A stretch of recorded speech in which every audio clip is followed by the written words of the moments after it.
Oh, yo, what up, mate? What's going on? Let's go. Coming in with the hot first.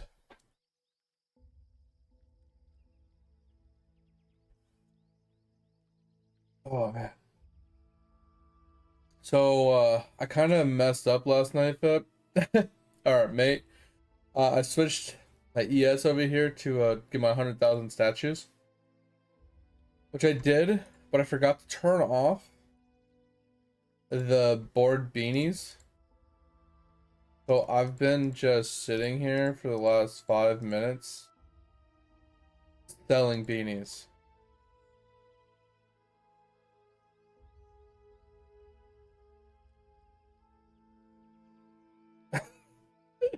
it, it's been kind of bad.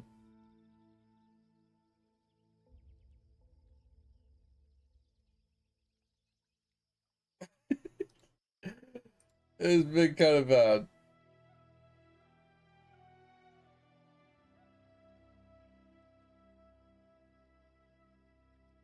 There's so many beanies, bro.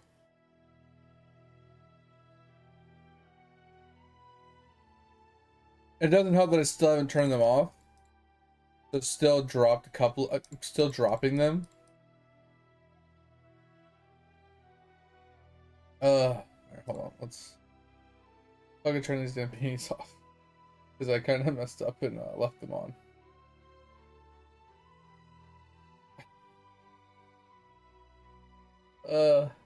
It's so many beanies, bro. Oh fucking like you can't even green stack them. It's going pretty good. We made a lot of progress on Eidolon.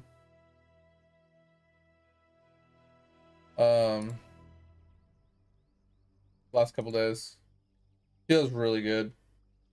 The amount of progress we've made. You want to see what I did with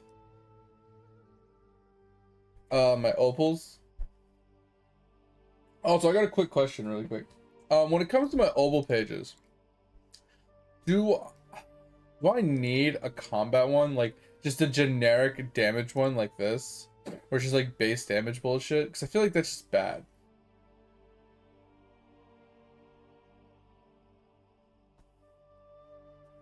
And then I'll show you the rest of the opal pages I kind of stuck together last night. They're not good, but let's just move these up until I get an answer.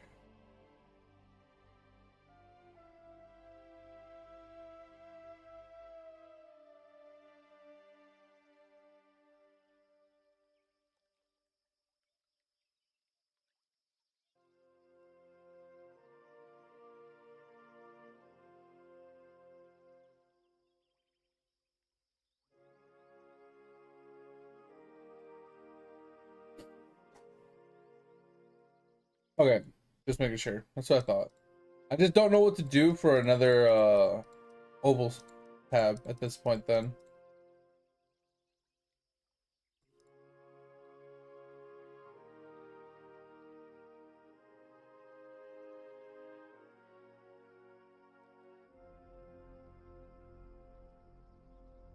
Wish there was a way to like sell all of like the same ovals in your inventory. So if you wanted to sell like all swords, you can just sell all the swords, you know what I mean, all at one time.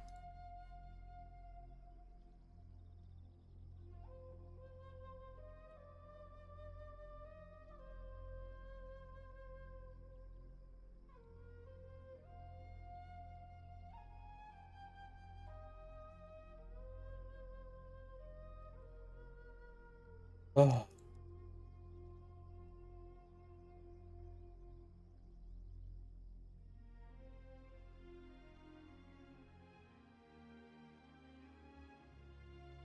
I mean, I guess I could make a cash one, could I not? Would that not be a bad oval page? If I was just going for like pure cash?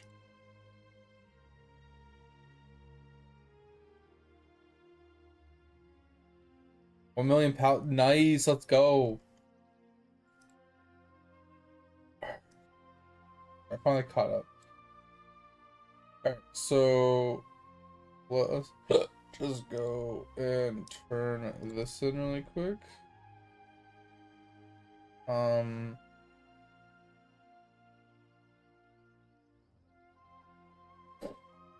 Then we drop off all of that.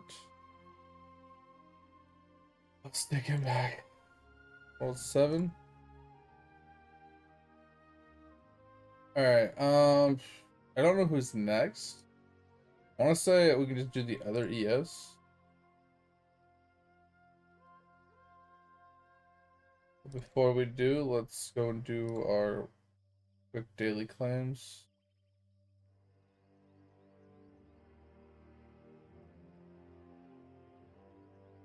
Close, please. I don't have daily reset yet. But yeah, like, I'll show you my Obel page so you can kind of see why I was asking. Just give me an uno momento. Mage one. I kind of feel like we should do it on the ES. Fuck it.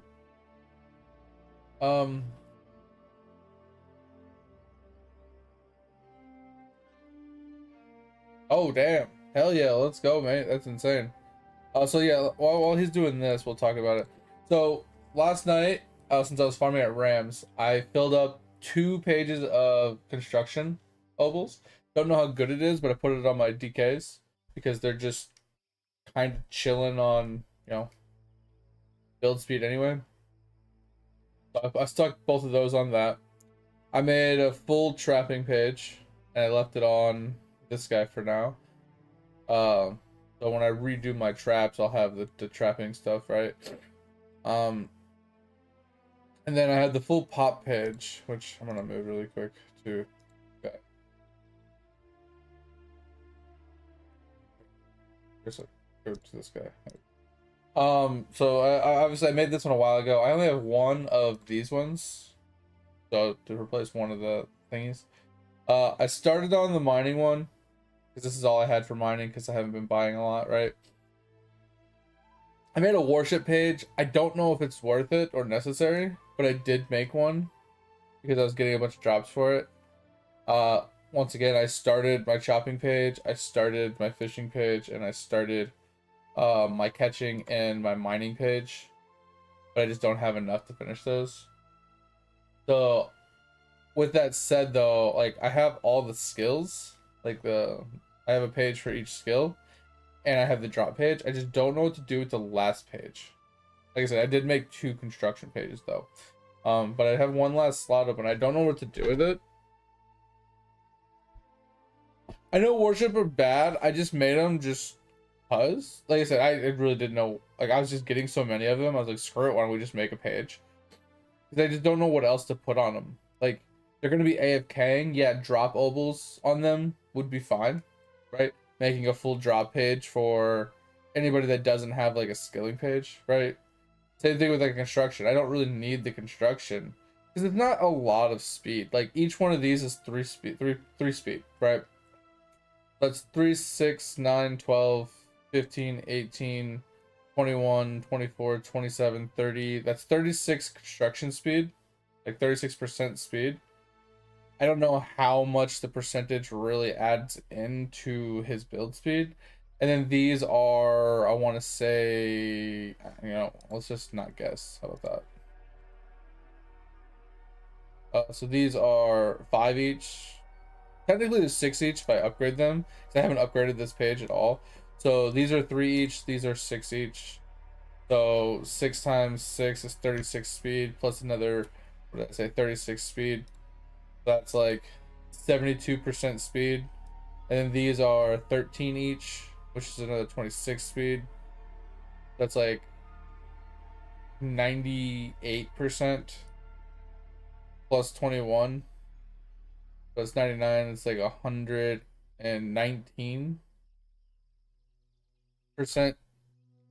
construction speed or build speed. I feel like that's not insane. But when they have high build speed themselves, just organically on construction, and I didn't really know what else to put on them because like if you look at him, like he has 2.6 billion, right? So I don't know if the 119% is worth like good or bad. Like I know you said it's like situational, it's kind of meh. But at the end of the day, it's like, what else am I gonna really put on them unless I put just drop opals on them for AFKing? That's the way I was looking at it.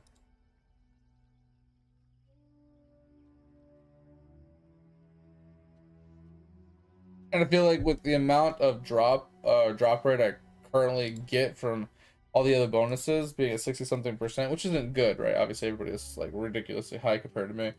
I feel like the amount that the drop opals are giving is so meh, not really even worth it.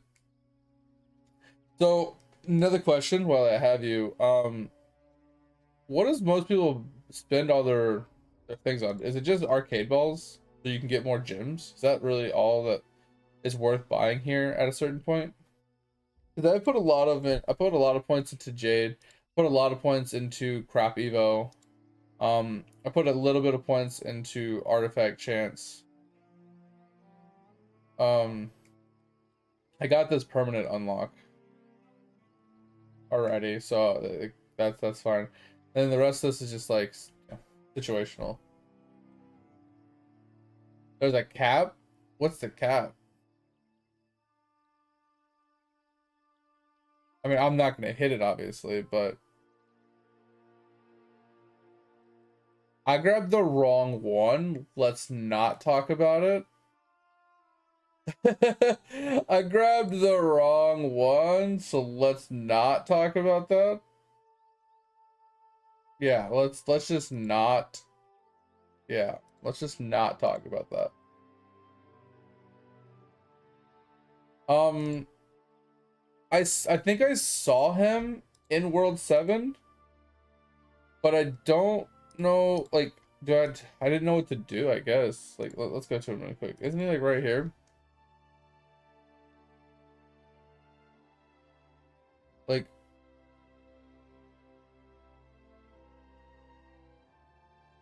so what do I do?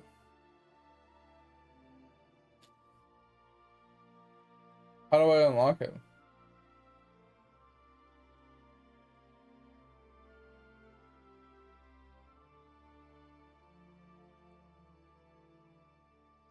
I'm just gonna claim the last couple of these, and then I'm gonna put this guy on farming his 100k statues.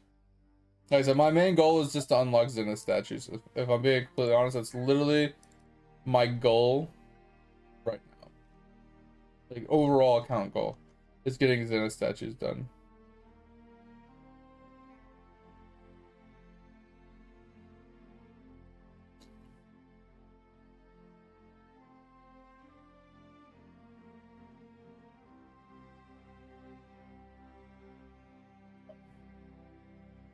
But didn't I talk to Kilroy? I thought I already did.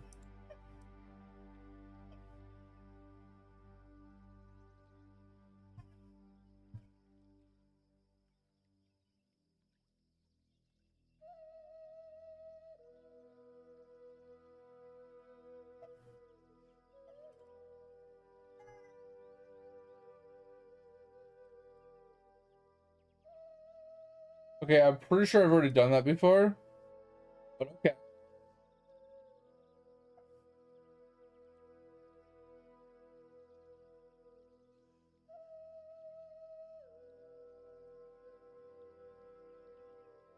Give me just a second.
Sorry about that. I gotta go help the wife for a few minutes, but I just wanted to come back and minimize this.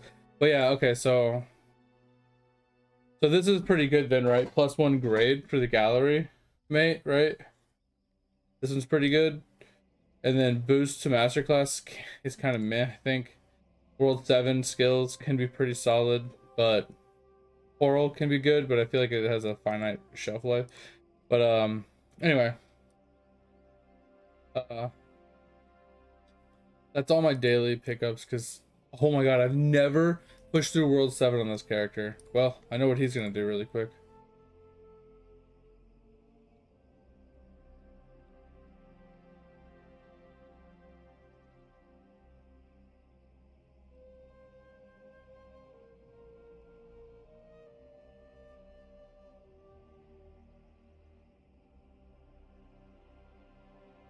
I think it's fast. But yeah, it looks like that top one for the +1 to gallery is really strong. Since the gallery is going to be like one of your biggest increasements, it feels like.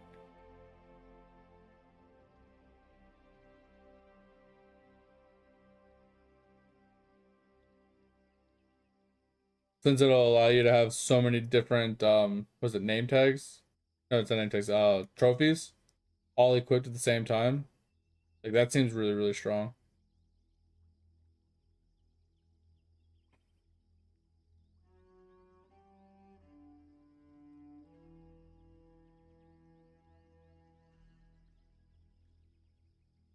And I thought this was gonna take longer.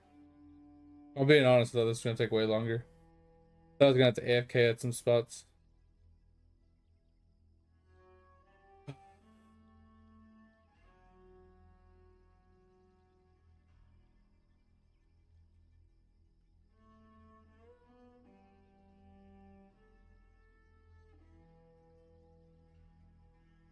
Go through the portal.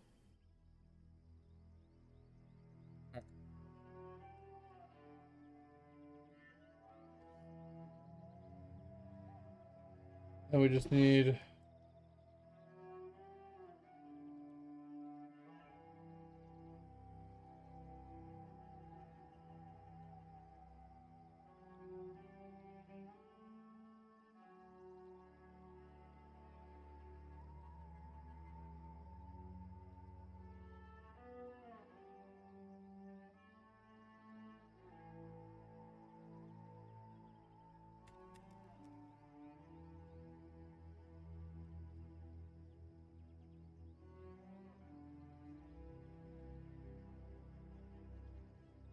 Alright, and then we'll go stick him on board beans and just leave him to rot.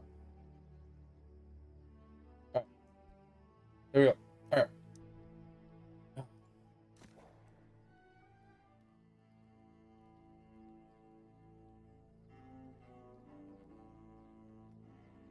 Yeah, but that's the thing. So if you get a bunch of pedestal unlocks, right, and then you upgrade the grade, doesn't it increase the potency of whatever is on that pedestal?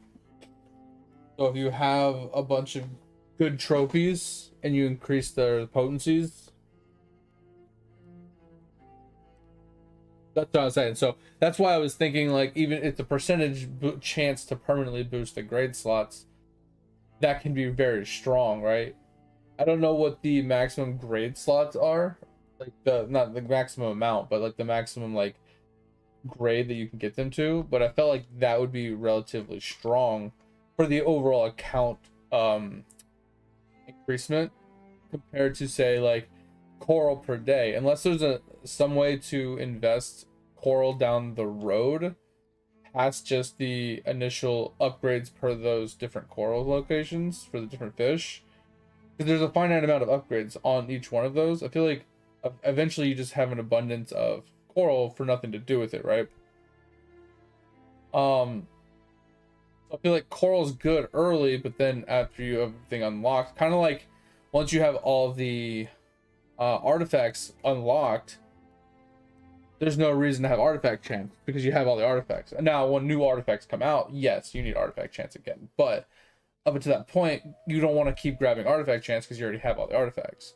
I feel like that's the same thing with the daily coral. Once you have all the corals unlocks done, you don't need more coral unless there's something to do with the coral later. So that's where I'm like torn with the coral one. And then the EXP for World 7s, at least that's always beneficial because higher skills means higher professions. Higher professions means more stuff you can, you know, donate, or you can use for alchemy, so on and so forth, because you can get more resources and stuff. So there's nothing wrong with World 7 EXP. So I don't know. I feel like the only one of the options, because World 7 EXP allows you to get the higher skill levels, but at the same time, it's like you can infinitely do skills. The grade slots are kind of that finite thing. Would you like a cup of water? So thanks for the hydrate. I appreciate it. Thirsty as fuck right now. I'm gonna go check on the wife really quick, so I'll be right back again, mate. And anybody else that's hanging out, so give me just a minute.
All right, hopefully we're good. Hopefully we are good.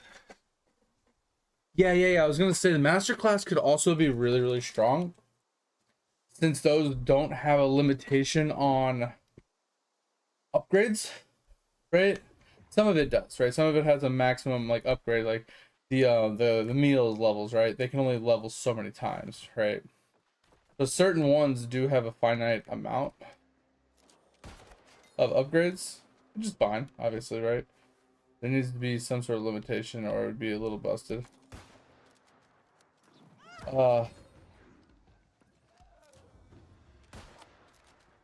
But also like there's a lot of other things on there that you could level up and make your shit like really, really strong. But I also feel like, yes, the upgrade to get more bones, more tachyons, more windwalker things, dust and stuff is pretty strong. But I also think that it's a little overshadowed by the what's it, the whale upgrade that gives you 80% upgrade reduction per day. So you get like 8, the very first upgrade is like the first 8 upgrades of the day, right, is 80% reduced. So if it's 80% reduced for the first 8, you just upgraded 8 times a day, which is bad, don't get me wrong, right? There's only 8 upgrades, and if you're doing more than 8 upgrades a day, then, you know, kind of slows down your overall, you know, potential of how many upgrades you can get per day. So that is bad, but at least you know you can get basically 8 free upgrades a day. So you don't even need the extra bonus, quote unquote, right? Because if they're 80% reduced, that's like having 80% increased resources. So as long as you just do 8 upgrades a day, you'll net a huge positive. So I don't know, they're both good. I just feel like the 80% reduced is just stronger. Now, once you push your tachyon increase past 80%, then yeah, the tachyon increase would outweigh it. But both, that's even more nutty, because then you can just push it even further.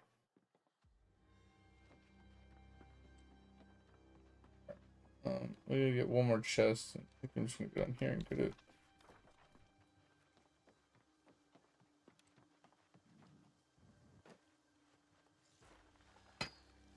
Oh, but yeah, I don't know. I think I'll focus on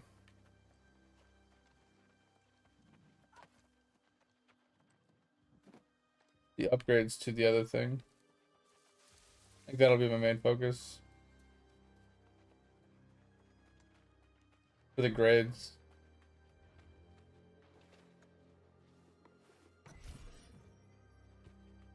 I just feel like the grades are too strong. So if you have some of those big, really big, like top tier trophies, and then you're boosting the grade of those, like it just gonna make it super strong. Oh man, all right.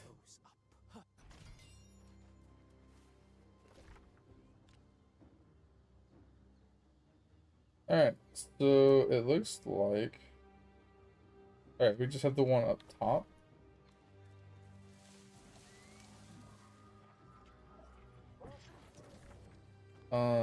So we'll go up here. This one might be hard, because I think this is a level 70 zone we're about to walk into. This one might be difficult, especially dex spec without a melee weapon.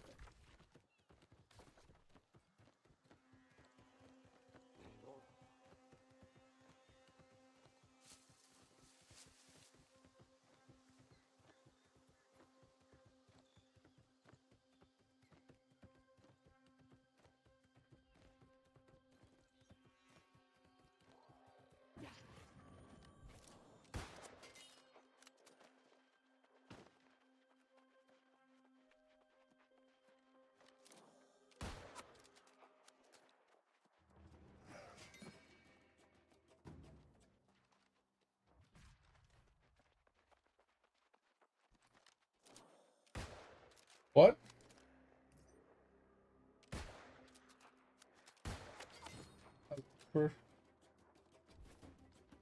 Oh, I hit that guy too. I like how it pierces now, but sometimes it accidentally pulls extra mobs.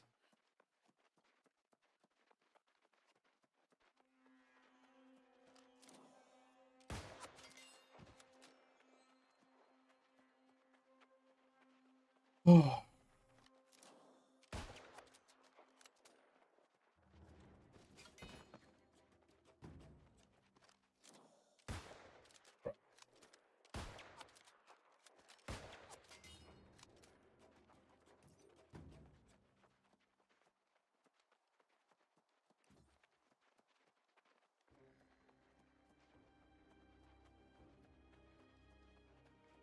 Yeah, okay, so what does it want me to do up here? I'm not gonna fight these level 70 elites by myself, not with this current gear setup.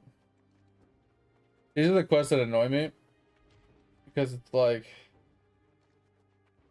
hey, go and fight these level 70 elites in a 40 zone. Like, are you fucking kidding me? You want me to fight these guys?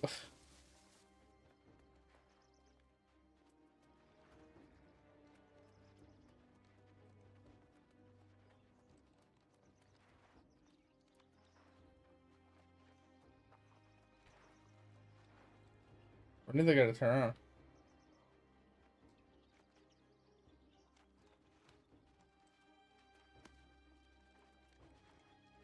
Oh shit, there's a lot there.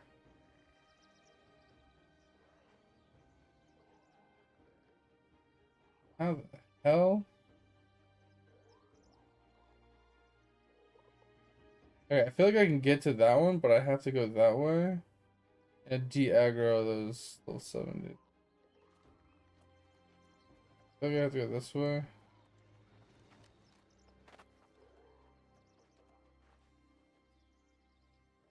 Okay.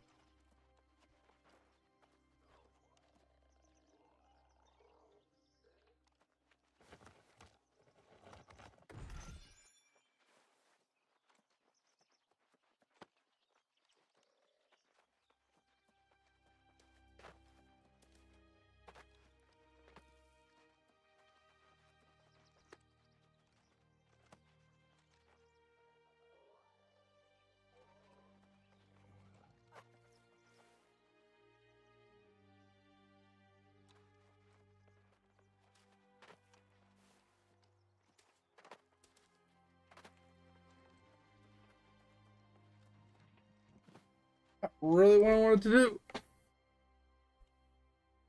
Ugh.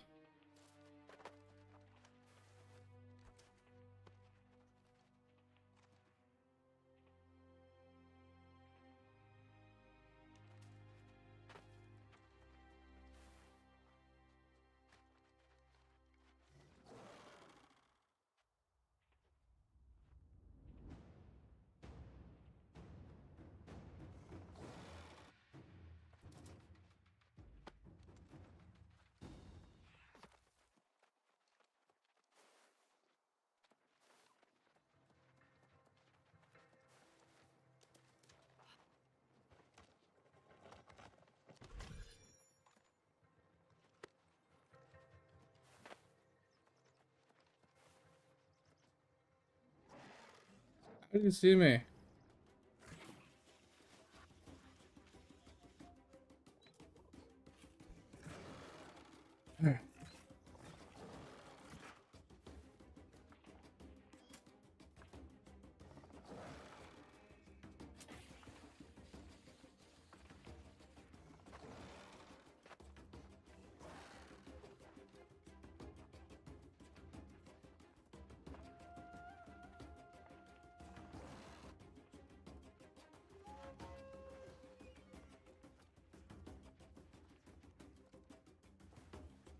Oh my god. You might have killed me. Just loot it. Just loot it. Just loot it. Just loot it.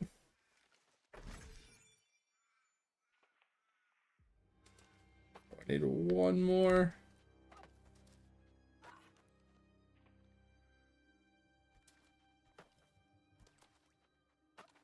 Ah! Parkour. Parkour.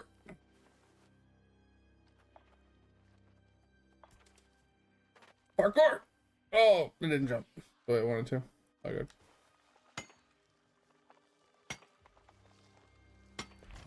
Like, this is easy if you have a group of people. Like, this is intended to be done with a group.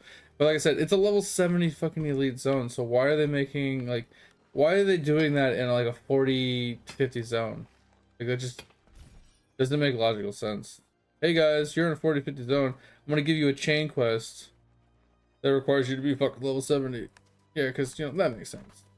Why not? I want to make you guys just get absolutely dick punched for no apparent reason.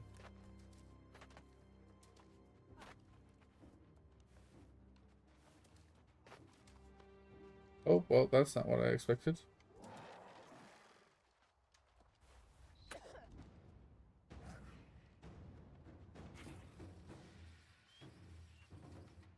So we gotta have to kill that guy.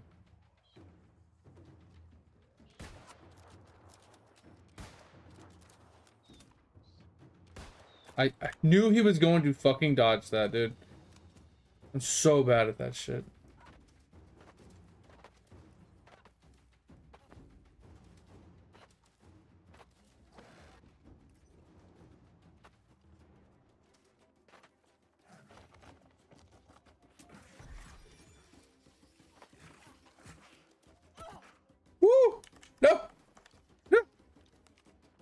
What HP to dream?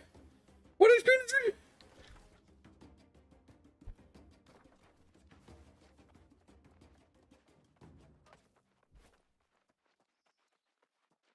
I'm so shocked I didn't die there.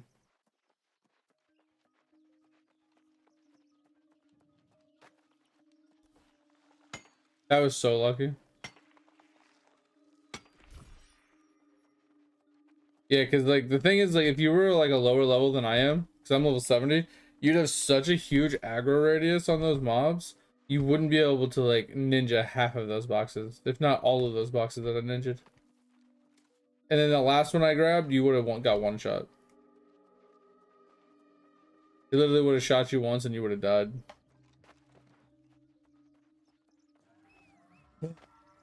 It's whatever. Like, it's one of my biggest pet peeves when it comes to MMOs though, is getting quests in low level zones for high level areas. It's kind of annoying. Now, I don't know if that quest would have popped up while leveling. Maybe it only became available because I was max level. That is a possibility. But at the end of the day, like, I don't really know for sure, but I still feel like if you're gonna get a quest to go do a level 70 zone, it should have came from a level 70 zone, right? So it should have come from Elysium Wilds, Brimstone, or maybe not Brimstone, but Elysium Wilds or the newest zone. So in the highest level cities, there should have been an NPC that said, hey, can you go back to this place and go and get me such and such from this place? Like, that's what it should have done. Instead of me getting the quest from this place.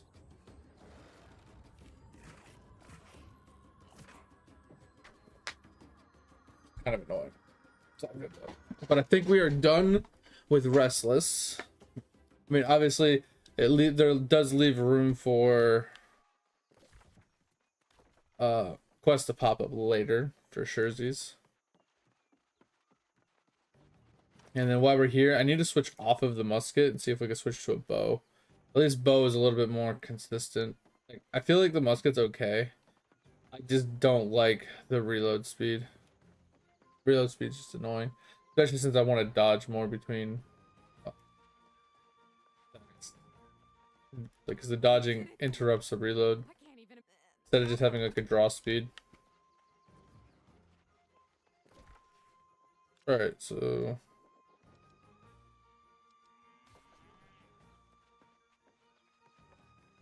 Alright, let's go this way.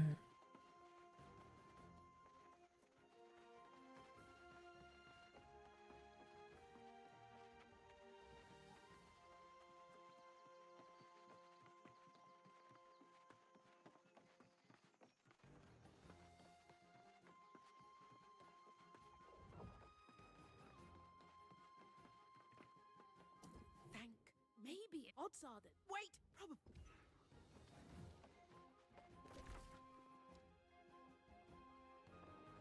Alright. Oh, we have 2 quests still. Interesting. Okay. Don't know how I got 2 quests, but we'll take it. Sure. Alright, so we'll head out that way. We'll do the Rabbit's Island, which we need to do it anyway because we need 2 more feet. I need to empty out my inventory a smidgen. I'm tempted to go to Everfall really quick. Craft all our stuff up. I have no idea where any of this shit is here. Alright, so let's go to Everfall super quick.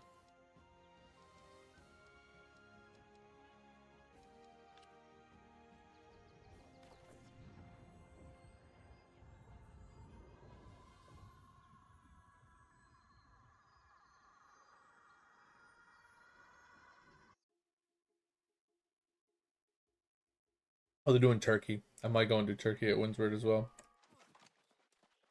What'd that say? Windsward, Turkey. Oh, dead. Come on.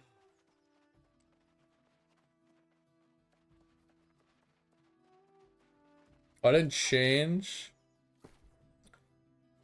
title to day 11.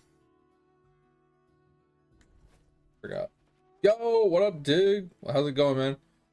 Yeah, so did you end up making a third archer? Not that that's a bad thing. If you did, me personally, I don't really care for it. I mean, it's all personal preference. It's what you're shooting for at the end of the day, like what you're going for. It doesn't, that's why I told you before, it doesn't really matter. I mean, it matters, but it doesn't at the end of the day.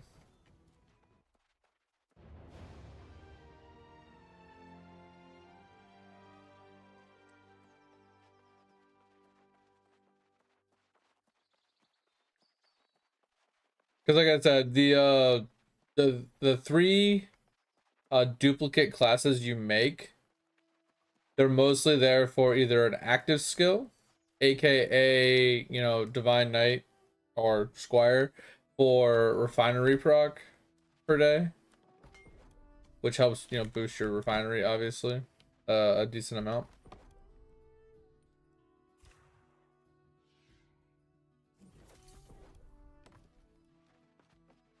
And then the rest of it is kind of like what Fip was saying, which is it boils down to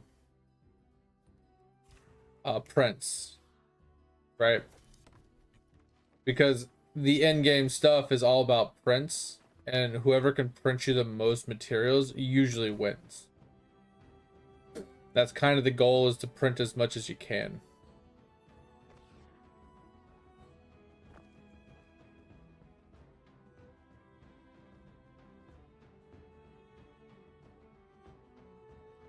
Let us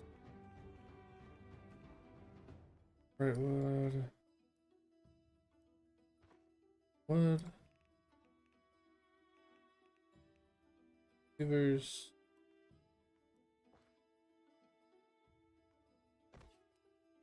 and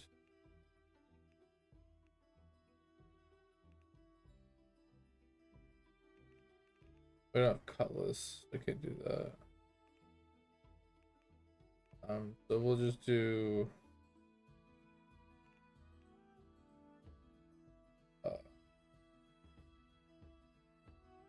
trying to think of something to remember that's leather. Like maybe bullseye. Bull for, like, you know. And then this is used in weaving, it says, but it's used for other things as well, so I'll put it in weavers for now. Then we got Arcana stuff, which we can just stick up here, deal with later. And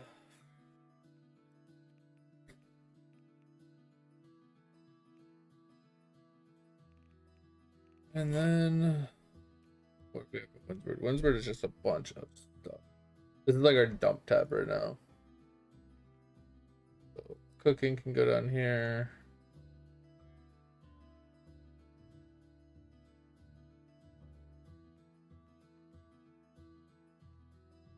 All right, let's just dump that and find our rabbit's foot.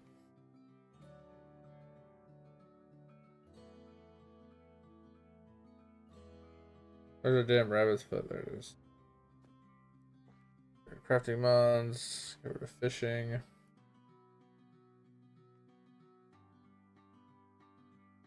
Then we do charms as well. This is gonna be full so fast. We have to go through this soon. Alright. And then we had here. Alright, so I'd like to switch back to a bow, but I don't have what it looks like.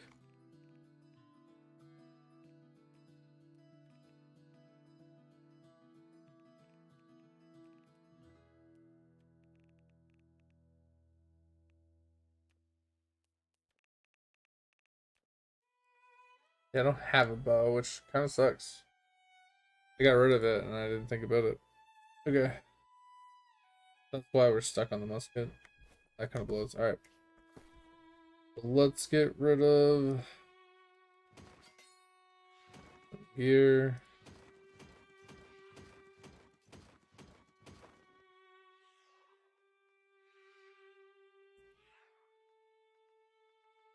Let's get rid of the 400.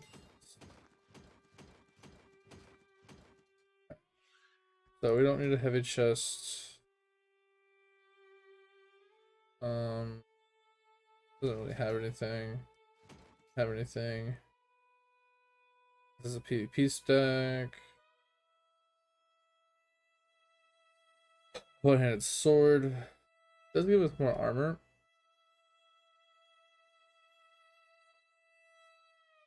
It's tempting to put it on just for that. It's not good, but we'll put it on just for the added armor value.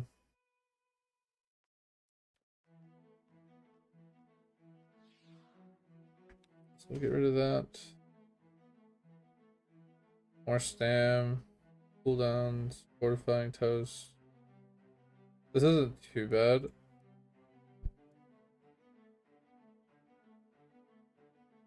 But I'll just keep the other one I have. Alright. Good enough. We'll go and do the rocks really quick.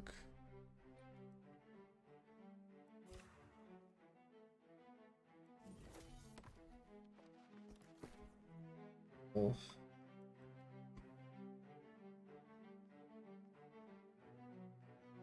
Drop the stone.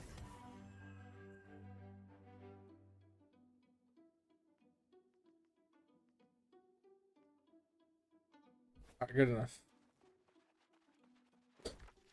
Let us head back here and get started.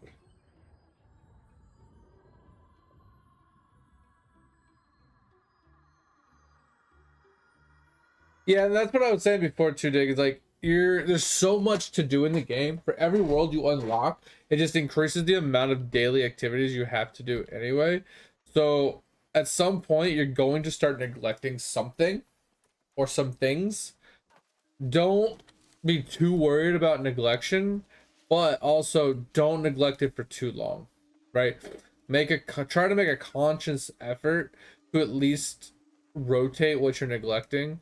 So let's say you're neglecting stamps, right? Make sure you at least take a day, like one day out of the week, to try to level up some stamps, right? Let's say you're ignoring I can't even think. Let's say you're ignoring your mini bosses. Now, mini bosses, in my opinion, can be ignored to a point. You want to do them once a week anyway. So it's not like you're ignoring them. You're just waiting till the end of the week to do them. So, like, that's fine. Same thing with prints. Like, if you don't want to do them weekly and you want to do them bi-weekly, that's perfectly acceptable. It's just they are time consuming, right? Because there is a method to the whole madness for prints. There's actually a full spreadsheet document for it all. So it can get very, very tedious, annoying, and just kind of suck. This guy's camping rabbits right now. It's kind of annoying. I need to kill Stanley.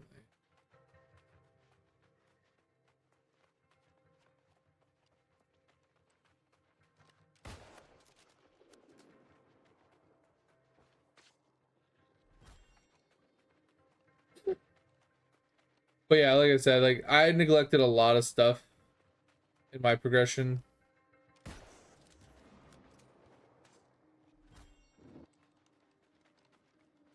Oh, that's what he's there for. He's camping that boss.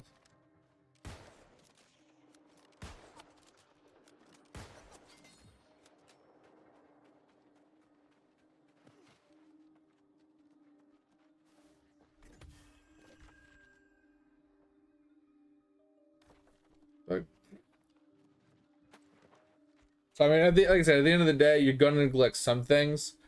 Like there's things that I've neglected for so long that I'm.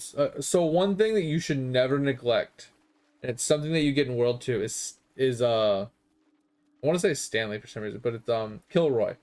It's a weekly event where you bring your X character there to kill X amount of mobs, and every time you do it, like you were saying, you're getting pissed because you're trying to upgrade it more than once. You can't. You can only upgrade it one time per one run.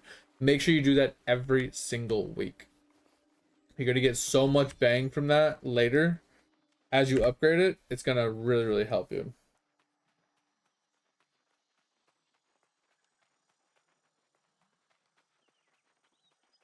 Yeah, I mean, yeah, like entering giveaways is pretty good, especially for free to play. Watching streams too, because what Lava tends to do is he'll pop into some streams, some Eidolon streams, and sometimes like he'll do giveaways in the streams for those streamers. So he'll be like, hey, if you guys can obtain blah blah blah blah blah in this amount of time, I'll give away 5 of these or whatever. And you can, like I said, you just kind of stay idle in the chat, with it in the background. You can technically win stuff that way too. There's a lot of little giveaway stuff you can get away with.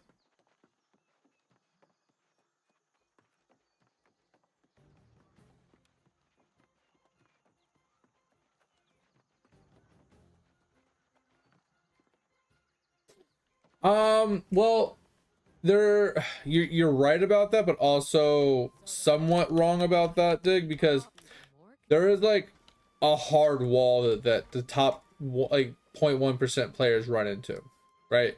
At a certain point, there is very little progression to be made on the account because everything is completed. Now, with that said, yes, they have years on you, right? So the amount of effort you'd have to put in and the amount of consistency you'd have to put in is very high, because you have to catch up on all the mechanics that they've already been putting years into. Because like take it for example, like total account levels, right? Before World 7 came out, there was kind of this hard wall that even the top players were hitting, where the amount of XP that they were obtaining from killing mobs was so low compared to the level they were, that you were able to catch up to a point. Like you can get within a couple hundred levels of total account level from them, because there was such this hard brick wall of EXP they needed to get to the next level, that the levels leading up to that obviously were much easier, right? So you, like, they might be at like character level 700, but you could get to like 750 or 650 pretty easily. And then when World 7 comes out, when it did, those people that were behind can now catch up to where those people were at, because now they get those extra 50 levels for basically free, with all the extra XP, and then they kind of are on par with them EXP wise. And the same goes true for the skills. Same goes true for a lot of the armors and the prints. Eventually you catch up in prints. Now the one thing that you will always pretty much be behind, because you just haven't had time to cook, is the alchemy. But at the same, this is the same thing. It's like there's certain alchemy bubbles that are just so time gated by time, that every world that comes out just makes it that much easier to get more bubbles, right? More bubble levels and stuff. So you are behind in that sense, but I feel like this is one of the few games that you can catch up, because there is kind of a lot of bottlenecks. There's a lot of stopping points where it's like, hey, yes, I've been in this world for the last, I don't know, 8 months, but I'm not really making any progress in that world anymore because I'm at its like soft cap, right? Eventually you kind of hit this soft cap with Eidolon and a lot of skills and abilities.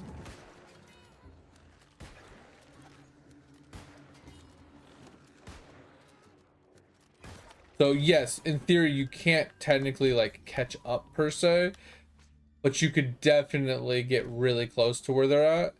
And then when a new world comes out, because World 8's the final world, right? When World 8 comes out, you'll basically be on par with them. It's just putting in the effort to actually get to that point, kind of thing. Like take Chris for example. Chris started not that long ago. Chris, how old's your Eidolon account? I would say like a year. And he's up there with like the end gamers. Now he's not like, I mean, he might be a 0.1 percenter. I mean, maybe not anymore now with all these fucking crazy ass cheaters, but he's really, really high up there. Yeah, February of 2024, right? So he's coming up on 2 years now. So, but I feel like he is caught up to a lot of the end gamers. Yeah, there's a lot of cheaters in the game because it's the way the game works is it does cloud save, but it runs locally. And then it saves your local stuff to the cloud, so you can literally edit the game as you please, and then it uploads to the cloud. But it's so easy to tell when that happens that a lot of them get cheated or get banned eventually. And on top of that, like, not only is it like really noticeable, but there's obviously there's people that do it less noticeably, right?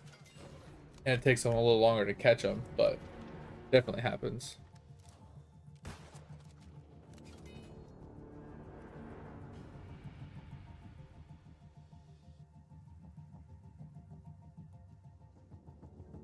And yeah, that's also the case as well, Chris. I mean, Dig, is like what Chris said, is the people that have been playing this game pretty much religiously, that are the top 0.1 percenters, they live on this game.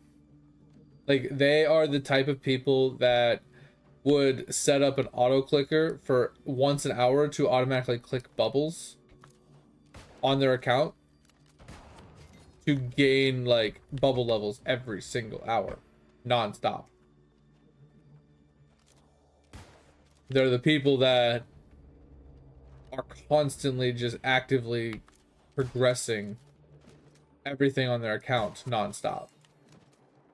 They only play Eidolon, and they play Eidolon like 16 hours a day. There are some major sweat lords.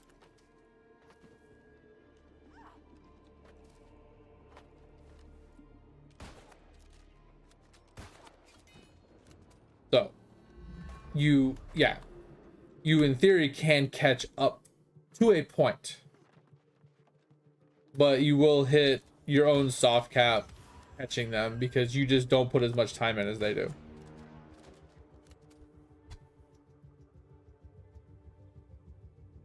I don't know if he's switching to a new game. I would assume yes. And I'm not 100% if World 8 is the actual end, but I've heard that it's been stated since the beginning that the game was supposed to have like 8 worlds in it or something like that. Or some shit. Like, that's just what I heard. Like I said, don't know how actual true that is. And if it still holds true to this day or not. But that's just what I heard.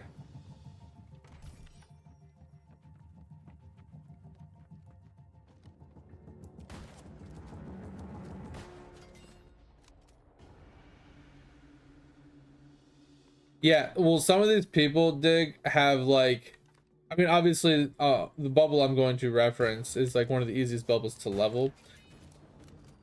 But they have like 100,000 in certain bubbles, 200,000, if not more.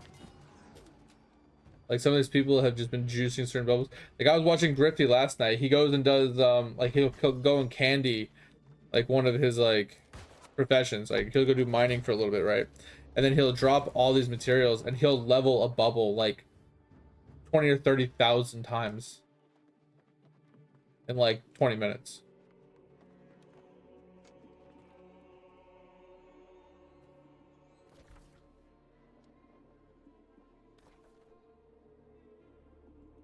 We have to defeat this guy named Admiral. Right, where is he?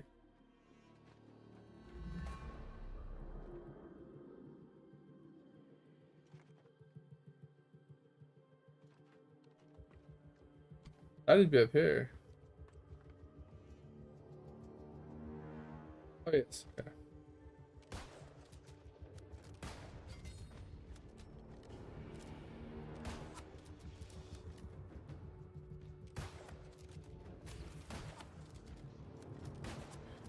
I definitely hit shift, but okay.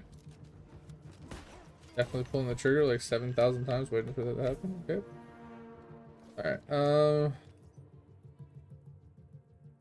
right, let's fast travel really quick. Wait, where's my end recall? Here.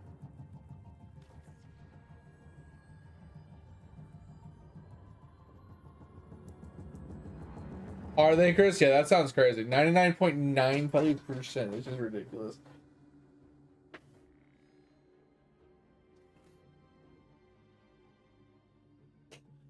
Isn't the third fish, mate, over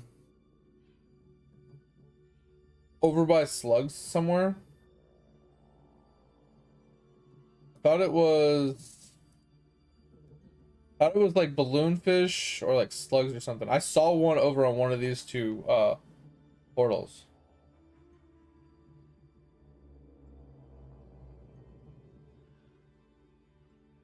I'm pretty sure the first one is like the equinox broad bass, and then the second one is like the Earl right here, MSC Earl. And I think the third one is like one of, I think it's balloonfish maybe. I think it's balloonfish.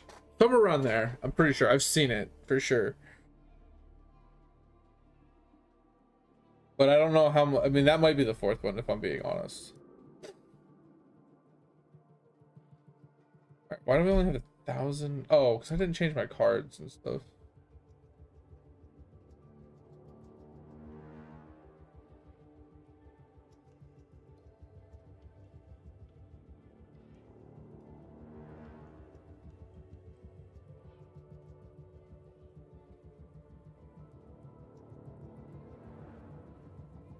I don't know why I'm like just kind of drawing a blank right now.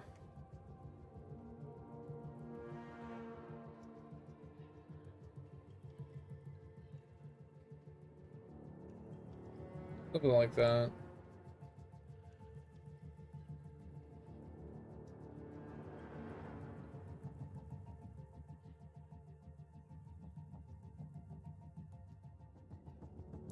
And then we'll put our chocolate chip on really quick.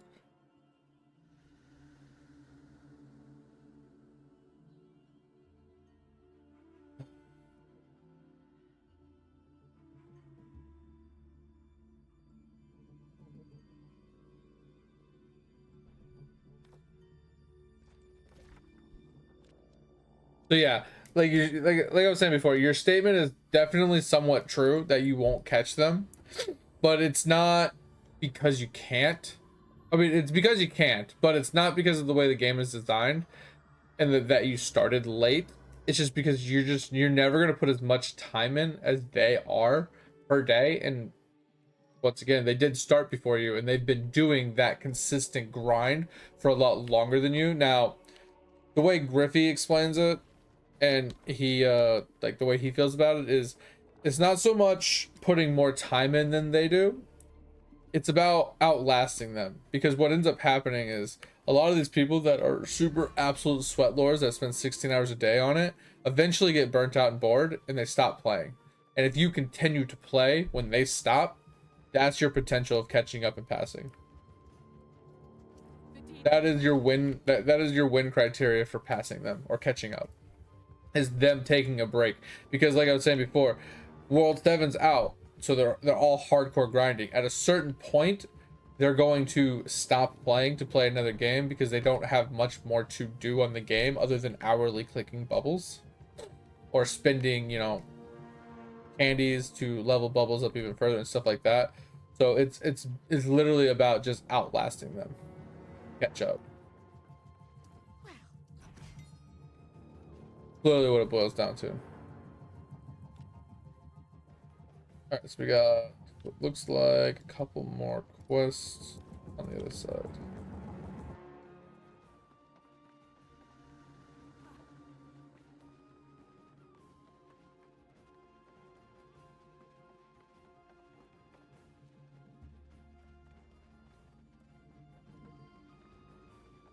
Yeah, so I would say one of your first goals when it comes to your bubbles, obviously, is level what you can to help you push, you know, whether it's defense, accuracy, damage, but mostly focusing on your skilling ones that give you more efficiency, more multi-ores, multi-logs, things like that, AFK gains for it, efficiencies, whatever. All of that helps for your bigger prints and to actually be able to do the new ores and stuff. Those all help. But getting to a point where you can start leveling Larry early, very, very helpful. Like, I would say one of your first Okay, so we got the quest for the dungeon. Let's unpin that for now because we'll just do the dungeon later. Is trying to get Larry to 100%, so you get double the amount of levels. Because the nice thing about Larry is it works with no bubble left behind. So no bubble left behind up here, it levels the X amount of bubbles for X amount of levels per day. It works with no bubble left behind.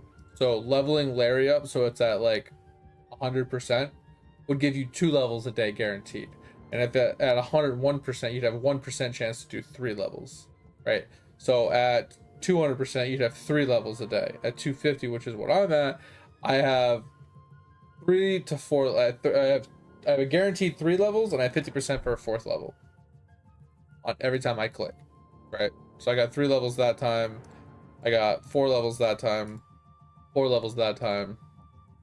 3 levels that time. You know what I mean? So it's like it's a 50-50 for me if I get 3 or 4 levels. So Larry is your go-to for getting lots of bubbles for the same resources. So that is your kind of go-to juicerini way to start leveling your alchemy relatively easily. Alright, so we got this done. Now we gotta head up to Eden Grove, which is a decent run, which is fine. Gotta get up there anyway.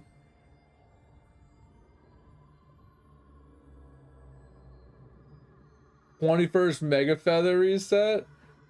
Yeah, it can be a real problem, Chris. You're guaranteed 4 now? That's huge.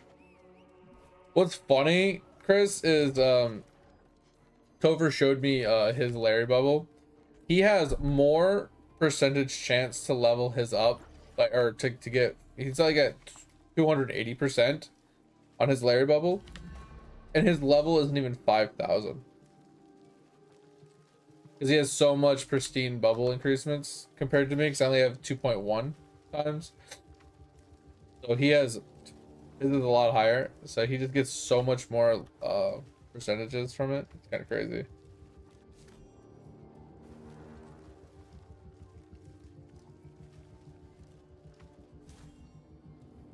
So I would say warship, you shouldn't sleep on a warship per se, but it does suck early.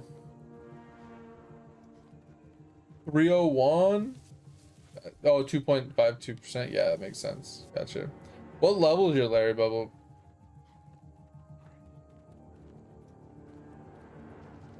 The reason I say don't completely sleep on a dig, and like I said, to me, worship is one of those skills that you don't have to focus on heavily because it has a charge time, right? So if we like look at worship, right, you can see in here it takes my guys 16 days to fully charge, which is bad, right? Obviously, I need a better skull. I need to level them up a little bit more. I need to put more. I've neglected worship a shit ton myself, right? This is why I'm telling you to not neglect it. But if you have a toolbox, it'll tell you how long it takes them to level. The thing is, you want to level them as much as you can, because the higher their level, the faster their recharge is, right? But you want to put the best skulls you can on them because they can hold more charges. The more charges they can hold, the more souls they get. The more souls they get, the more XP they get. The higher level they go, the more they can charge, the more they can get souls. And the more souls you get, the more you can complete certain things like bubbles and vials and crafting and refinery and stuff like that. And it's one of those things that you don't have to put a lot of effort into it, right? You definitely want to level everybody up because it helps out a lot more. You don't want to just claim it on one person, which you can. 62,000, that's insane. Like if you claim it on one of the ESs, because I think it's the ES that has like a worship claim, and he'll claim all the worship from all the characters. It's good because it's lazy, but it's also bad because the other guys don't get the EXP, and you want them to level. But when you have the auto arm leveled up and you get the worship thing in World 3, it's so much easier just to go to World 3, auto claim it from there, and then just move your character back to what they're doing. Just use those teleports that you have, right? Teleport them to World 3, claim it, teleport them back to what they're doing. It takes 5 seconds to do it. and you do that like once a week, you know, depending on your charge time, once a week, once every 2 weeks, just pay attention to it and just that's it. And then every once in a while you got to do a new TD to get higher skulls, right? So the higher your max wave goes, the more souls you get per charge, and then the EXP goes up per charge as well. So it's just,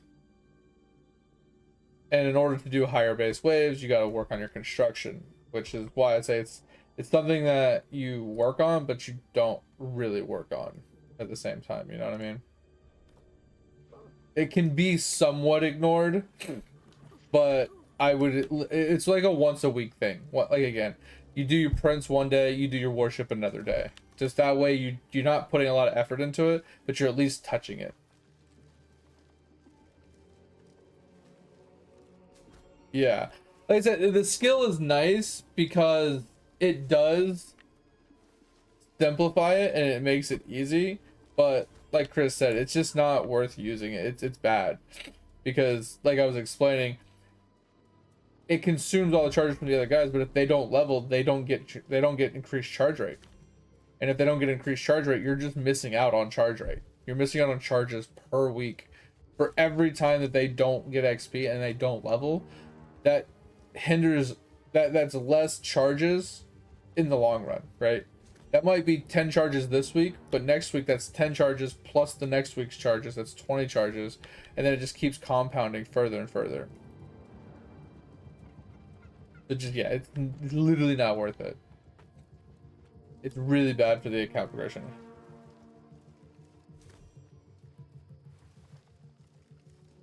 Exactly, like Chris said, it's the long run. It's a long con, thing. People just think about the here and now. Oh, but it's so easy. I just claim it. I don't have to think about it. I don't have to touch my other characters. Yeah, but 6 months down the road of you doing that, you're so far behind where you would have been. It's not worth saving yourself, 2-3 minutes worth of effort. It's literally 2 or 3 minutes worth of effort. 10 characters to literally teleport from one place to another, click a button, teleport it back, and then switch characters. Literally takes you like 30 seconds to complete that action.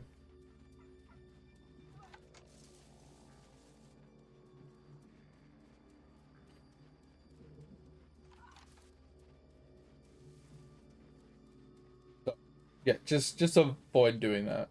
Just all I can say is just don't be lazy. It's literally all it is. It's a matter of not being lazy when it comes to the simple things.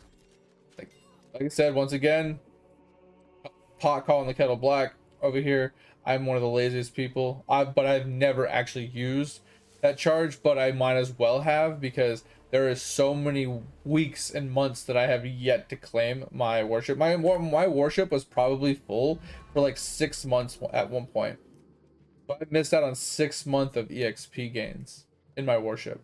So, like I said, don't do what I do what I say. If you want to actually progress, if you actually want to, pass me and get better at the game, do what I tell you is the way to do it. Don't do what I do. 30 years too late to tell me not to do lazy. I know. Right. Trust me. There's no fixing my laziness. Literally no fixing it. I am permanently stuck in lazy mode.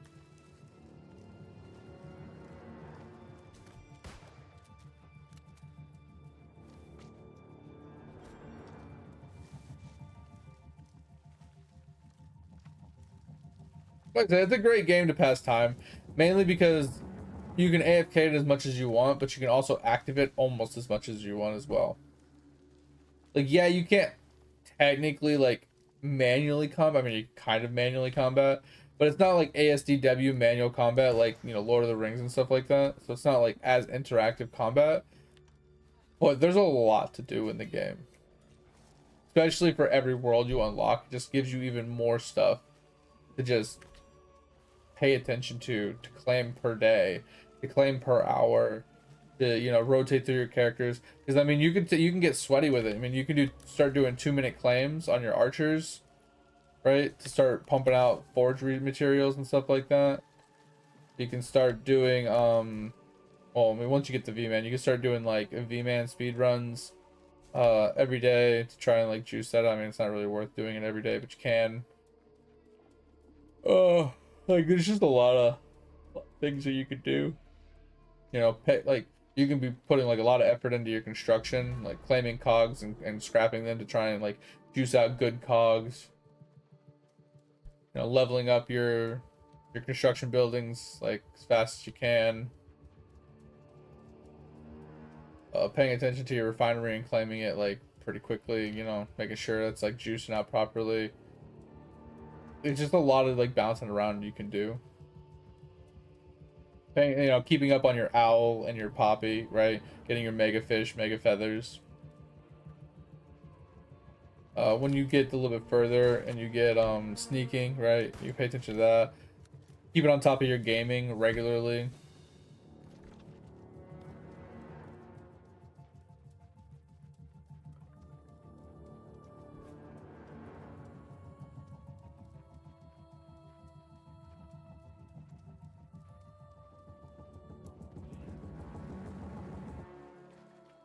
I have no idea when World 8 will come, to be completely honest.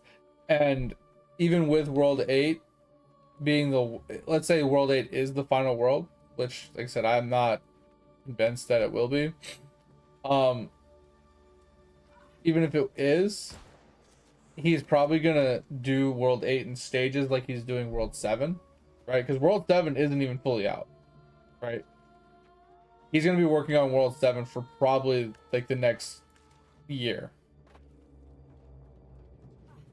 And then he's gonna start working on World 8. I mean, maybe not a full year. Maybe it'll be like 6 months of World 7, and then he'll work on World 8 for like 6 months, and then he'll give us World 8. And that's if we get it next year, right? I highly doubt we'll get it next year. If he does give us World 8 next year, you know, that's cool and all. But he'll give it to us in stages as well. So it's probably like another 2 years of content. Like at bare minimum, it's 2 years of like content being given to us, let alone how many years, how long it takes you to catch up on all the content and finally complete everything that's available in the game.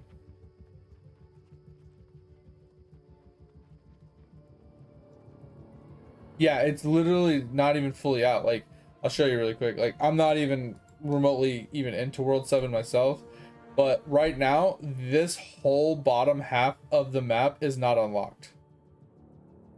This entire bottom half of the world is not even unlocked yet. The only thing we have is this top corner. Right. And then skills wise, all we have is spelunking, and every world gives us 3 total skills. Right. And this is kind of telling that World 8 is the final world, because yeah, it's just one more row of 3. But yeah, we still have 2 more skills that we're going to be getting. We have a bunch of elite classes for the characters, or master classes, sorry, because right now all we have is we have Deathbringer, we have Windwalker, and we have Arcanist. So we're gonna get the next, I think we're gonna get the next 4. So there should be a Journeyman one, there should be a Divine Knight one, there should be a Hunter one, and there should be a ES one as well. So I don't know if we're gonna get all 4 of them in World 7, or if he's gonna give us 2 in World 7 and 2 in World 8. But we still have 4 elite classes to get, or master classes to get. We still have 2 professions to get for this world in World 7, and we have the rest of World 7 to obtain. So like I said, yes, it's kind of like the New World thing where it's like, oh, we're no longer giving you content. Well, what's the point of continuing to play if there's not going to be continued content? It's in maintenance mode. What's the point of playing? At the end of the day, it's, if you're having fun playing it, it doesn't really matter if there's no more content coming out. But I can see the lack of motivation to want to play something that has an end, right? I can understand it, but it's going to take you a long time to get to the end of where it's at. So I would just play it until you're just bored.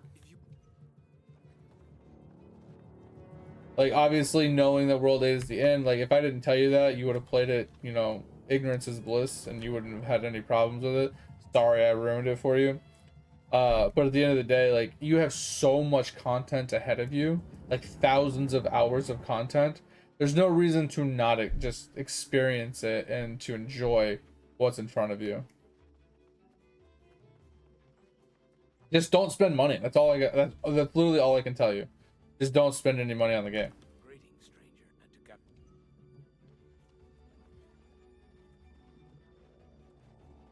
You know what I mean? At the end of the day, it's like, as long as you're having fun, that's fine. And if you know, you want to spend money, but you know, I wouldn't it doesn't really matter if you do or don't, because at the end of the day, once you hit the end of the game, like, what's it really matter? There'll still be people that will play it even if the game doesn't receive updates, for sure. But you know, most people will eventually quit because they're going to be in World 8. They're going to have done everything the game has to offer, and the only thing there's left to do is to spam bubbles and stamps and, you know, climb those leaderboards and just be nerds about it. But I guarantee you Lava will do what he did previously, and he will make another game. And I guarantee you he will most likely port over a lot of the stuff that he has created from Eidolon into this new game, because that's what he did with idle skilling. He made idle skilling. He put a lot of like time into idle skilling. I don't know how much time truly, but he put a lot of like I feel like that was like the brainchild that started it. So he took a lot of the stuff that he created for that, and he revamped it, and he like kind of reinvented it, brought it into Eidolon, and then just kind of made it like mesh with Eidolon in a way. So it wasn't like a brand new idea that he was working with every single time. He was taking a already an idea he had already like created, and he was revamping it to work with this new game. I feel like he'll probably do the same thing going forward with another game.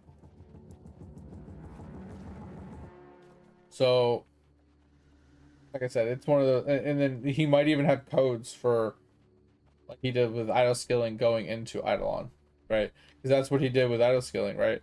Once he like kind of dropped idle skilling and he no longer was updating that, and he was working on Eidolon, he added a code for idle skilling. So if you got to certain milestones, you got rewards in Eidolon.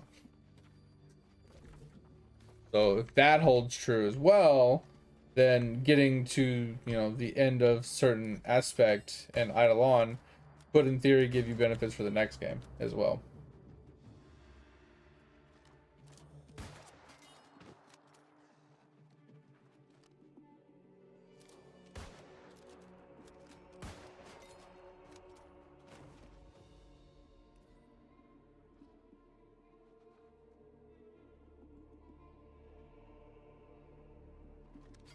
I mean, and that's kind of like the thing too, Dig, is like, if you think about it, the amount of time you're gonna have to put into Eidolon to get to the end is like, it's a lot of active time, but it's also like a lot of AFK time. So you can have less active time if you just AFK more of it, but if you active a lot of it, it's gonna be a lot of active time, right?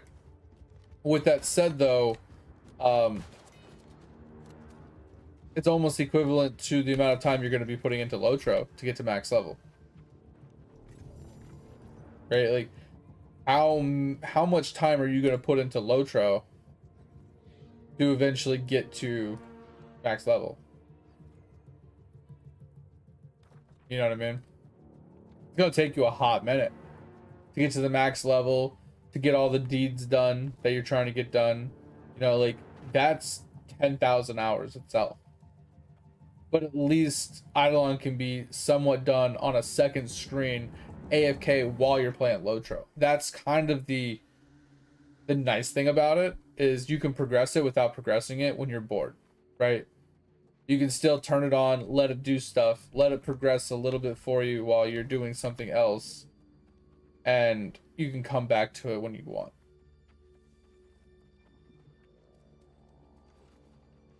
Something like Lord of the Rings, you can't do that. You know, you can't just let it progress for you. If you're not on it, if you're not actively doing something, it's not progressing. That's not to say that you can't progress certain things, kind of semi AFK with daily resets. The for example, like the crafting, right? Crafting rep. You can progress that by logging in once a week and doing a bunch of crafts. So it's very little effort to get some progression, but which is something I should definitely be working on. I haven't logged into Lotro in a hot minute.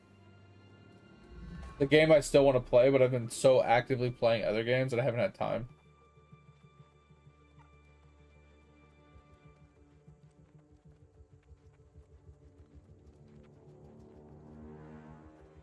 You're on Lotro right now? Yeah.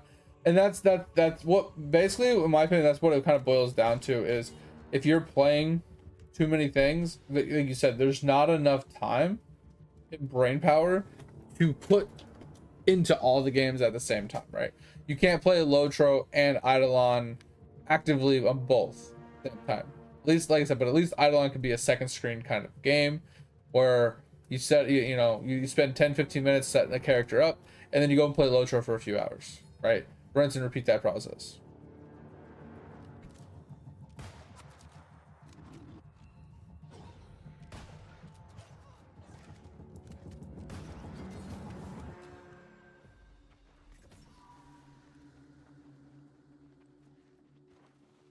But then if you're, playing another game like that Shy game or whatever that you were playing yesterday, that's another active game. You can't play Lotro and that game at the same time.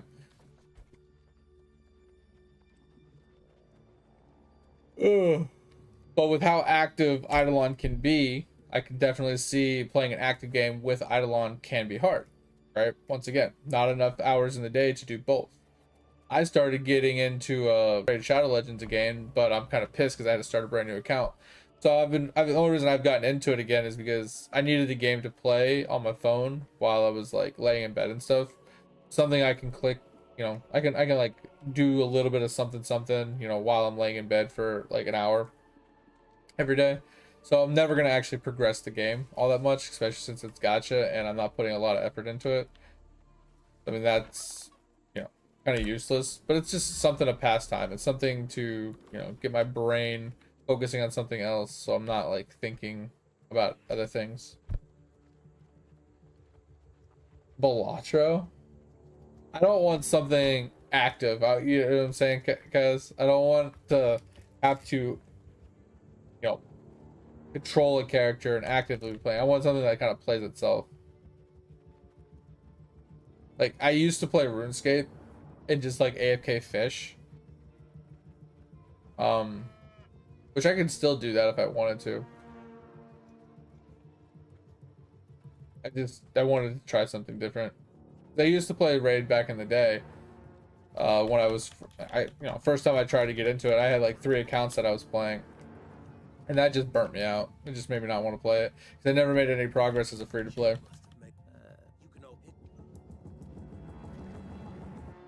Just wasn't very fun.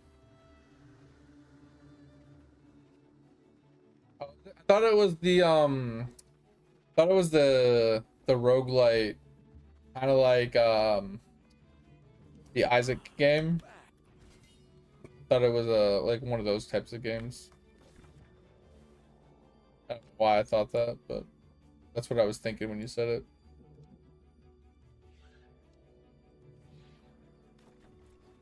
South we go.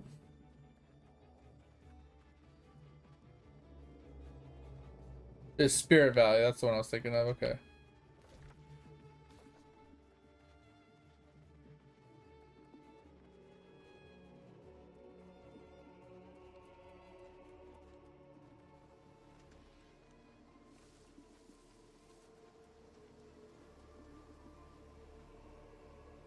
Yeah. So that could be really cool. They're probably gonna nerf something like that, Dig, because they don't want Reflect to basically just do everything. Like, don't get me wrong, like I feel like that there might be an intention there for there to be a build that does do a lot of reflect damage, but I feel like as a leveling build to get that much progression out of the reflect without very little investment, right? got like specific armor sets and specific like unique or legendary items to like make the build work. I feel like it's probably a little overtuned early game, but who knows. I feel like a lot of games they try to add like thorns builds and like retaliation builds to the game because you know those types of builds like kind of sing to certain players, right? Player bases like that kind of builds, and it makes sense to make those in the games, but I feel like it's hard for them to tune at the start until they see people using and abusing it, and then they're like, oh yeah, that needs to be nerfed. We need to tweak these numbers. That's usually what ends up happening, is you get to play it at first, and then once a lot of people start playing it and abusing it, quote unquote, it becomes apparent that it's too strong, and then eventually they just nerf it.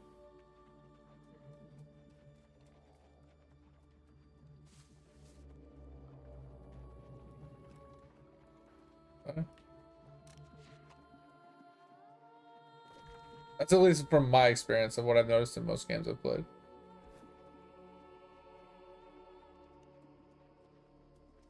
Yeah, I didn't realize it was a card game. That's interesting. I don't really like roguelites all that much, if I'm being honest.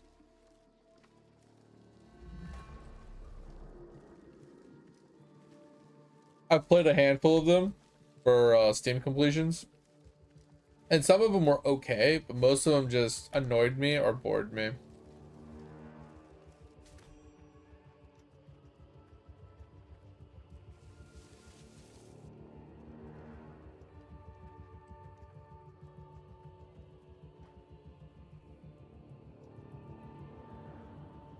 Interesting.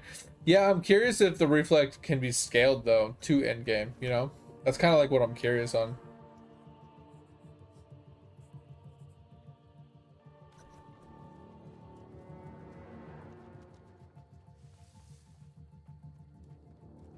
Because there's usually some sort of end game variant of reflect builds in almost every game that I've played. And usually someone finds some unique way of like making it busted.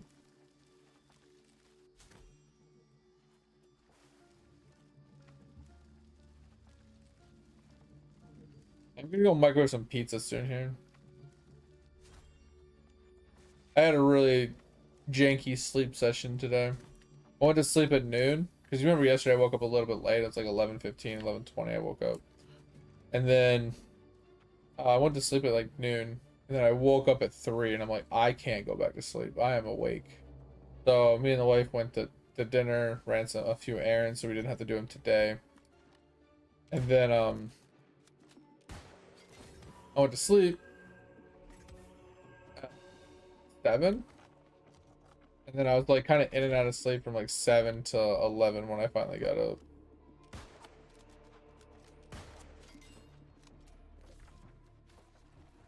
Just, I don't know.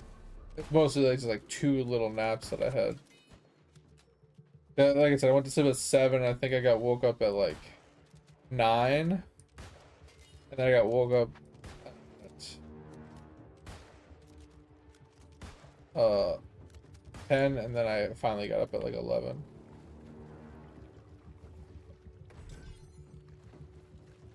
My nose has been bothering me. It's like stuffy and slightly runny, so I'm probably getting a little sick. So it's been a little hard to sleep last couple days.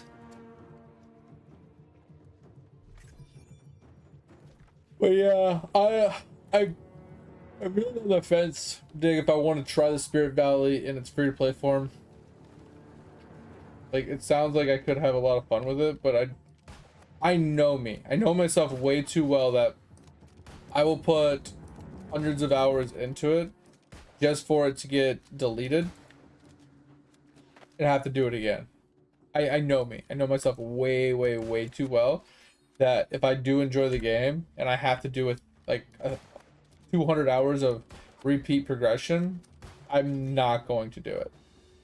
I'm going to be like, yeah, that's not worth me spending another 200-300 hours to get back to where I was. very, very, very few games in my life have ever been good enough to make me redo hundreds of hours of content.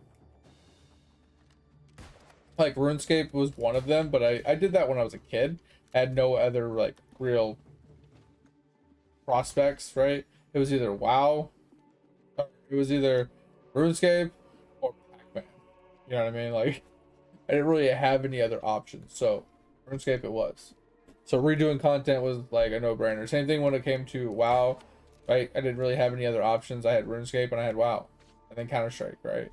So it was like, well, what else am I gonna do? So, you know, we obviously just kept leveling characters and redoing content.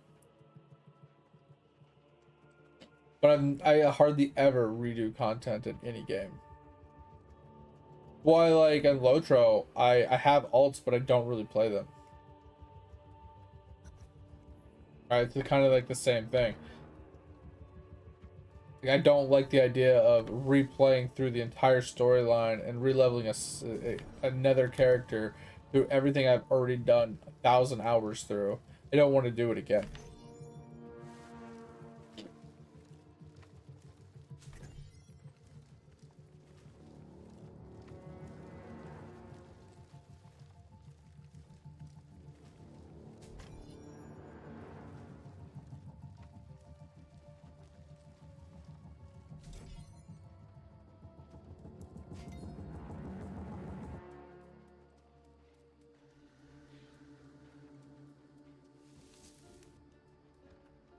Really, it's just complete sandbox. It's kind of cool. I mean, I do like a little direction personally. Like when it comes to games, I like sandbox. You know, like BDO, like basically a complete sandbox. But they do have quests, like main story quests, side quests, and they do have some direction to push you from zone to zone as a brand new player. But you can completely ignore that as a veteran player and do literally whatever you want. And that's like I like the feeling of that. But like I said, I do kind of like having some structured path in some way, shape, or form to kind of like push me in the right direction. Like when we were playing Ragnarok, it was so hard for me to get into because there was very little structured path. Or at least not one that I found, right? That wasn't very apparent. But yeah, and that's what I thought Dig was like, maybe not play it right now in the in like the quote unquote like whatever it is right now, like the demo version or whatever you want to call it. But just wait for the straight up actual early access where it's not gonna wipe. And that's my cute my the specific reason why I don't play demo versions is because I don't want the time I put in to be erased. Because it's like, why put hundreds of hours into something that's going to be deleted? And I don't mind it being deleted. I mind that it's being deleted just to start over. Right? And it's not like an AARPG where that's the intention of the game, right? It's an MMORPG that's intended to play long term, and I'm literally just playing it long enough, you know, just to experience it, to then delete it to start all over, you know, just to get back to where I was. That's where it's like a hard turn off for me.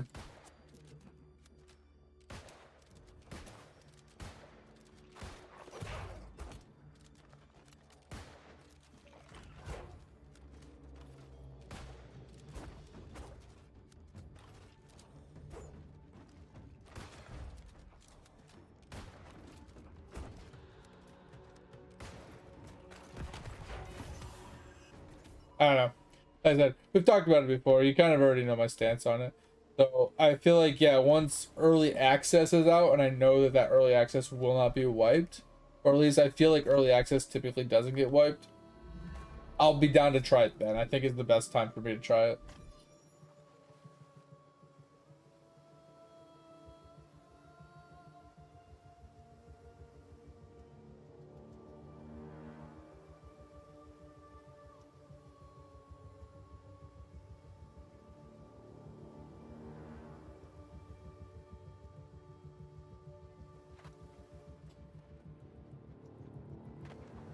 Yeah. So it's basically just like you're going from like, so it'd be like playing WoW without quests. So you go from one zone killing kobolds and men to going to another zone to killing bears and wolves because they're like higher tier levels.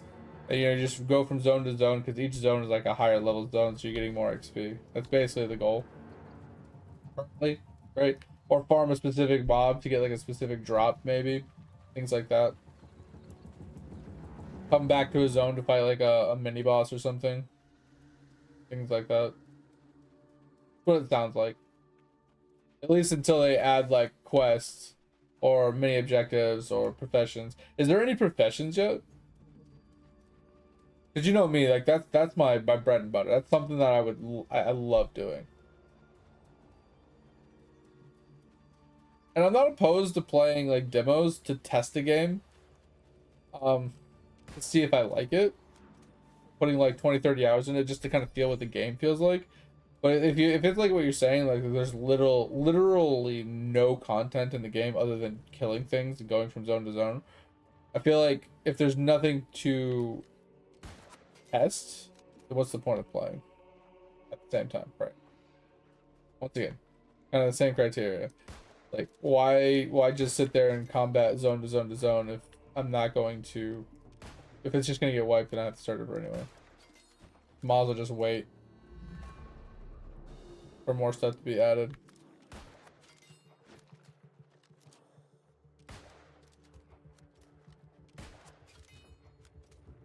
Yeah, I think professions would make it pretty fun.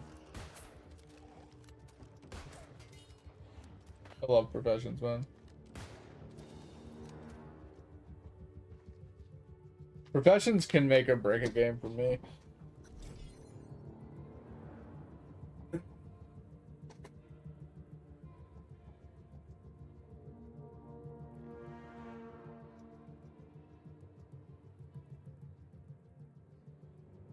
See, so that's something I brought up before. Dig, is I like it when games give you that information in the game, right? You don't have to go to a wiki, you don't have to data mine the information, you don't have to, you know, have people putting in, hey, I killed 5,000 mobs and this is what my drops were. And then they do some, calculations in the wiki to give you like drop percentages of the items and what items are in the table, blah blah blah. Like if it's built into the game and it gives it to you organically like that, I like that a lot, personally.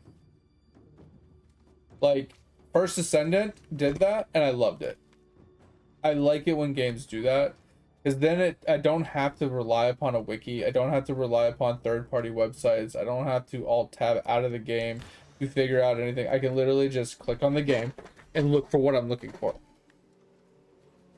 It's kind of nice, as long as they do it in a like a kind of structured, nice, elegant way. I don't know how to explain it, but like as long as it's not like really dog shit and convoluted to like navigate and operate, it can be done. Like those are the types of things I love when they add to games.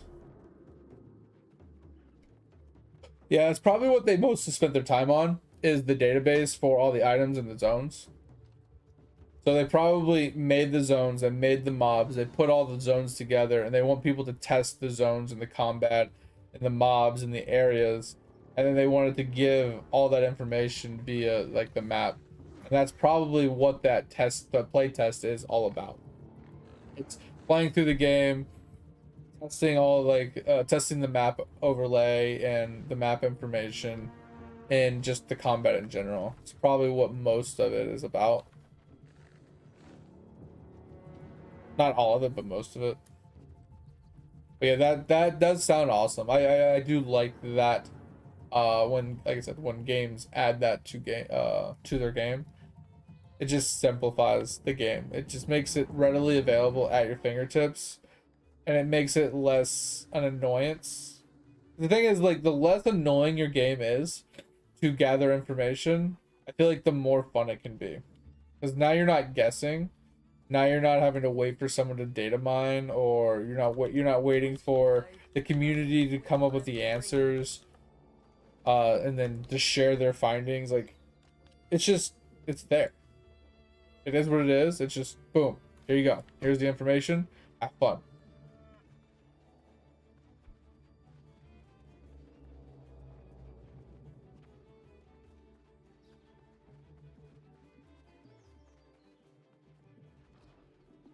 Oh, that's pretty cool. Yeah.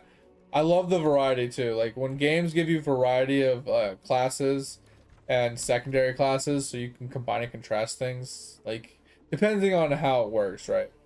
Like how the subclasses work and what can be combined and contrast. Like things like Rift, how you had like so many different variations of uh where you can combine and contrast different talent trees together to make like its own build was really cool. Like archetypes more style, right? You know, you combine like an archer with a hunter with, you know, a paladin. You get some weird combination of skills. Like that kind of stuff's really cool. I'm not saying that's how the game is, but that's really interesting kind of play styles to me, or not play styles, but like games. They never really hold my interest because it's way too complicated usually, but those are always really cool. But I do like it when they have a lot of variety. It's not like, hey, you got a warrior, a mage, or a rogue.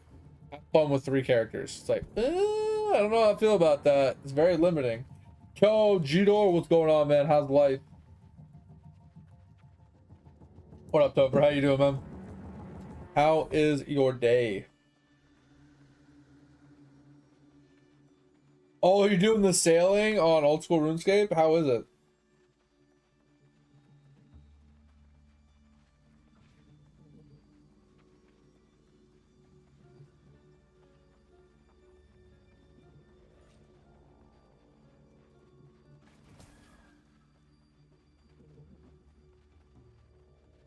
Yeah, and that was my big gripe about Ragnarok Dig, is they didn't give you any information on the map. Like they showed you the mobs that were in the zones, but they didn't give you like levels per se. They didn't give you any character like monster stats or monster information. Like they just said, hey, there's trees on this map. Like, okay, cool, thanks. Got done at midnight? Ugh. You have like another late party or something?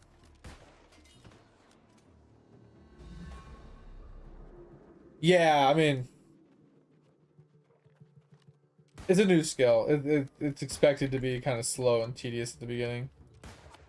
And even in like end game, it might still be slow, you know?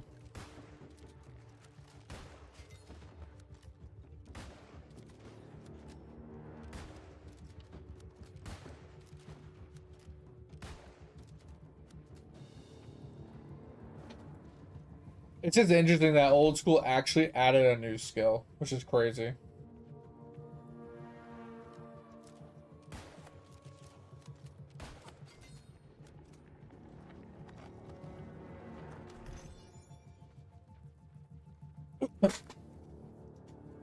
Ton of shit to clean up? Ah, I got you.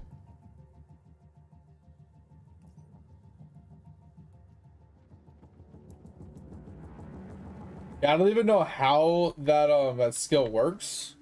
I know that it's been talked about for years that they were going to be adding it. And then I saw an article that they finally added it.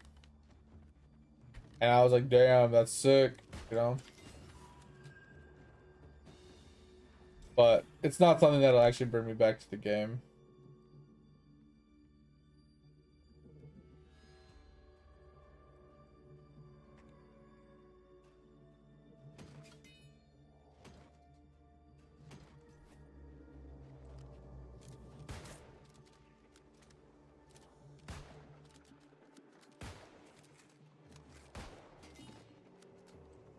Like I like old school, but it's so slow in comparison to RS3. I just can't bring myself to actually sitting down and grinding RS3 out again. I mean old school out specifically.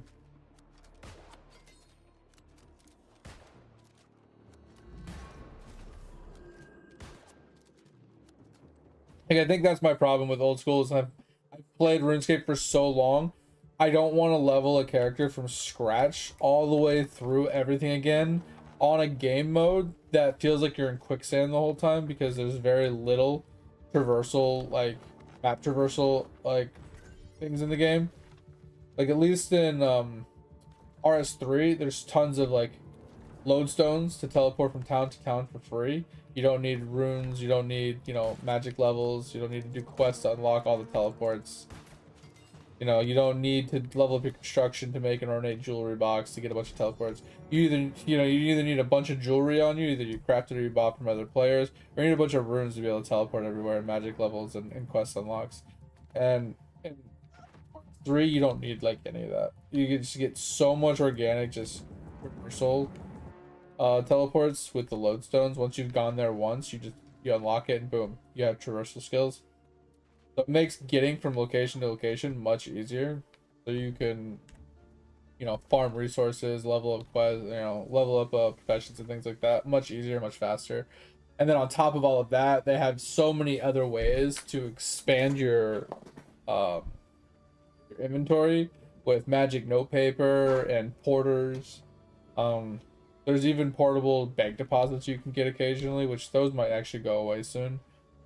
They're very rare and they're like one-time uses, so it's very silly to actually use one depending on the situation, but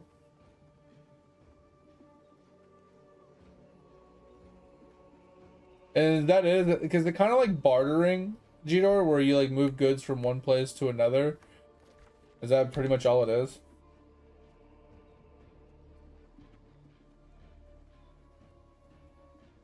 Yeah, Gdor. So we talked about this last night.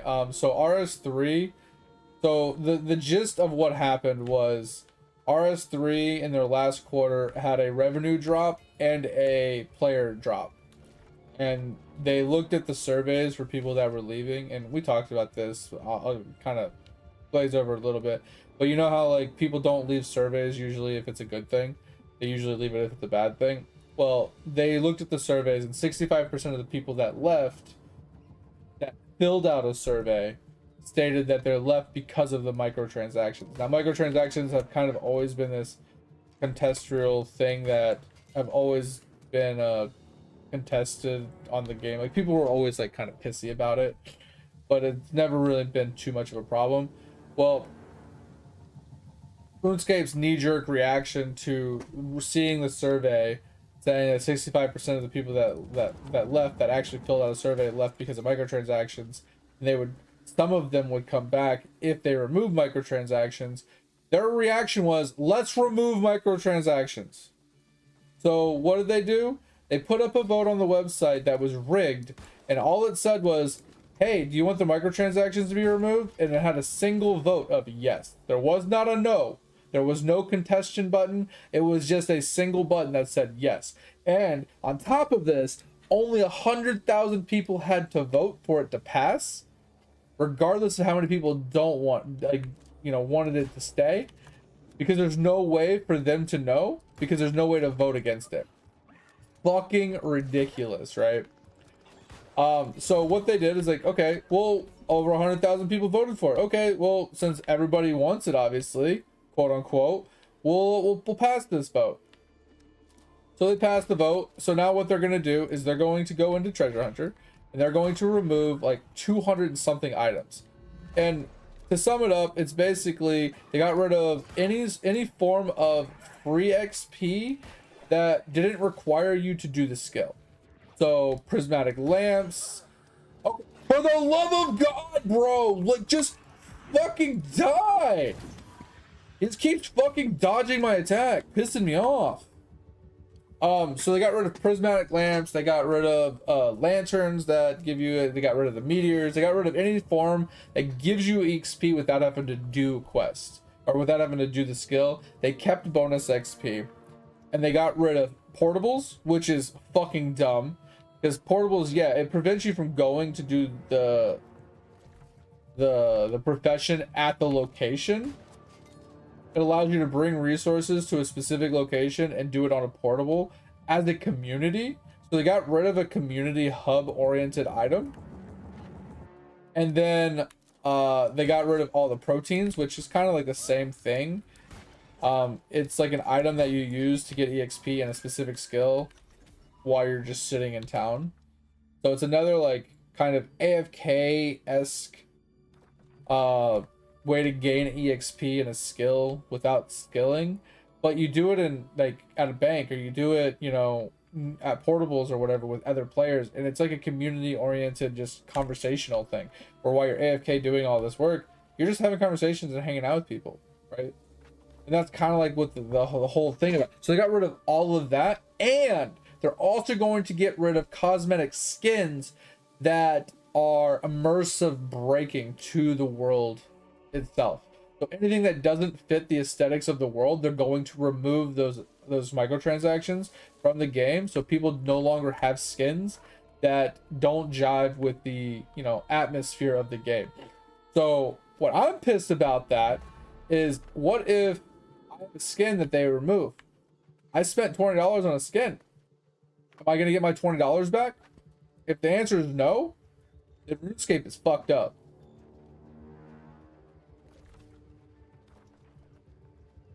Because here's the thing. You didn't allow for people to say no. And then you're going to go and you're going to remove skins that they've paid real money for, and now they no longer can have that asset, and you're not going to refund them. Bullshit. So, once again, I don't like what they're doing, but it doesn't really bother me all that much. I did abuse the free XP for some of my skills personally. Like, I manually leveled my dungeoneering to like level 102, and then from 102 to 200 million XP, I used prismatic lamps from the treasure hunter. But the reason people are pissed about the treasure hunter is because people can swipe their credit card on, you know, 50% off keys, get 100 keys, spin 100 keys, and they can get like millions of XP or hundreds of thousands of XP in certain skills, and they never have to do the skill. So people are pissed that people can just swipe their credit card and level up their character without actually playing the game. But at the end of the day, who's really losing? The person that's swiping the credit card to not play a video game, or the person that's playing the video game and having fun? Like, people are just kind of crazy in their mindset of like, well, if they can spend money on the game and pass what I've done, then what's the point of playing? The point of playing is to have fun. Like, they don't understand it. If you're playing the game and you're having fun, what does it matter what somebody else is doing? You're not going into this game and competitively competing in PvP unless you're playing old school, right? And even if you are, you're not competing until you're at max level anyway. So just because they can get to max level by swiping the credit card doesn't mean that they're going to be better than you. It's just fucking crazy. The logic and the mentality behind like people being pissed at microtransactions in video games is just appalling to me. It drives me insane that, oh my god, you just swiped your credit card for $200 and you got 500 spins and you got a 0.001% drop rate of a spin. Oh my god, fucking rigged. I'm not playing this game. It's like, bro, you're the one playing free to play. If you don't like that he's spending money, spend money yourself. And if you don't want to spend money, then don't bitch.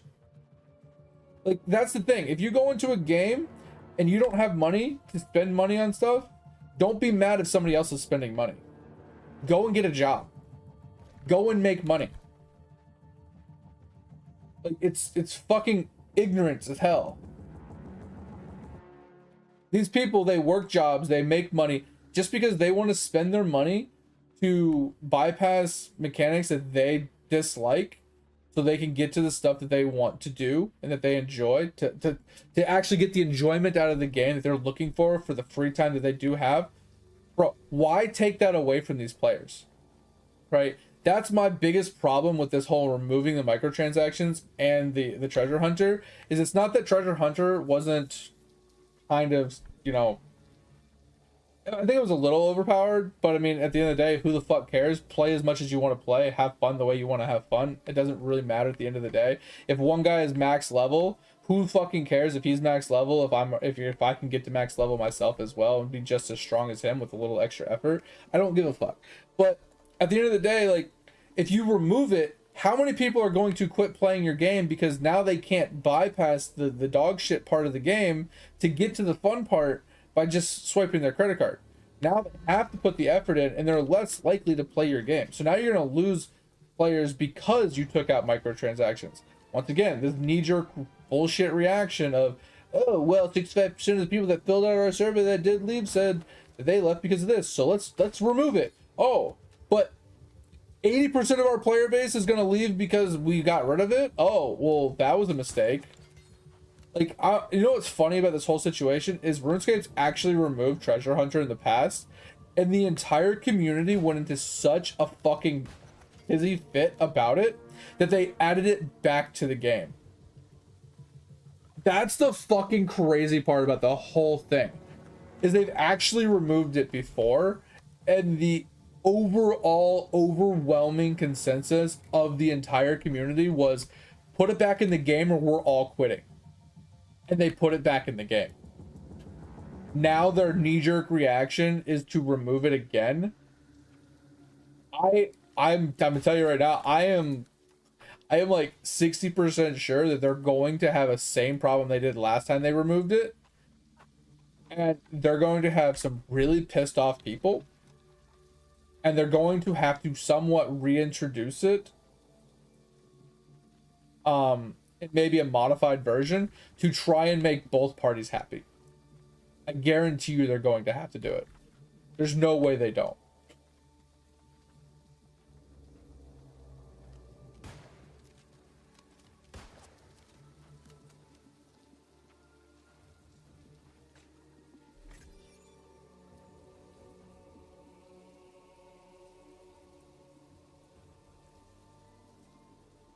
Oh, Tover, I think Dig was talking about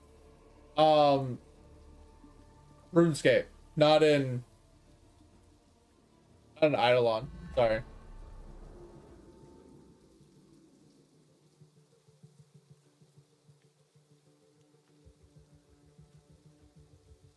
Yeah, I know you were talking about Eidolon. We were talking about our old school RuneScape. Sorry. And that's the thing too, Dig. RuneScape's microtransactions don't give account power. Right? The only thing that swiping your credit card in RuneScape does is allows you to get a little extra bank space. It allows you to get spins for Treasure Hunter, which can give you free XP.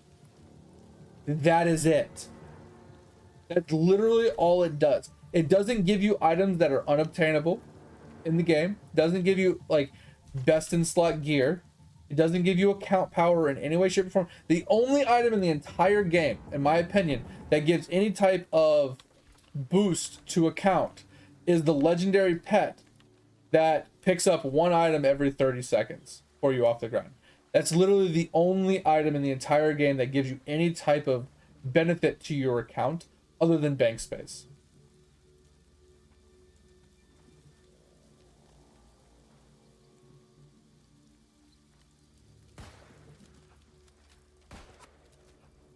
So this is why I'm like so annoyed and kind of pissy about it. Is it's kind of like the same thing with like New World, right? They had their beta, right? And people played the beta and people put in their feedback or whatever. And then the players were pissed about something, right?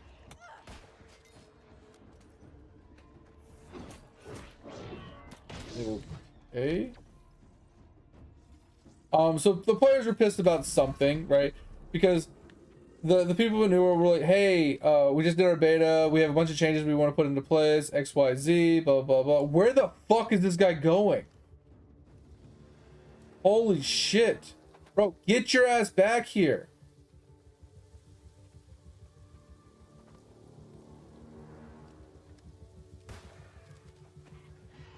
Anyway, so long story short is like they wanted to push the release back because, you know, they weren't going to be ready in time to release it when they said they were going to, and the whole community is like, no, you release it now or we won't play your game. Dog shit company can't even release, blah blah blah blah. You know, so they're like, all right, cool, we'll release the game. Oh well, why'd you release a game that's not finished? Well, I don't know, dumb shits. You said you weren't going to play our game if we didn't release it. You kind of forced our hand, and now a game's not ready because you wanted the game now. So what the fuck did you expect, right? Like, that's kind of like what happened with New World, and I feel like that's kind of where RuneScape is almost, right? It's like they're listening to these very loud, outspoken people, right? These people that, and that's the thing. It's like this day and age, the internet gives everybody a voice, and whoever has the loudest voice gets heard. And the crybaby, baby bag bullshit, people that feel like things aren't ever fair for them, that everything is against them, and you know, if it's not an even playing field for everybody and everybody's not equal, blah blah blah, then you know it needs to be changed, it needs to be fixed. Well, I don't have a job because I'm 12 years old, so everybody else needs to be like, you know, at my level. Like that's kind of the mentality, right? And these people, they scream, holler, and they boycott things, and they get massive groups together because there's a lot of them, and they kind of just force the hand of companies to do things or to face the consequences of these, you know, that would happen, of these loud voices. The thing is, like, I feel like they're not even the majority, right? I feel like those loud, obnoxious people that are doing that are more like maybe 10% of the population that would play the game. And the way we've talked about it before, and the way I look at it, is like, build the game you want to build the game. If you have a vision of a game, build the game in your vision. Whoever plays your game plays your game. Don't cater to the whims of everybody and the baby back criers on the internet, because here, at the end of the day, who's going to be playing your game? The people that are going to constantly complain, bitch, cry about every little fucking thing and make you change the game to fit their ideals? Or the people that enjoy what you created, that like the way what you did, that, you know, can see your vision and jive with the way you want things to go? Yes, your community might be somewhat relatively small, you know, maybe 10,000 players or less, but you're going to have a loyal basis of player base. And you're not going to have to cater to the whims of every little tiny Johnny with a credit card. It's just so obnoxious that I think RuneScape is starting to lose their identity at this point. They have had Treasure Hunter in the game for almost as long as I can fucking remember. And yes, it's always been a source of contention between the player base. People dislike it, people like it. Been back and forth, 50-50, pretty much the whole time. But it's not game breaking, right? And then you, like, RuneScape, for New World, for example, like, once again, like, they released their game and they killed their game because they released it too early, because they caved to the community that was online crying that they weren't going to release their game when they said they would. Granted, they did push the release multiple times, and I get that people were pissed about it, but if they're not ready, they're not ready. It's that fucking simple. Because, like I said, at the end of the day, what does it boil down to? You either A, you want to play the game so badly that you'll play it even in a broken state, or B, you want a perfect, polished game, but you want it now. You can't have both. So you got to pick your battles, children, right? You literally have to pick your battle. You either A, you're going to suck it the fuck up and you're going to wait for them to release the game in a more polished state, more complete state with less bugs and problems, and wait the fucking time out, or you're going to deal with the fucking bugs and problems because you forced them to push the game out before they were ready. Like, the fucking silver spoon, fucking spoiled bitch ass children nowadays are pissing me off because they're ruining gaming for me. They have these loud bitch ass voices and they complain about, oh, we need to all be equal, everything needs to be fair, blah blah blah. And don't get me wrong, I do bitch about certain things, like, you know, everybody should have access to all forms of content in the game. And what I mean by that, and I've talked about it before, is there shouldn't be gear locked behind a specific mob that can only be killed at a specific date and time, that if players don't play at that specific date and time, that they can never obtain that item. That's bullshit, right? I do agree with the idea that everybody should be able to fight everything, to be able to obtain everything in the game themselves. And not that they should be able to fight it like no matter what, but they should have the ability to be able to be available to fight it if they want, right? AKA an hourly boss spawn where you get 1 drop a day or 1 drop a week or whatever it is. Like, so there's 1 day a week that this boss spawns, and on that day he spawns every hour on the hour. That way, yeah, if you can't play that day, it kind of sucks. You know, maybe it's on a 5-day rotation, so it's on a different day every day of the week, basically. But being on like every hour allows for someone to log in at least once during the day to get a kill. Right? It gives that freedom for people to do it. Now, if it was 1 kill a week, like a raid, right? You had to log in once a week to do the raid. So log in at your own leisure to do it. That's fucking relatively easy for anybody to acquire, unless you work like a weird job like an oil rig or something like that where you don't have that freedom, right? But then at that point you have a job where you understand that you're going to be gone for a long period of time, so you're not expected for it to be fair for you, right? But there shouldn't be things that you're locked out of purely because I play at midnight to 2 a.m. every day. That's my time slot I can play. But nothing, but all the things that spawn are at noon. There's no way I can make that, right? That's unfair. But if you're pissed that the game isn't fair because you can swipe your credit card to get your character to max level, just go get a job. Stop crying, stop playing the video game, and go get a job. That's literally the argument.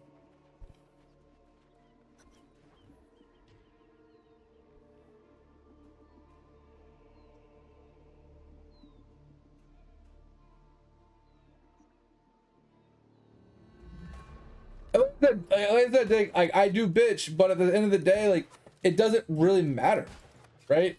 I do complain that there's like things that are like, oh well, that guy, you know, skipped content or whatever. It's like, but does it matter that he skipped content and I didn't? Like, I have the ability to do it. I can do it if I wanted to. So why am I going to bitch that someone did it and I didn't when I can do it, right? It's not like he's doing something that you can't do. If you don't have money to do what he did, then the argument isn't that that's unfair. It's you're not willing to do what they're doing to do the same thing. So that's not an unfairness in any way, shape, or form. I don't believe that's unfair.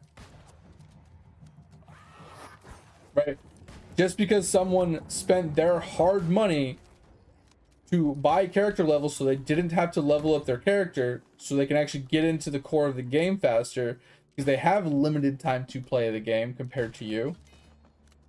It's valuing money over time at that point. If you value your money more than you do your time, then you're not going to spend your money, but then you're going to complain that people swipe their credit card and bypass content. But you could do the same fucking thing. That's what doesn't make sense. It's not that it's not fair. It's just you don't want to take advantage of it and do it, and you want to complain that somebody else is. It pisses me off.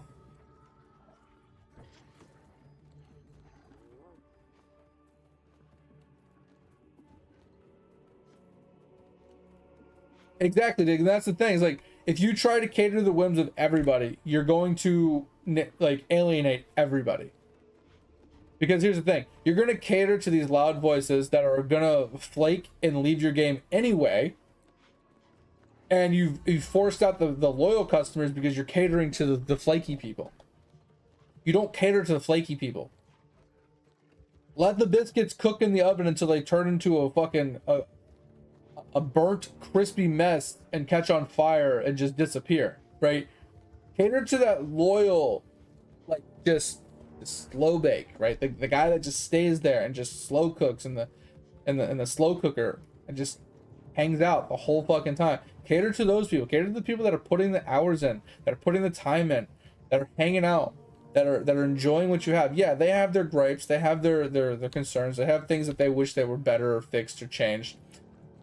But they're not going on the internet threatening to boycott your game and to, you know, negative bomb you and blah blah blah because, you know, they don't like something in your game.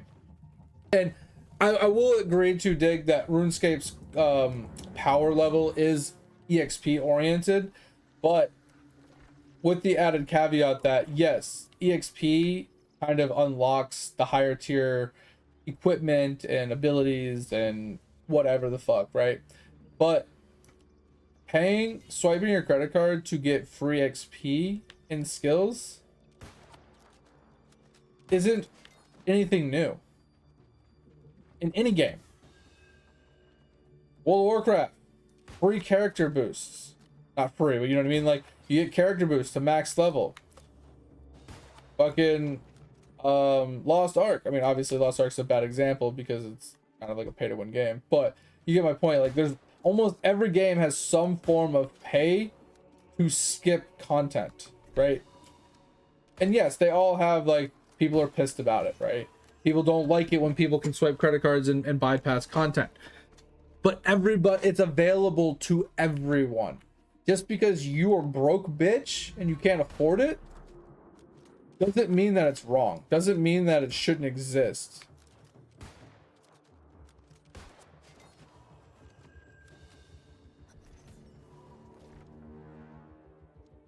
I don't know. It just grinds my fucking gears, man. But like in RuneScape, just because I swipe my credit card and I get free XP, so I don't have to do the skill to gain the EXP, doesn't mean that I don't eventually have to still do the skill. Because most of the items in the game that you obtain, you have to obtain a specific item drop from doing the skill to actually obtain the item, right, that you're trying to get. A lot of times you can buy it, yes, from other players. But there are a lot that you can't, that you have to actually manually obtain yourself because they're unpurchasable, they're untradeable. I would say that's only like maybe 10% of them, maybe 20% of them that you have to actually farm yourself. So, I mean, that's obviously, take that with a grain of salt, right? But also getting to level 99 isn't truly that hard in most of the skills in RuneScape, right? So getting to 99 is pretty much what you're shooting for in RuneScape, and getting there isn't truly that hard. It takes a little bit of time, but it's not hard. And if I want to spend $100 to bypass some of the early levels or some of the like the later EXP gains, shut the fuck up. Like, you can do it too. And here's what pissed me off the most about the treasure hunter though, Dig, is like, yes, you can swipe your credit card to buy keys, right? To just spin, right?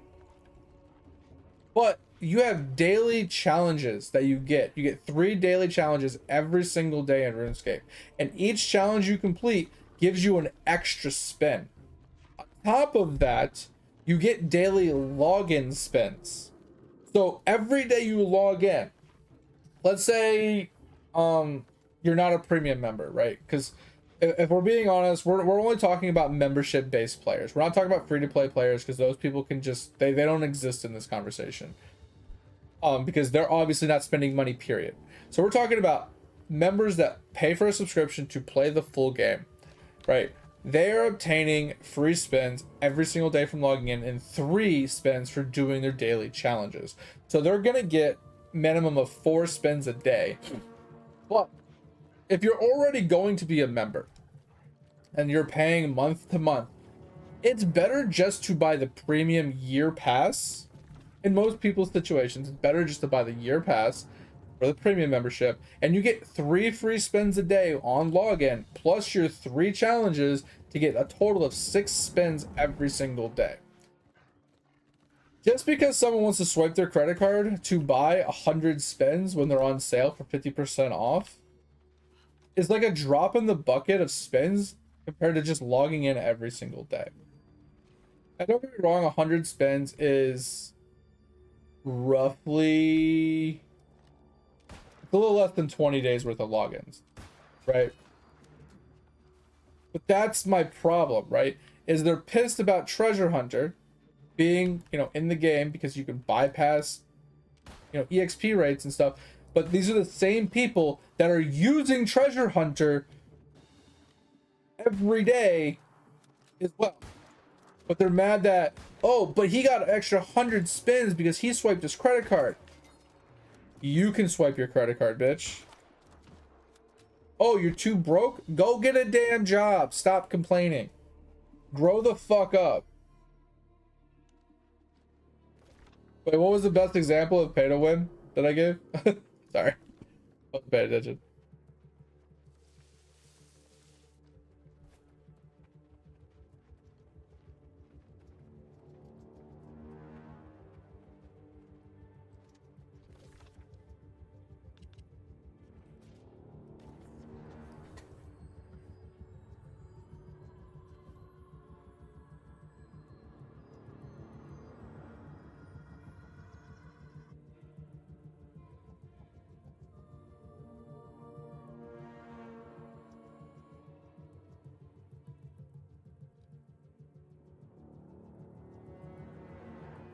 Yeah, Dick, like I said, Eidolon is 100% a pay-to-win game.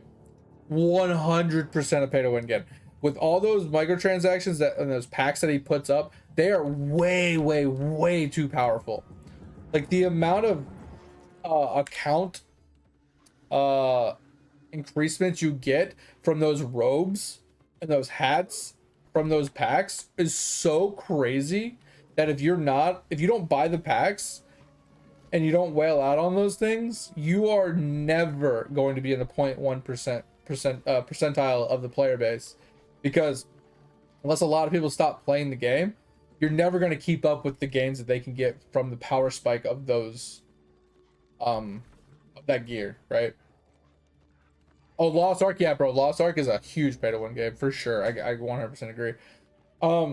Wait, what do you mean by WoW? In WoW, can you buy a max level character boost with in-game gold now? That didn't used to be a thing. Like, I know you can like spend in-game gold to buy WoW tokens off of the auction house from other players, but once again, that requires someone swiping their credit card for you to buy that token from them.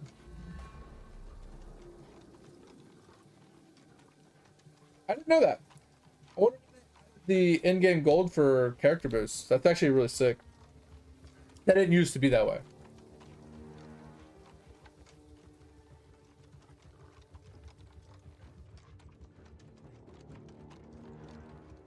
Oh, so yeah, you still have to rely on someone swiping their credit card. Gotcha. Yeah, so you use your in-game gold to buy the token, to turn the token into actual Blizzard currency, and then the Blizzard currency you use to do whatever you want to do. Once again, somebody has to swipe their credit card for it to work. If someone doesn't swipe their credit card to buy a token to put on the auction house, you cannot obtain it.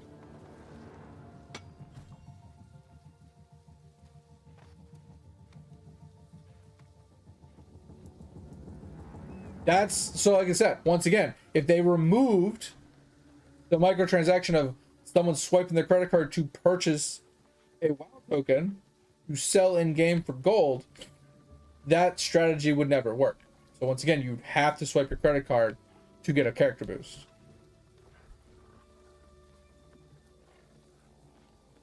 I will say that there has been games, Diggs, that do work that way, that if you you want a character boosted, you just pay in-game gold to level the character up. Like, there has been games that have done that. That's why I thought that, I was like, oh shit, that's sick. I didn't realize I did that, because that's really awesome. Because then it allows for younger people that don't have jobs, because they're too young, that do enjoy the game. It allows them to actually, take advantage of those services without, needing to have a job, without needing to be older or whatever the fuck, right? I do like that. And it does make it a little bit more fair across the board. But at the end of the day, like, it's a business, right? Like, you need to make money. You need to find ways to force people to spend money on your game, or you're not going to survive as a game, right? So that's why I don't think microtransactions are a bad thing. I never have. But at the same time, like, people they're so jaded against any time. If there is an ability to swipe your credit card in the game, they will instantly not play your game, because they don't want people to swipe their credit card to bypass content. And I just don't agree with that mentality. I just feel like that is a very just one-dimensional outlook on just the world. It's just crazy.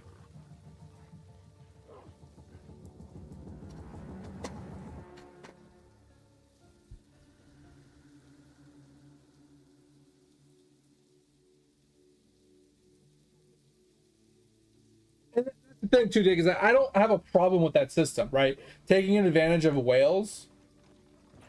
Like I said, I don't have a problem with that because Black Desert's the same way. Right? Their games are the same way where someone whales out because they don't want to put effort into the game to do it. They just want to, swipe the credit card to have fun now versus later.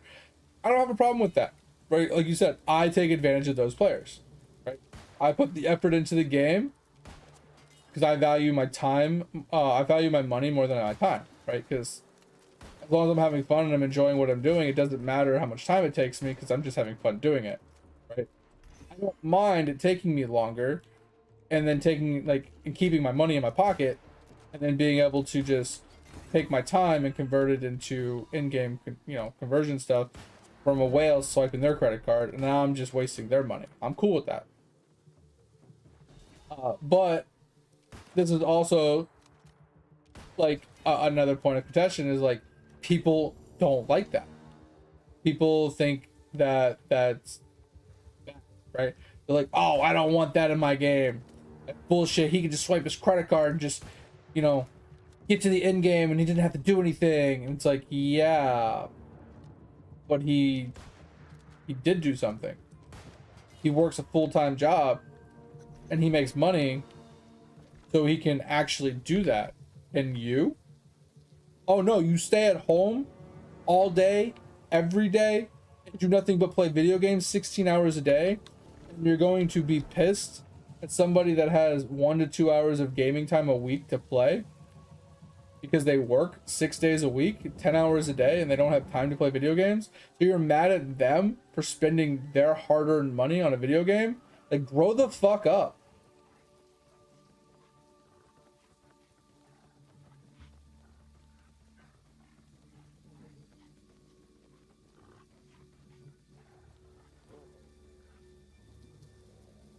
And that's the thing too, Dig. As long as it's not a true pay to win, as in you're swiping your credit card for an account advantage, aka Eidolon, that you cannot obtain in any other form other than swiping your credit card. As long as there's other ways to obtain that exact same item, whether it's with in-game time and grind, whether it's through events, or trading, your in-game currency for, the item via trade system or whatever, as long as there is some possible way to obtain that exact same item with your hard-earned work, experience of like putting time into the game, as long as it's obtainable in some way, shape, or form, I don't care if you can swipe your credit card for it. I don't care that you got to in-game before me. I don't care that you bypassed all this content and you didn't experience it and you didn't do X, Y, or Z. I don't care. All I care about is at the end of the day, when we're both maxed out, do we have the same power score? That's all that matters. To me, at least, right? But other people don't see it that way. Other people see it as like, oh, well, it took me 6 months to get to max level, but it took him 10 minutes because he swiped his credit card. That's bullshit. It's like, shut the fuck up. Go get a job. You know what I mean? Like, and that's the thing is like these people that are complaining are literally children. No, I don't have a problem with kids. Don't get me wrong. Kids are fine, whatever. But there are these children, or mentally they're children, that don't have jobs or don't have money, or they're working at like a really dog shit job with no, you know what I mean? They can't make enough money to actually spend it on a video game. That they're pissed because these people can do it. So they're like, I feel like they're like almost jealous in a way. And it ruins it, because these are the types of people that force gaming companies to change the way that their games like function or operate, or how they do things in their game. And now the games are evolving and changing in a way that, you know, they shouldn't be, because the game company is catering to these fucking crybabies. And now you end up with an unrecognizable game that you just don't enjoy. Or the game, like you said, the game completely dies because those flaky ass crybaby bitches leave the game anyway after the game was, you know, catered to them, and you've already alienated and forced out your loyal customers. So now you have a dead game. Not putting out any examples like New World or anything, but just saying.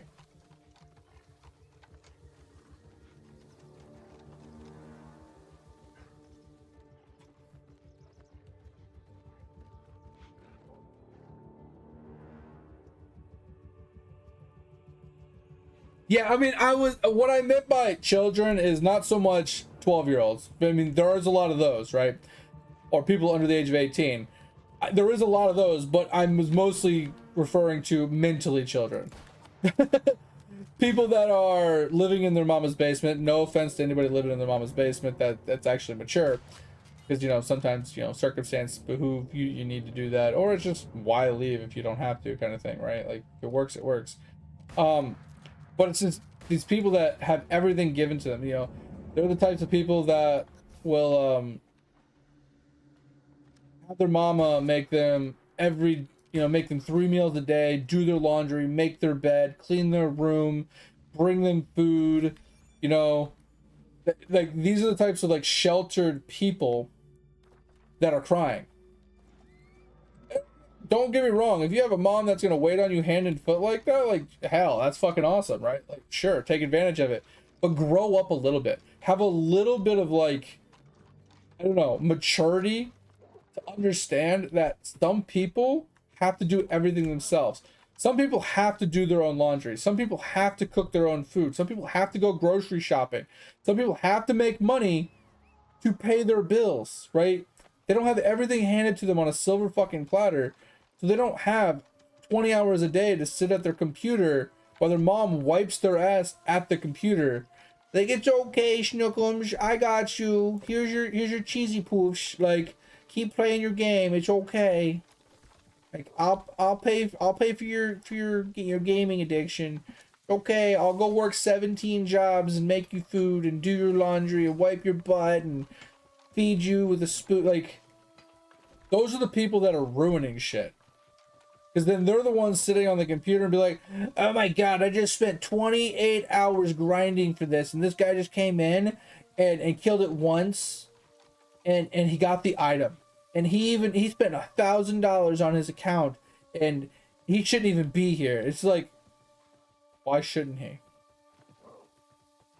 Like, why? Because he swiped his credit card and got to max level, and then bought a bunch of tokens to sell to people in-game to make in-game currency to buy a bunch of gear to get him to a point where he can actually be where you're at, and it took him what, fucking $1,000 to get to that point. Like, go fuck yourself, bro. Get out of your fucking bedroom, get off your computer, go touch some goddamn grass, and go get a fucking job. Like, oh my god, it pisses me off so much. I hate them. And don't get me wrong, I might lose 900 followers tonight for this conversation. I don't care. A lot of you, like, not a lot of you, but like some of you might be the exact person I'm talking about. And I have nothing against you. You're a great viewer. 99% of you are. But that shit pisses me off. If you're on the internet fucking bullying companies, bullying people, you know, being extremely like outspoken and one-dimensional view, and you can't see things from other people's points of views, then grow the fuck up. The world doesn't fucking revolve around you.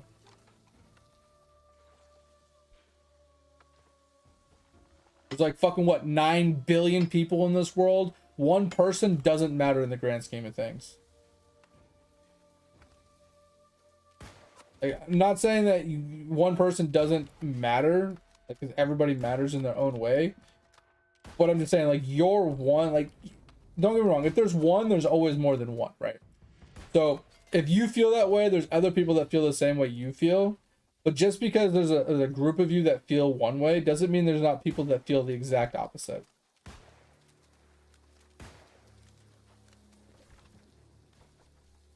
right? So if unless it's an overwhelming consensus of like 80% of the player base has the same outlook as that one individual, then it shouldn't matter. I don't know. Like I'm not conveying this last like 5 minutes very well. Like I said, I'm kind of just annoyed. But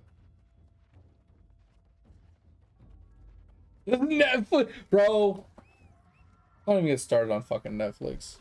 They keep increasing their fucking prices. Now, don't get me wrong, inflation happens. You got to increase your prices to keep up with profits and stuff. But bro, Netflix used to be like $8. Now it's like 20. It's crazy. Like I said, it's fine to like, obviously, you know, freedom of speech to a point, right? If you have a problem with something, you're more within your rights to speak your mind, you know, voice your opinion, blah blah blah blah. I have no problems with you voicing your opinion. What I have a problem with is you forcing your beliefs and your outlook and your wishes upon everybody else. What you want as an individual doesn't trump what the entire world wants. There is 1 million players and only 100,000 players of that group has the same outlook as you. What about the other 900,000? Right? Do you think that what you want outweighs the other 90% of the player base? In my opinion, no. Yes, you might like this game and you might have problems with it, you need fix, blah blah blah, but there is thousands of other games to choose from. You don't have to play this game.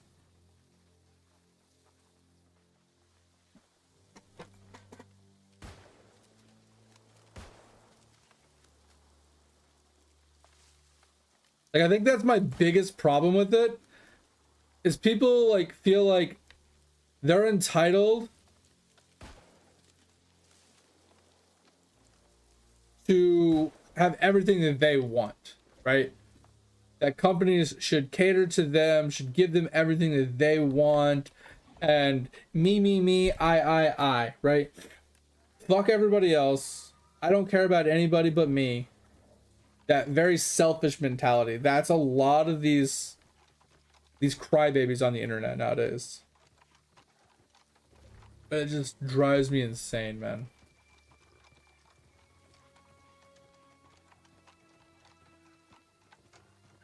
Yeah, so a while back, a couple years ago, when my wife got her new phone, she had to upgrade her plan, but the Verizon plan came with Disney and Hulu as a combo deal, like with the Verizon for like $10. And we're grandfathered in at $10 as long as we don't change our phone plan. So I won't cancel that or change that for anything. But yeah, I'm tempted to get rid of Netflix. The problem is that the wife uses Netflix on a daily basis. She goes to sleep to Netflix shows. She watches a lot of stuff on Netflix. And the other downside is I watch almost all my stuff on YouTube TV. Problem is YouTube TV is ridiculously expensive now. It used to be like $40 to $50. It's almost $100 now. It's crazy expensive. It was cheaper to actually have Netflix and YouTube TV and Hulu compared to having just traditional cable box. Because cable used to be like $150 for like anything decent. And we used to save so much money by doing that. Now it's fucking crazy. Yo, what up, Tabitha? Wait, Tabitha? Yeah, Tabitha. Got it right. Okay. What's going on? Where's Eidolon? Oh, it's in the background. It's right here. Does YouTube say I'm in I'm in the Eidolon category for some apparent reason? Wait, it's right here.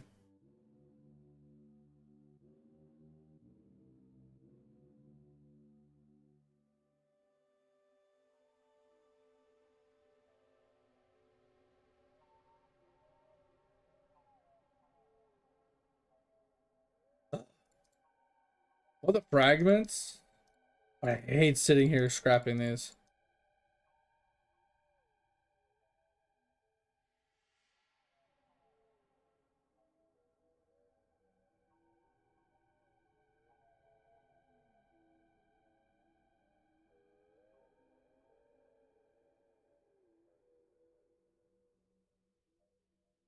Yeah, I mean, we play Eidolon in the background 99% of the time.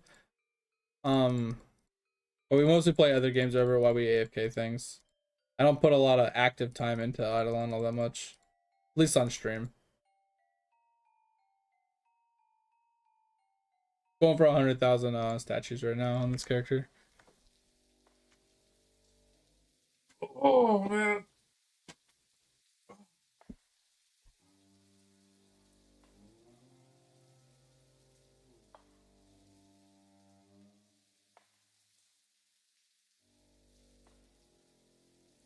Yeah, and that's what's funny too, Dig, is there's a lot of content creators. Like I don't have any specifics, right? Because I don't watch a whole lot of YouTube, but there's a lot of content creators out there that they have an outspoken outlook on things, and I don't have a problem with that. But they're like, oh, they need to do this, they need to do that, they need to do this. But the thing is, like, the things that they're speaking on, they don't have any type of like experience or knowledge in, right? Like, oh, they just need to do this. Like, and they're talking about like how to make their game. They're trying to tell WoW or Blizzard how to make the game, but they have zero coding experience. They have zero game development experience. The only thing they have is 20 years of gaming experience, where they've played video games for 20 years and they've seen this in other games, but they don't know what it really takes to make that happen in a video game.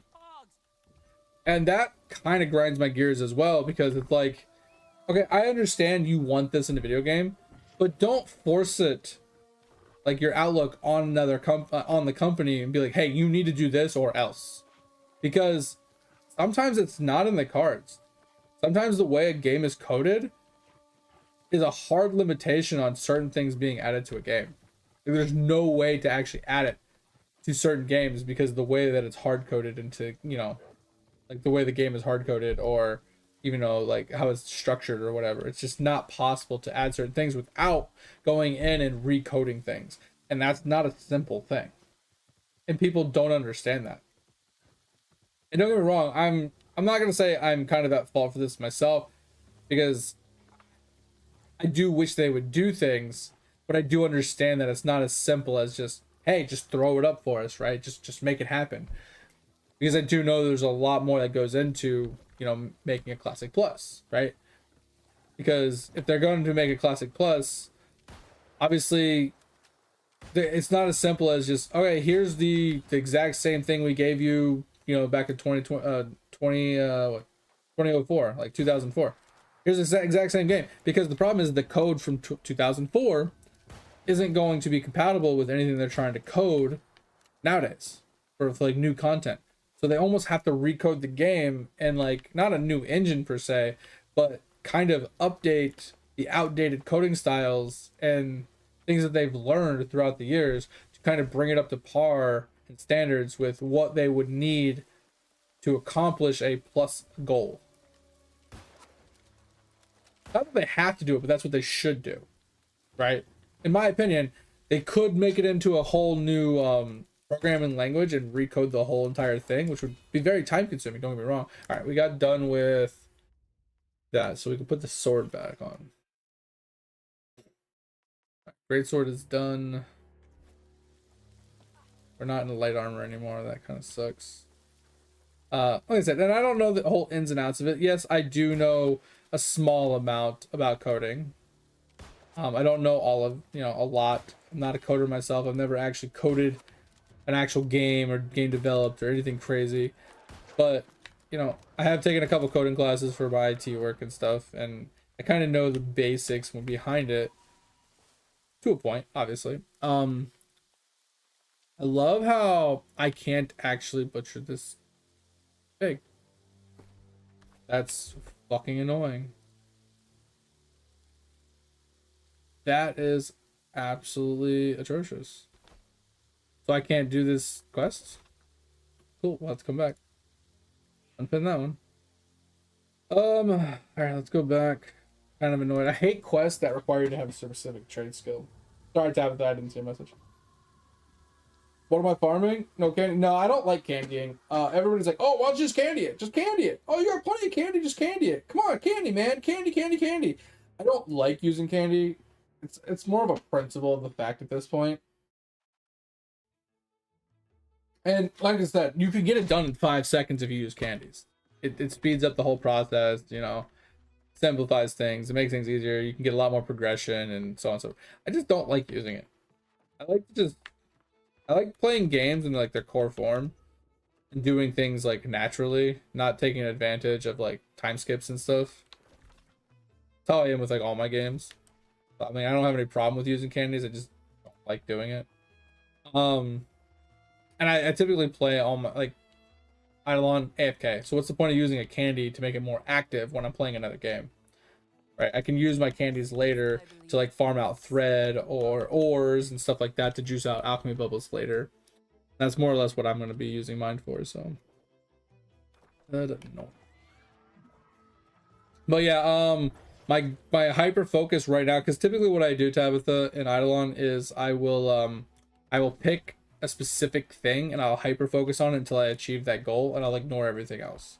So right now my goal has been my statues. I've ignored my statues since I made my account, pretty much. I just finished onyxing everything up to dragon statues in World 7. That's the only thing that's left to onyx. And I'm finishing the onyx quests on all 10 of my characters right now to get my Kapala statues and so on. Just getting that quest off the board, basically. So each one of them has to farm 100,000 statues. And instead of doing it the smart way and just getting the quest on every character and letting them AFK for statues, while I'm doing other things, I'm just actively farming one character at a time at like board beans or something, or rams. The other day I did rams, and just getting the 100,000 done on each character one at a time. It's a lot slower. I don't really care, but that's what I'm doing. And then I'm gonna push into Zenith statues. So the goal is to get 1 million power statues, so I can just unlock my Zenith statues and just be done. And then I'll, you know, try and get as many Zenith statues as I can and start farming more statues to Zenith all my statues. And then once my statues are all Zenith, except for World 7 specifically, I'll find something else to focus on. But that's my current goal right now.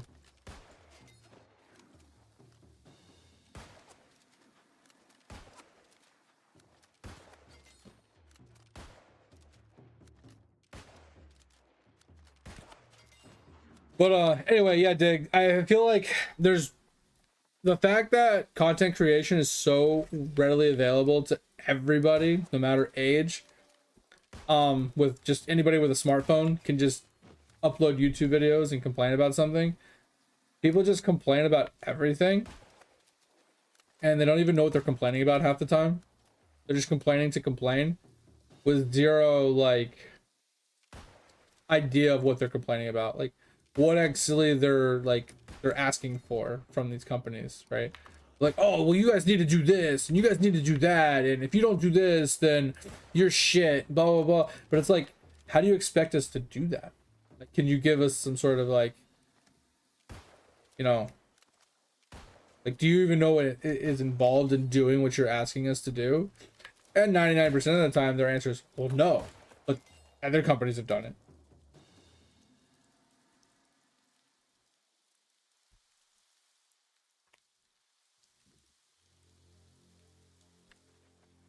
Yeah, exactly. That's what I'm saying. Like, but you are mature. Once again, Dig, this goes back to a purely maturity level issue. You have grown up enough mentally, not physically, mentally, to be able to see things from more than just your perspective, right? You understand that the world doesn't revolve around you, and just because you want something doesn't mean you're going to get something. And not saying that you won't get it, but maybe you won't get it in like the time frame that you're looking for, right? Because like you said, you don't really know what goes all into that what you want, but you understand that it's not as simple as just flicking a switch, right? not as simple as just connecting two wires from point A to point B. There's a lot more involved in it, right? Just because you want something doesn't mean it's going to happen. Just because I want to win the lottery doesn't mean I'm going to win the lottery. Can't just go and grab some lottery ticket numbers and hope I win big, right?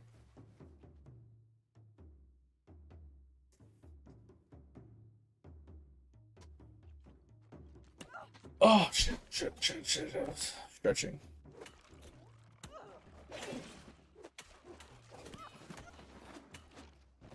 We're just gonna use our sword board for a little bit. Sorry, I was catching up on your messages, Tabitha. Oh, you did World 1 through... Oh, because you were doing card farm. Got you. That makes sense, though. Like, if you're card farming, I feel like candies are kind of the way to go. I will agree with that for sure. Because if I'm just farming 100,000 statues, it doesn't take long. Like, for me it does, because I only have 60-something% drop rate. And I don't have as much increasements to the statue drops as some other players do. I'm just not as advanced because I don't play the game as hardcore as some other people. But if you're going for cards, you need so many of them. I can understand candying. Like, you need hundreds of thousands of cards for every one of them. You're not just going for just a handful of statues.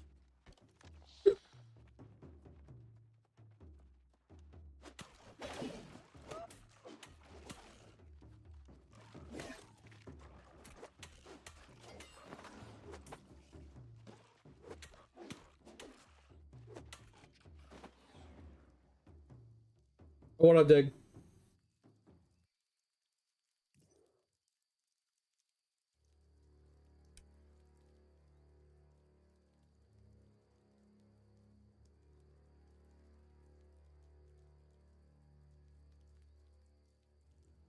Yeah, I hate it when they remove content too. Like, I don't mind that content has to be removed at some point, like older content, just to because it doesn't fit anymore or whatever the issue is.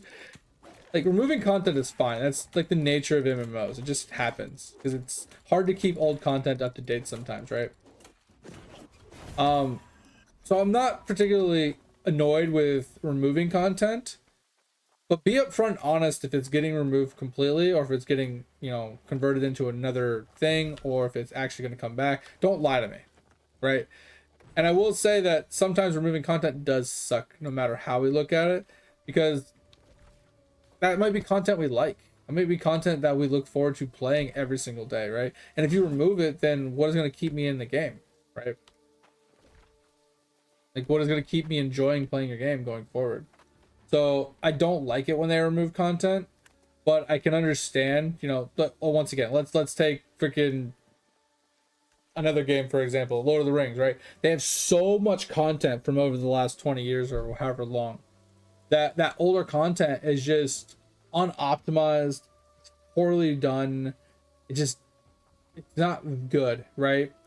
But they don't have the resources to update and keep old content up to date with every expansion that they add and everything that they change from expansion to expansion to expansion.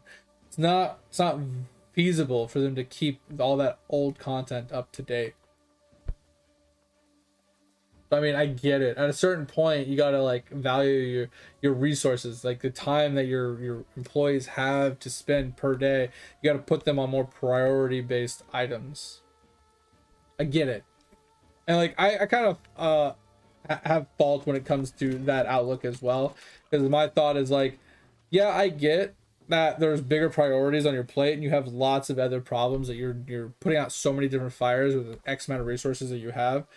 But I always feel like there's enough time in someone's busy schedule to spend an hour a week on trivial small things that could be fixed. Like little tiny quality of life things that are just such an annoyance for people in the game, that if you spent 5 or 10 minutes a day working on something to fix it, like on average, like not just, hey, I spent 10 minutes on this, now I gotta remember where I was yesterday and do it today. Like, you know what I mean? Like, maybe like spend an hour a week on it or spend one day a month on working on like certain aspects of the game just to fix certain buggy kind of just unpolished bad things that need to be fixed over time, you know, eventually.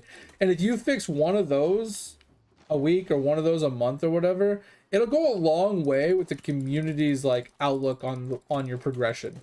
I feel like, right? I feel like if you're able to show them that you are working on the lower priority things slowly, but you are actually putting effort into fixing the lower priority things while still giving content, then I feel like it shows that you're trying and you're putting in a lot of effort and whatnot, that it'll show through in like the player base, like being a little bit more loyal to you and stuff.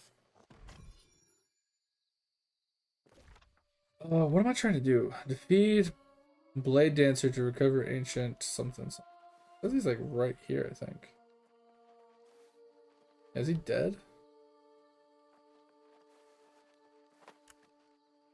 Is he underneath? So you said you have... I have one card to the pink star, 5-star. Pink, it's red, not pink. Not sure what it's called. Any recommendations? Thought about doing roll one boss because AFK gains. Oh, you have one of those cardifiers? Is that what you're talking about? Where it boosts a card to 5-star?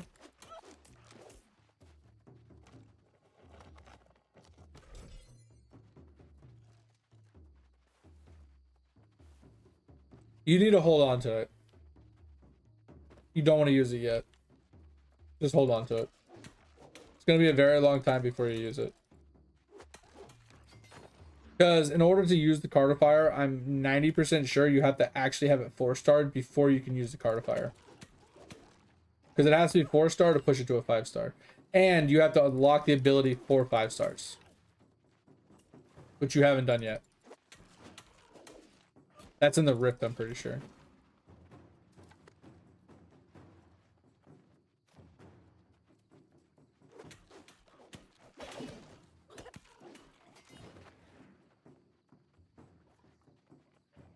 And I mean, yes, AFK gains are great, but I would use the cardifier on a card that isn't easily farmable.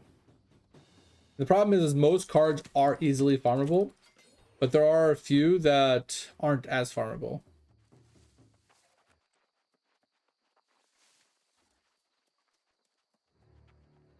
But where is this person I gotta kill? It says it's like right here.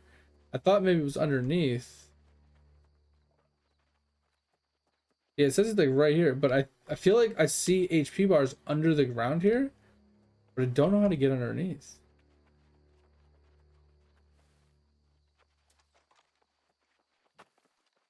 I feel like there's an underground right here.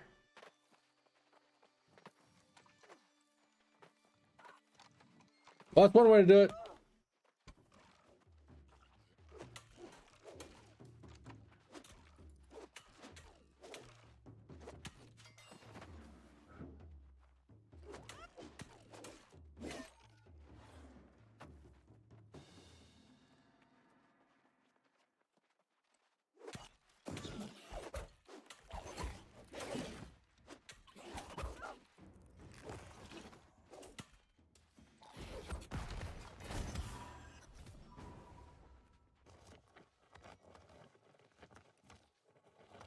Oh. What's a boss? Oh, the guy I was killing? I gotta go to the bathroom really quick, guys. Give me just a minute. Actually, I gotta get out of here first. Yeah, I couldn't understand how to get down here. I was running around for like 5-10 minutes and I couldn't figure out how to get down here. I knew there was like an underground somewhere. I just couldn't find the stairs. It was way over here, that's why.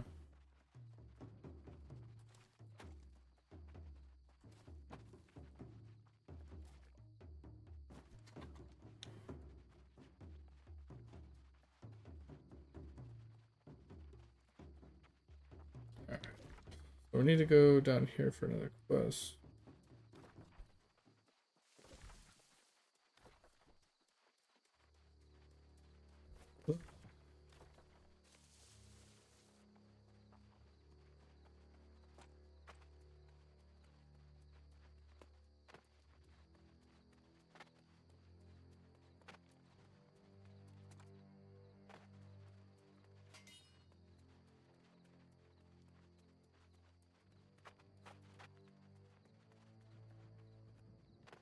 You did it on Deathbringer too for Chows? Oh, that's not a bad idea.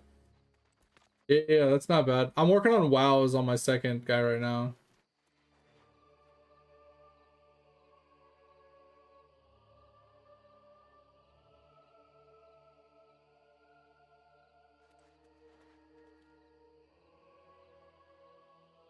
Which one are we talking about, Tabitha? You said dig? Which card are we talking about? Start with this one. I mean, all of them should be able to be 6-starred. But yeah, I would agree. This one is kind of a pain in the ass to probably 6-star because it's only available in the Coliseum. You're right. This one technically you can do. It's just really annoying. I would say these ones are also kind of annoying to card because they're only in Coliseum as well. But like all of these are easy. All of these are easy. These are easy. These are going to be fucking annoying to card farm for. Like they just take so many cards. Like just to get to the second one is 33,000. But like bosses wise, like I feel like these are easy. This is a daily, but it's easy. Boops are easy. Like these guys aren't too bad. You get 9 keys a day or 10 keys a day. Like it's not too bad. You just eventually get your way through it. I would say biggie hours can be a little annoying, but it's definitely doable with enough drop rate. Same thing with Doot. Get daily keys basically to go in and fight them. Same thing with all of these. Mini bosses can be a problem. But once again, it's just like a time consuming thing. I feel like I don't really think there's very many that require a cardifier. Like I said, some bosses maybe. Because some bosses can be annoying. But the thing is, like, Troll, you can farm as many keys as you want. Kettle, you can farm as many keys as you want. You get daily entry fees for Emperor right now. And then this is the mini boss. You get like 2 kills a week, basically, for this guy, for this guy, for the slushy dude, and the mush, right? So those are pretty easy to farm up. Event ones can be a little annoying to finish, but if you're available for enough events, like eventually you just get them done.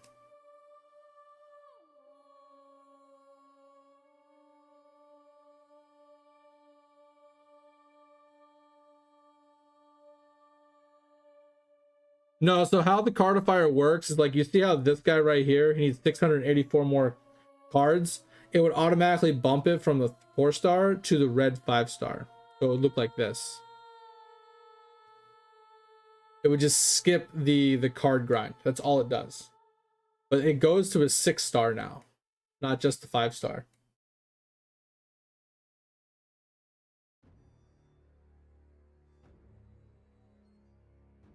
Yeah, save it for something like this,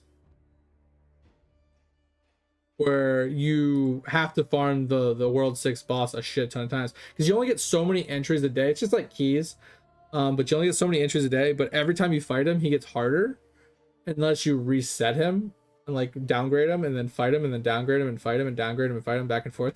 It's the only way you're going to be able to keep fighting him, and it can just be annoying. So getting it to a 4-star and then just cardifying it is probably your best bet, because everything else is just farmable. Like, I'm not even exaggerating, everything else is farmable very easily. It's just AFK or candies. It all boils down to, like, I have 5-stars and I haven't even tried. This is just me going through and wowing my second DK. This guy here, my Deathbringer, not DK, but like my Deathbringer. My Deathbringer has been wowing World 1, World 2, World 3. He's currently on World 4. He's already done World 5. And I've gotten so many cards to 5-star doing this. Like, World 1, 2, and 3 are done except for Coliseum. Right? And the NPC guy. I'm currently on World 4, and as you can tell, I'm on Worms, I think, and I've gotten 4-stars out of these. So I got a little bit more farming to go back and do for like 5-starring these.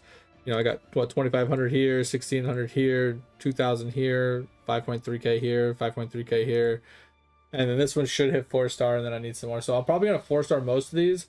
This is obviously already 5-starred. This will probably 5-star. This will probably 5-star, and this will probably 5-star. This one's already 5-starred. So some of these will be 5-star, and I'll have to backtrack for some. But then if you look at World 5, I've already done it, and they're all 4-starred except for the hole. So I have to eventually farm with the rest of the 5-stars here, but then I'm going to be working on wowing World 6. So hopefully I can get 4 stars across World 6 as well. And then I'll work on World 7 last. But I got to just, I'm just going to card farm World 1 through 6, basically, and just get that done on that character. That's kind of the goal. Yeah, we're 44k. We've been at it for what? 2 hours, 3 hours. I'm gonna go to the bathroom really quick, and then we'll jump back in.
I'm gonna go microwave my pizza really quick. It's gonna take me a minute. I forgot I haven't eaten yet. So give me just a second.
Alright, we got some pizza. Hell yeah, to the pizza gods.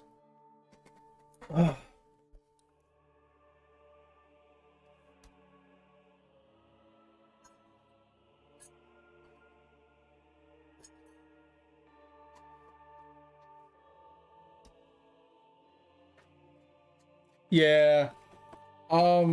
Yeah, doing the task forces are really good, Dig. Some of them can be really annoying. Some of them become trivial when you get higher levels as well. Like doing it with no talents, I don't think it's too big of a deal in my personal opinion. Because he's honestly a very easy boss. As long as you understand the mechanics and how to dodge like you know, the attack, and you know, you have decent gear equipped, it'll be very easy, regardless if you have talent points or not.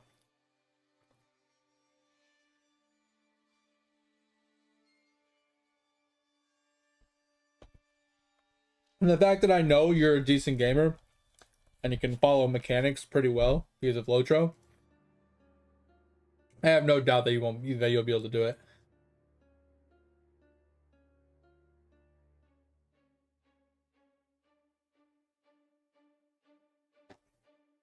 Yeah, but once you remove all those talents, you're gonna do like a third of the damage, if not less.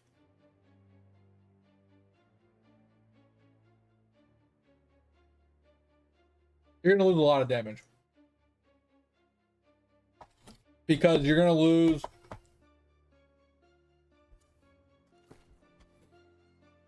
you're going to give up your axe, your sword, and any base damages or scaling damages you have. Plus whatever's in your talent tree. You're not gonna have abilities either, it's gonna be auto attacks. So it might take you 20, 30 hits.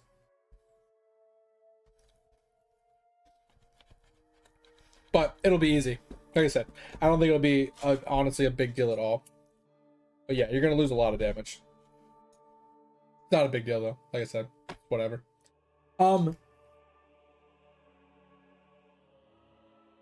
Question, Dig. Did you already kill I think it was a task board, I can't remember. It was like you had to kill poop with no weapon equipped or something like that. Isn't there one that's like that? I can't remember.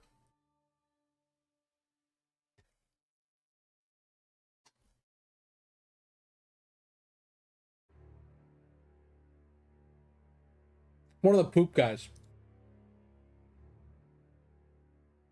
Have I never gone there in this game? Interesting. One of these. One of the poops. Jeez, let's go. 1 trill green. 50k, 50t free. What the fuck? How'd you get 50t?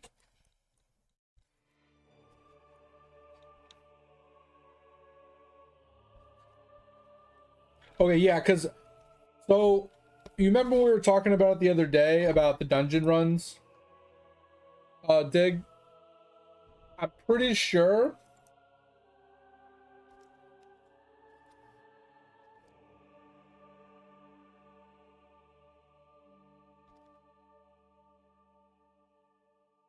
I'm trying to type and I can't really see. Remember we were talking about like Greg Rumbo builds and stuff like that? I know it was like a little over your head. But it's right here. So unlock this item by completing Naked and Afraid in the Blunder Hills. Which basically you have to take everything off.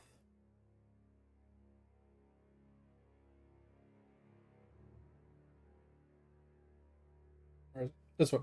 So enter the sewer with no equipment or weapon and defeat a sewer poop. This one.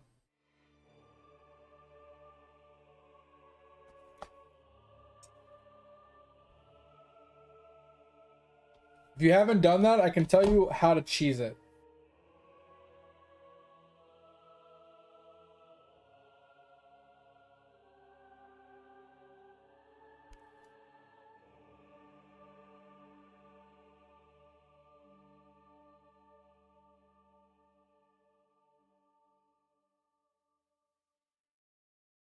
Because in order to unlock the stamp dig, you have to have enough resources to level it up. So you see like this one, I need 134 million green mush. They have to be in my inventory to actually upgrade it. But no, it doesn't matter who you level them up on. But what Mate was saying is in order to level them up, it just whoever has the highest carry capacity because you're going to need more. Yeah, it doesn't matter who you do. Stamps are account wide. It doesn't matter who you do it on.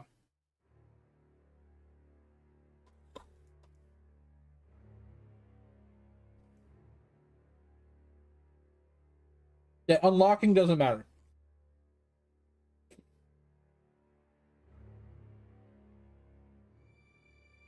How can I move this? Why can't I move this? Okay.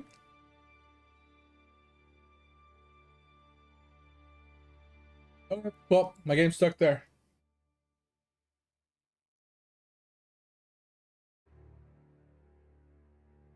So yeah, that was my question. Did you do Naked and Afraid yet?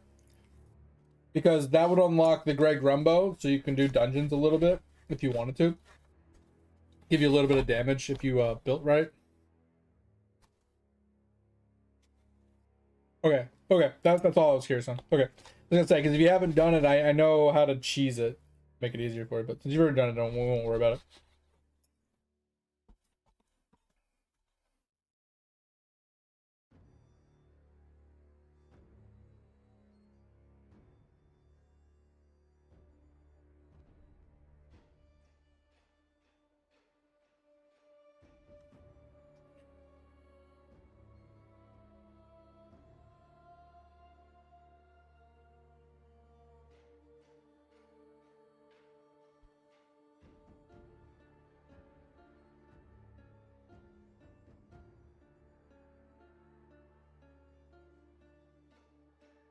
That's funny.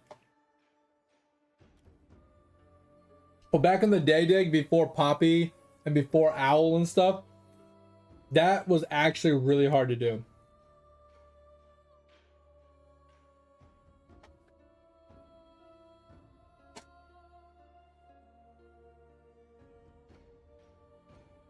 Like, I feel like people didn't normally hit 1,000,000 damage until they were like mid-world 3 almost. Maybe like the early, like end of World 2. Let alone 100 mil.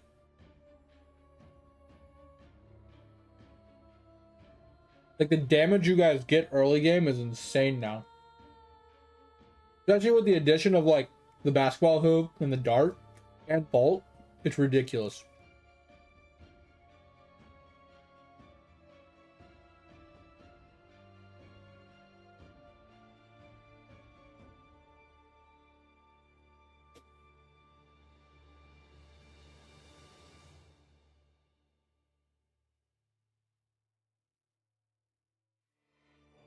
Yeah, that's what I'm saying.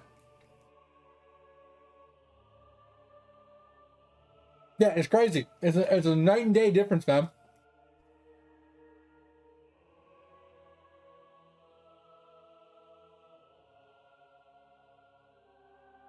Yeah, I remember he's done a few speed runs. Yeah, I actually like his content a lot. He's a great content creator. Like, he's actually good at video games as well, which is, and he's very knowledgeable because he tests things and he learns things. So I think that's why I actually really like Griffey. Because the problem is, there's a lot of Eidolon streamers, a lot of Eidolon content creators.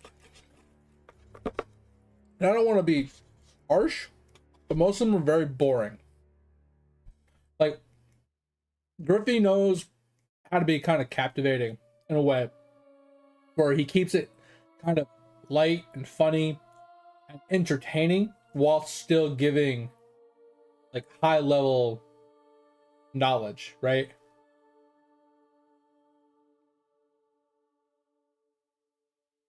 Like, listening to somebody be very monotone, very serious, very just robotic almost, regurgitating information when they're asked questions, and not really just like missing out on that entertainment factor makes it really hard to digest.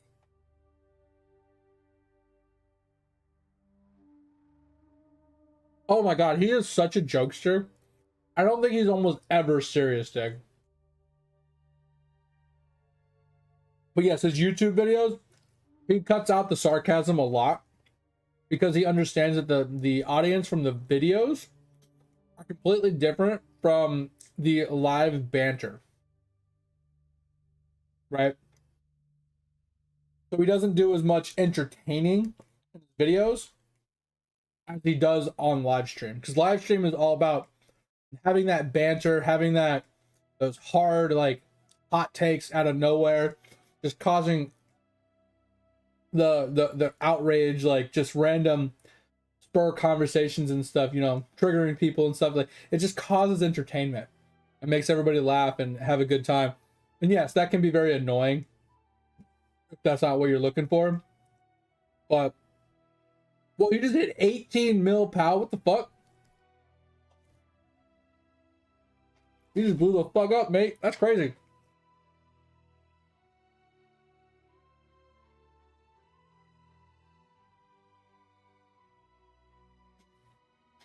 Oh, hell yeah, Dig. Nice job. I don't think I've done that yet. I don't think I've killed him a single time with no weapon. Where's that at? How about Baba Yaga? Which is pretty easy to do.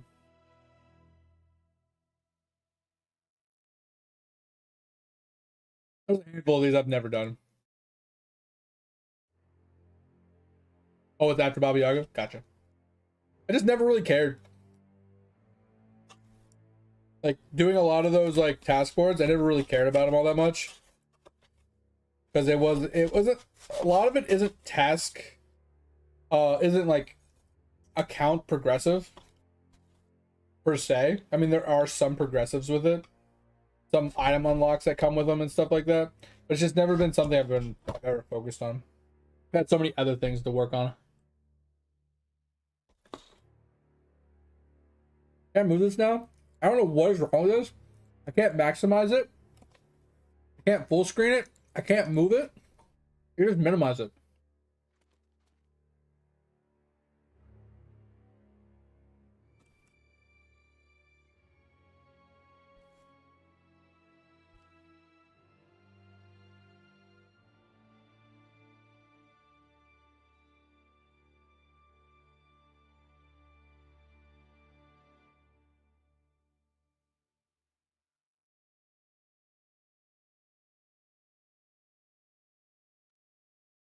Oh, yeah, yeah. So that's what they're mostly used for, Dig. Is the anvil unlocks. I got most of mine, honestly, from just doing the dailies. The bottom right is always dailies. So crap, 5 farmer brims. Fuck that. Defeat 69 sandcastles. Boom. Easy 6 trophies. Defeat 80 Nodos in tower defense. Another easy 7. Right. There's 2 easy ones to get done. Yeah. And that's the only reason why I even did some of them was for merits. But all my merit shops are done. Just from organically completing them by, you know, accident. So, yeah. With where you're at, you need to focus on doing the merits to get these done. Because faster respawn, max goblet, leveling up your Amarok thing so you can get the Amarok gear. Getting the bosses can now drop keys. Our chance for many bosses to drop star talents, pretty useful. The XP gain and the bag thing are kind of whatever. The XP gain can be something, but it's just bad. And then over here is kind of the same thing, you know, more respawn. E-font armor if you want to go that route. I've never crafted it. More arcade balls, very useful. Bosses can drop gems, insane. AFK gains, 2% AFK gains, it's kind of meh. But chance to drop obols, really good. Once again, more star talent drop chance here. So there's a lot of good stuff in here. World 3 is where it kind of becomes a little bit really nice. So you get build slots and food slots. These are really nice. Get you to 4 food slots without having to spend any gems. Max possible book, you kind of need this. Printer sample, pretty good. It's not a lot. But it's 5% basically. Gets you closer to the max cap of 90% faster. Binary cycles, helpful. Mod respawn insane.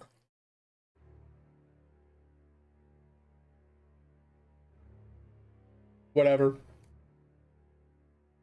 You don't really need this, but if you want to get it, you can. Same thing with cheese or armor. You eventually need to make it, but you're gonna basically skip it. So on and so forth. There's a lot that you can skip, but you need to unlock it all eventually. So you're not doing anything bad. You're just getting the early stuff out of the way, which is good.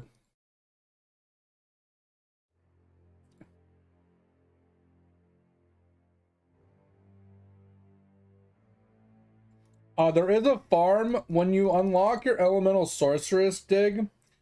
There is a farm you need to work on. It's a farm that you don't have to do right away, but it's something that will basically set you up for endgame. It'll take you a while to do it, and it's an active farm. But it's an oval farm.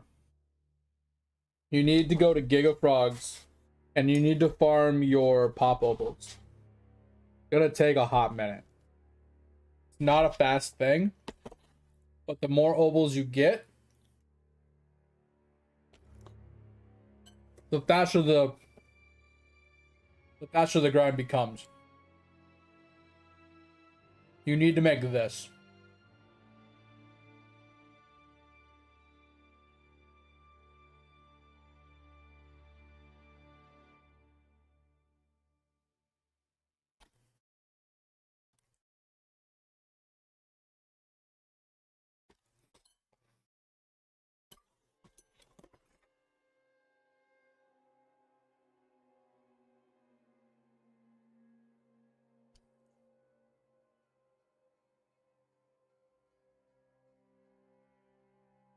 So if you want me to explain this, I can.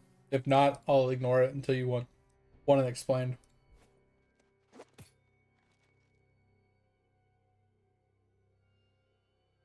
Yeah, it's true. Hot dogs is a good option too.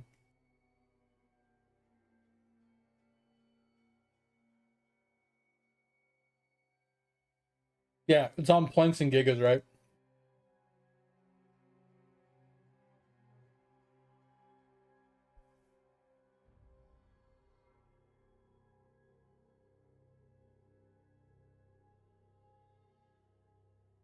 You have to go to the upgrade tab.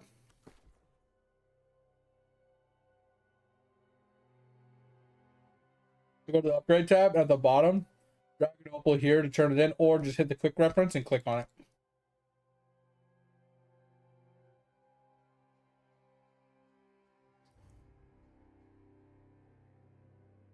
But if you want to drag it into your character or your family, you just drag it over to whatever tab you want. But yeah, once you get the elemental sorceress dig, you want to farm up 2 sets of pop opals. So you need 1 set to fill up the 3, 6, 9, 12 inside your family tree, and then you need another 12 for inside of one character. You need a total of 24 silver pop opals that before you upgrade it to a silver, you re-roll it to +1 miscellaneous stat. I know that's way over your head. I can show you the wiki if you want.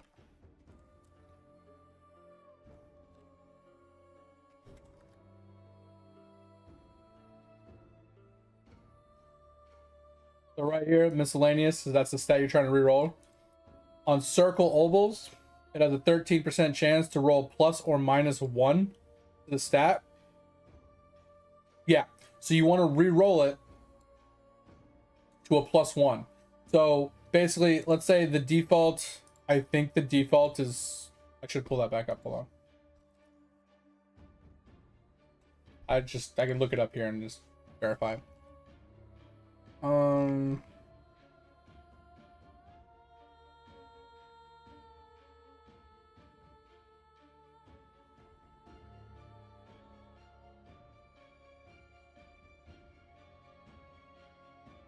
Where is the pop oval? There it is. So yeah, so base chance is 2, right? So re-roll it so it says 3.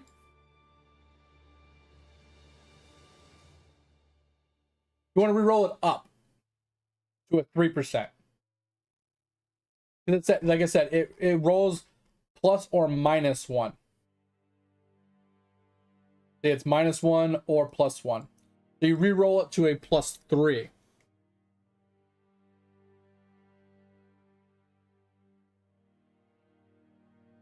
No. You want to go to +1, which would make it a 3. So re-roll it a few times. When it hits 3, what you do after that is then you upgrade it from a bronze to a silver. So what you want to do here, I'll mimic it for you really quick, Dig. So here's an agility one, right? I'll re-roll it. So it hits +2 agility, right? Might take me a hot minute, but give me a second. So +2, right?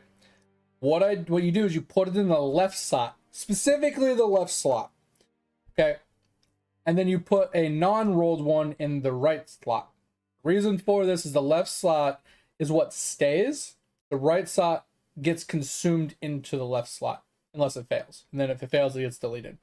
So then you hit boom. Blah, blah, blah, blah, blah. Okay. Now we have a +3. Right. Now, if you compare this to just a generic leveled up one, of course, that failed. Can I get another one? Okay, can I get another one? Can I get another one? Okay, we'll just do it with luck. Luck's the same exact way. So you see how it's like only a +2 versus a +3? It retains the re-rolled value of +1 because it can only have a +1 value no matter what tier it is, but it costs more to re-roll at a silver than it does at a bronze. So you re-roll at bronze to get the +1, to then upgrade it to a silver to get the +1 for cheaper. So you need to do that for all of your silver pop opals. So you need 24 silver pop opals, which means you need 24 bronzes re-rolled to +1, and then you need the bonuses, right? So when you have 24 +1 bronzes and you get an extra bronze, you force the two together to push it to a silver, and you do that 24 times, and you're done with your pop opals. You never have to touch pop opals again unless you want to farm them for fragments. And then once you do that, then you move on to dice. Now dice, I would do later. You're going to do this with a Divine Knight instead. And you're going to do it while you're statue farming. It would help to do it earlier because it gives more drop rate. But they take a lot longer to complete and they take a lot more fragments. Because they start off as silver. And which is, obviously it takes a little bit more to re-roll a silver, right? Like we showed you before. So you go into the silver and it takes you 3 per. So you got to, once again, re-roll all of these to +1. And you have 4, 8, 12, 13, 14, 15, 16, 17, 18, 19, 20. 21 of them you have to do. You have to re-roll 21 dice silver opals to fill out both tabs. Then you need to get the extras to push them up. And then since you have to upgrade them to like the golds, and you have to upgrade them to the platinums and all the way to the sparkles, they're not cheap. Like, look at this. To upgrade a plat, 16 per try, right? To upgrade, plat to sparkle is 16 per try. For golds, it's 7 per try, right? To go from the silver to the gold, it's 3 per try. And you have a pretty high probability of failing a lot. So you'll go through thousands of fragments getting this done. So you need to fragment farm more than anything while you're farming, like saving those at the same time. It's a long con. It's a very, very long con, but the amount of drop rate you're going to get from it is very, very, very helpful. Because if you add all of this together, right, it's like 4%, 4%, 4%, 4%, 4%, 4%. So 4% times 24, and then 11% times 6. Right, so now 66%. and then 16 times 5, right? And then 8 times 10. So it's a lot. It's a lot of drop rate, especially early game for a free-to-play player. It is a massive amount of drop rate.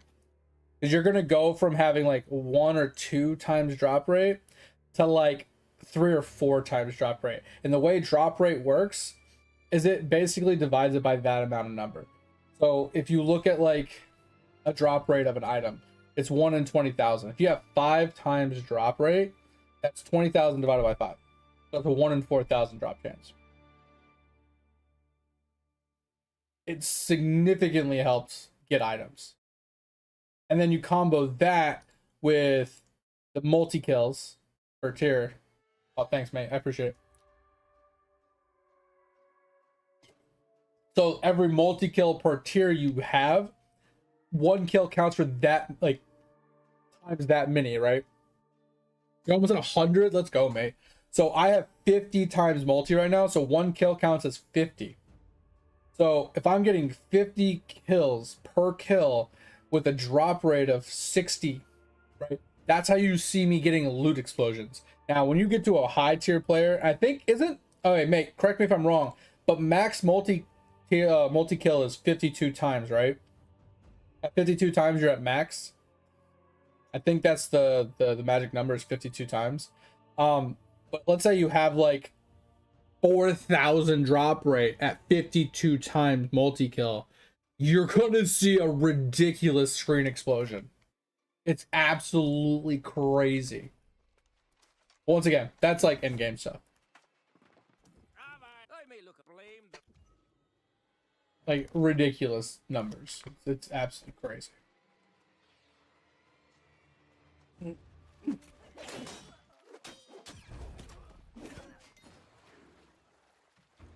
So, like I said, I didn't want to go too in depth, but I ended up, going a little more than I wanted to. It's 51. I thought it was 52. Okay.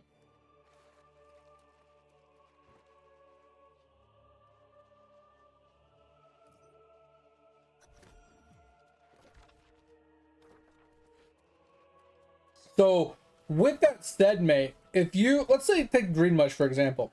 If you have max multi-kill per tier, right, like 51 times, if you're already at 51 times, isn't it better to, instead of worrying about increasing your damage further to getting to the higher tier multi-kills, wouldn't it be better to focus on more like AFK gains or multi-kill per tier and stuff like that? So what I mean is, like, if you don't need cards or sets or anything like that that boost damage because you're already at the maximum amount needed to hit the max multi-kill, it's better just to focus on increasing the amount that you get from multi-kill or the amount of AFK gains you have, right? So you can get more kills per hour. Is that the correct synopsis, right?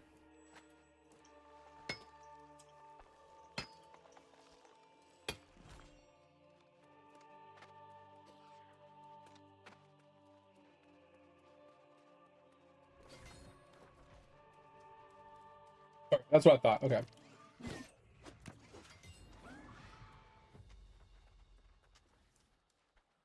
Yeah, as long as you can get enough damage from other sources in the game, you don't have to worry about juicing your damage via cards and stuff. Okay. That works. What you really need to get to, Dig, is World 5 whole. If you can get to World 5 whole, I think the game just turns into like bread and butter for you. It's kind of crazy, not gonna lie. I'm not gonna lie, man. It's World 5 whole is crazy. World 6 on, like, that's the thing about Eidolon, bro. I'm not even exaggerating. Is every world unlocks some nutty ass bonuses. Which is why, like, the main progression that I've told you since the first one is always make one person constantly pushing, get you into the further worlds as fast as possible, while everybody else supports him by gathering resources horizontally. Like, let him AFK push. Just put him on the next map. Go on to your other 7 characters doing horizontal stuff. Like farming bubbles, farming stamps, doing your task board, making new armors for him, blah, blah, blah, blah, farming money. Whatever it is. Anything to support him in his pushing adventures. The further into the game that character pushes, the higher and faster you're going to skyrocket in progression. It's nuts how fast you can progress by just doing that. And then on top of that, like I said, your other caveat that I would focus on is always having a second character pushing behind the first character all the way up to Demon Genies. Like I said, push every character through World 1 to unlock the World 1 key, except for your 10th character. Push everybody through World 2 to get the World 2 key, except for your 10th character. And the same thing with World 3. And then make every character complete Demon Genie, all 10 of them. Well, except for your 10th character. Once again, 10th character doesn't need Demon Genies, I don't think. He does something completely different to do. Because he's going to be your V-Man, so he'll be something different. But if you do that on all 9 of your characters, like I said, 10th character is different. You'll get so much account progression for having all the elite classes and everybody's to a somewhat decent level, and you'll be getting so many keys per day. You'll have a ton of account progression. Just an absolute shit ton of account progression. It'll be so helpful. Yeah, Spirit Lock, that's why I said worlds, mostly World 1 through 5. And it's mostly just to get him all the way to Demon Genies and get his account kind of sorted. But once he unlocks World 6, then things change. Like you were saying, man. Things change in World 6. This is mostly a method on getting him to World 6 and account progression pretty fast to get him World 6 ready in a reasonable amount of time. That's kind of like the goal of like the way I've kind of put together the leveling process over the years. Yeah, obviously Griffey's better at it. You know, Chris is better at it, Fip's better at it, Toper's better at it, you're probably better at it. But like that's how I usually explain it to people. Just because I think it's simple. It's not very convoluted, it's not very elaborate. It doesn't require a whole lot of effort or thinking. It's just very simple, basic, you know, let these guys AFK, let them do whatever they're gonna do. And you know, play the game actively on the other characters that I can, you know.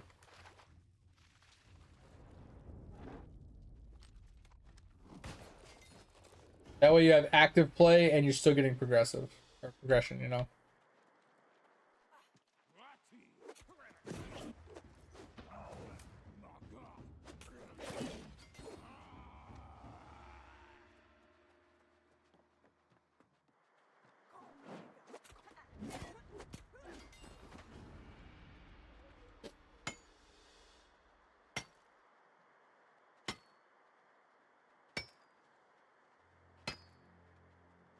And yeah, mate, and if he keeps up with his horizontal progression, like you were saying, and he's able to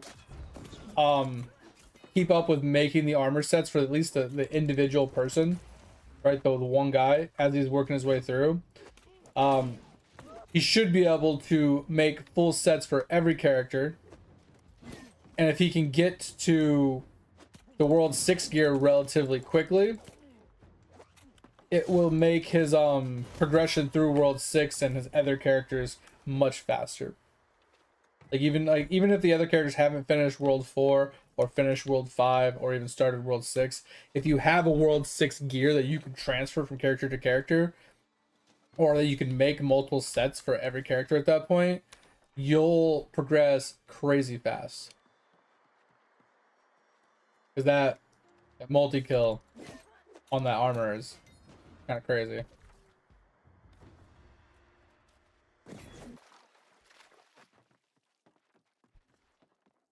But yeah, since World 6 and World 7 have spirit locks, it kind of puts a damper in that one man pushing.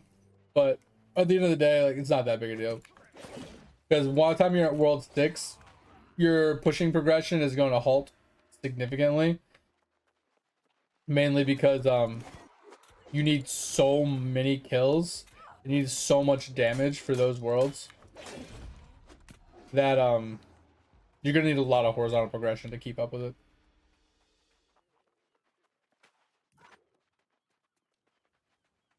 So if you've been neglecting your horizontal progression up until that point, you're gonna be at a hard brick wall.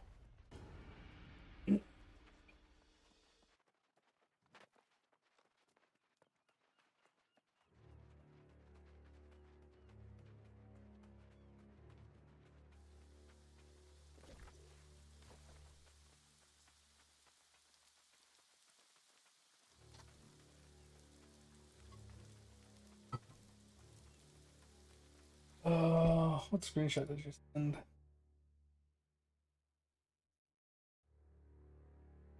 Oh, 150 more amber when you than you actually found. That's crazy. That's crazy, Tover.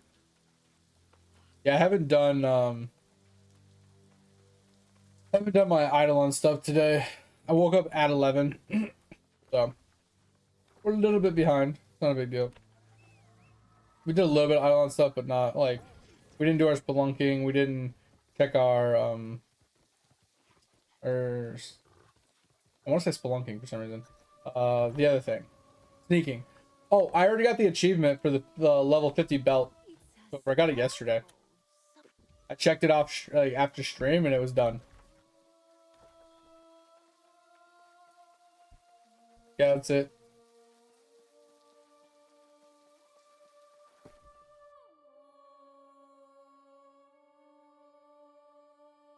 Jesus. 62 energy an hour. Yeah. That's crazy. But I mean, like, at the same time, though, if you have, like, 1,000 energy, 62 is not that much, you know?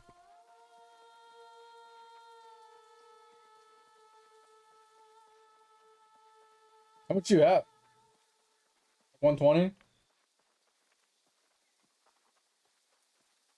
Yeah, I know, mate. So, I put a bunch of levels into, increasing the levels of my nunchucks and, like, all my items, basically, except for my kunai.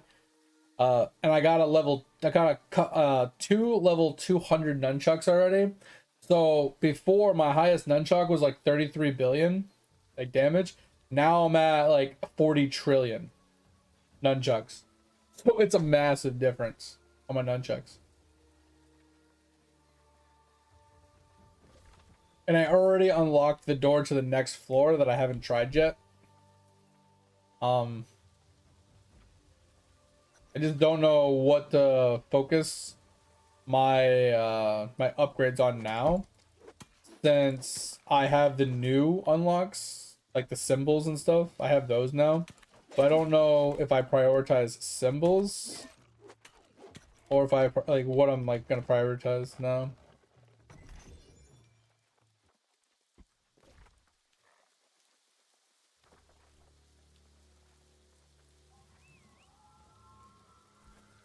You only have like 200, almost 300 on some of your characters.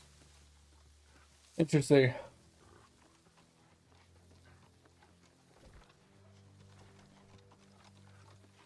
So it takes you like 3-4 hours to like max out now. That's not too bad. So you can do it like 2 or 3 times a day, depending on how long you play for. That's pretty solid. And then when you wake up, you know, after you've been sleeping, you get a lot of that overcharge. So you get a bunch of levels of overcharge for like even more amber on your first run. That's pretty insane.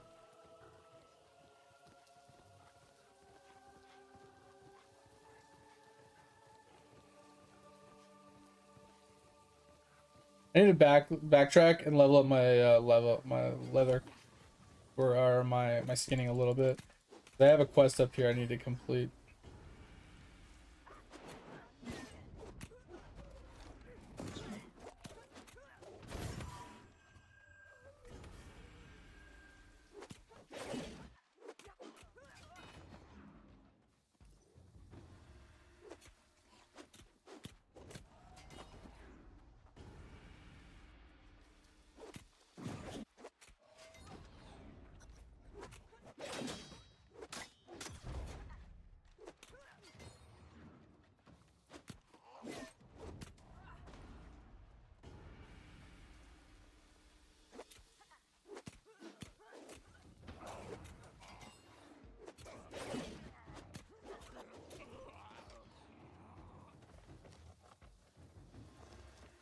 Oh.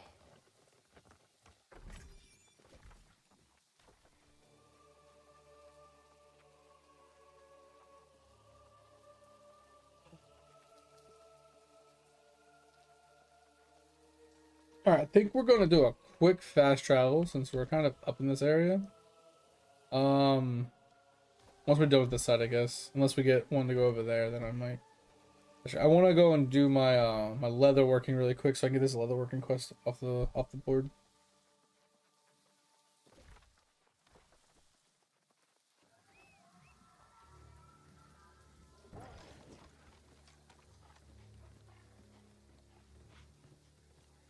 Yeah, construction's very slow to start, big. So if it was me, if I had to start construction over dig, I kind of talked about this a little bit but didn't touch on it too hard, is start by specifically working on unlocking all your flags first. So what you would do is you want to sit in here and you would set it for EXP, right? But what you're doing is you're basically opening them up as fast as you can. So obviously if you're on the white cogs or whatever, you open them up and, you know, kind of fill up your board. And you're going through and you're looking for anything that has arrows on it. Right? So you're looking for like this, right? And you're looking for it to say speed to flags. I kind of touched on this before, I don't know if you remember. Right? And so the point is you're trying to get a bunch of speed to flags here to boost up so they touch the flag, right? So you'd find one. Now actually what you can do here if you really want it to be cheeky is set it to flaggy, because this will also give flag rate to anybody that's on the board, right? Or to your construction itself. So it'll bring up your flag rate to make your flags go faster, on top of if you find the arrows to go with that to boost the flags directly, right? The goal here is to get as much flag rate as possible to get your whole board unlocked as fast as possible, right? I'm trying to find one for you. I just keep hitting build rate.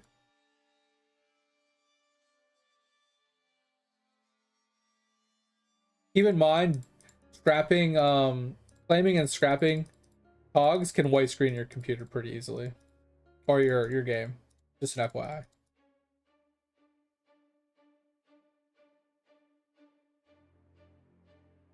I'm obviously I'm kind of cucking myself because I'm not paying attention to, there we go, speed of flags. So what you would do is in a scenario like this, right? Let's say you had a flag here, like here, and like here, right? You could put this one here and it hit all three flags, so it would boost the flag rate of those three by 26%. And then let's say you got another one, you put it here and it would hit these two. And then let's say there was you had an open one here and you had like another one that either hit these two, or you had like one like this where it goes all the way across. You can technically put like 3 or 4 of them here to boost all of them in a line. So anyway, you just do that. And you get your whole board unlocked as fast as you can. Because once you have the whole board unlocked, it provides a much better picture of being able to just fill it with EXP cogs. Because then you just want as much EXP as possible. And then I don't know if I'm doing this right. Topher can yell at me if I'm wrong. But bitch. Fuck. Scrapped one of mine. Damn it. I've been focusing on trying to find ones that are player construction percent as the boost for the row. So that way it boosts the construction XP of the two guys on the board. Rather than build rate. Because they get build rate from more levels. So I feel like more XP means more levels means more build rate, which means you don't need the build rate increasement, unless I'm wrong on that aspect. I could be wrong, but I don't know. So that would be a Topher question. I can't believe I just scrapped one. That's kind of sad. It's fine. It didn't take me all that long to find it. We are going to actually, yeah, we're gonna teleport back. We're gonna go get our level 100 skinning really quick. We can go get that skinning quest done.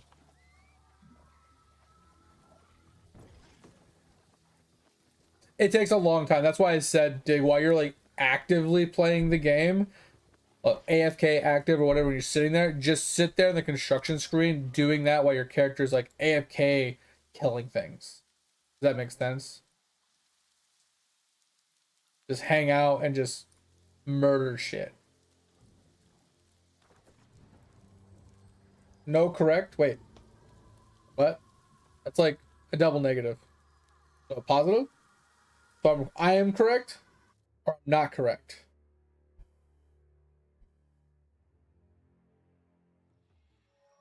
Yeah, that's the thing. Don't worry about build rate. Don't worry about, I mean, worry about EXP, but mostly flag rate. That's what I'm saying. Just to get your board unlocked. Once your board's unlocked, just worry about EXP rates. Because the build rate will come.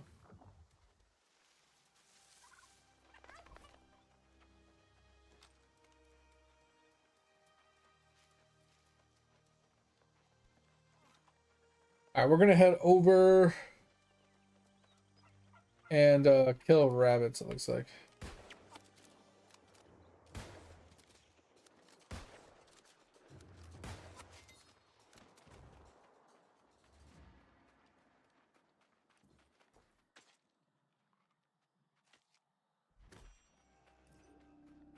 Alright, we got 21 levels and then we can go back to the other place.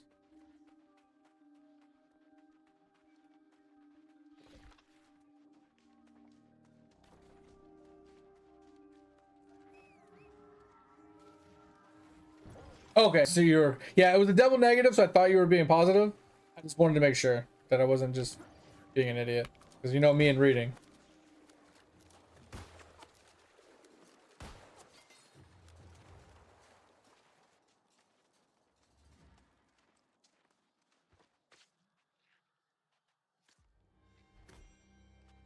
Yeah, that's what I thought. Okay. Yeah, because I tried to replace all the speed flag ones I had. Because obviously those are just meh. Especially when you don't have any flags, right? I don't really want to kill Stanley, but...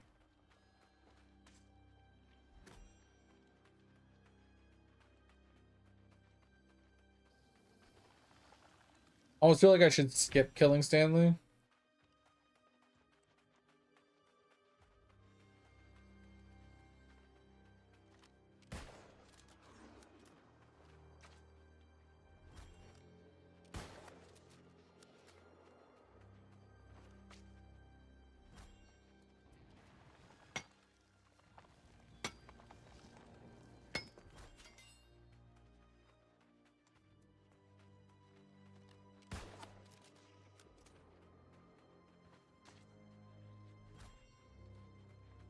Alright, we're gonna have to do something else for... I think we're just gonna do gators, I guess.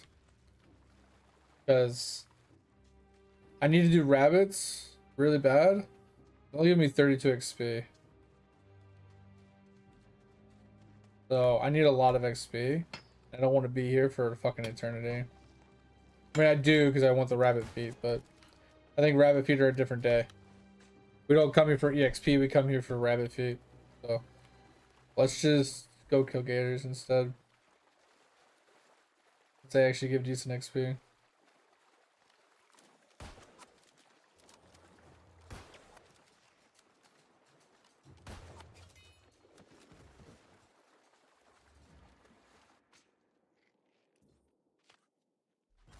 Yeah, it's 678 XP for one gator, and I was getting 32 from a rabbit. Night and day, bro. Night and day. That's crazy different.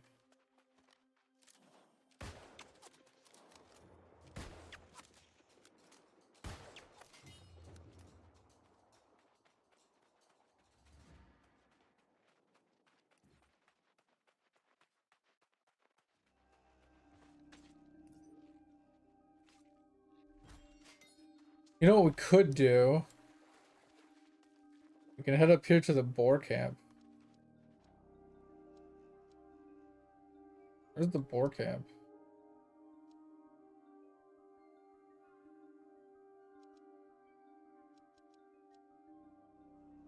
Oh, I don't remember where the boar camp is.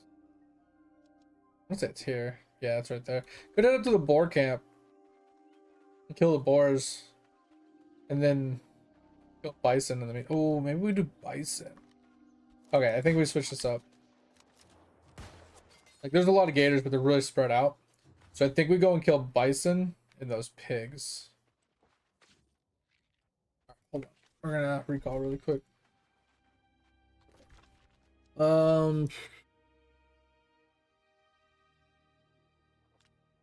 Let's recall. We're gonna turn this quest in while we're here, and then we're gonna do bison. Bison are great.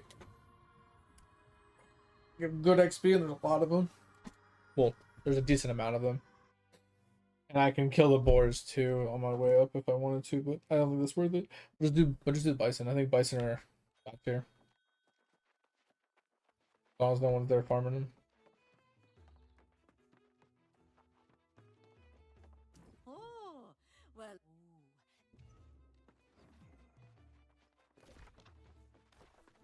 I realized we had 3 quests to turn in.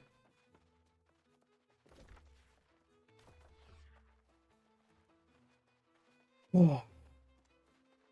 Got a lot of quests done in this area though, which is actually really good because then at the nether zone gonna be done this weekend for sure, and then we can move on to next zone. I think the next zone is Shattered Mountain, which is actually a high level zone. We'll probably do Ebon Scale instead, but alright, let us pray. Alright, so we'll go here. Yeah, we're gonna skip the boars, but we're gonna go right to Buffalo. Oh.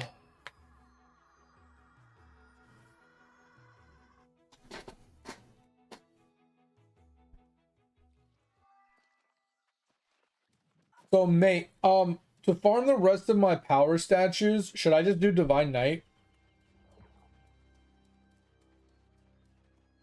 Once I've finished doing the Onyx quest on all my characters. Oh, you're on an ad break. Never mind. My bad.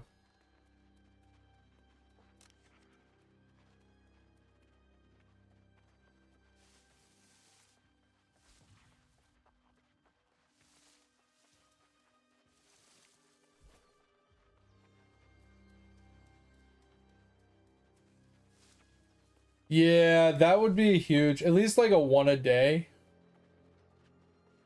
You can reset one of them once a day or something like that. That'd be kind of nice. Oh, you're out? Okay. So my question was,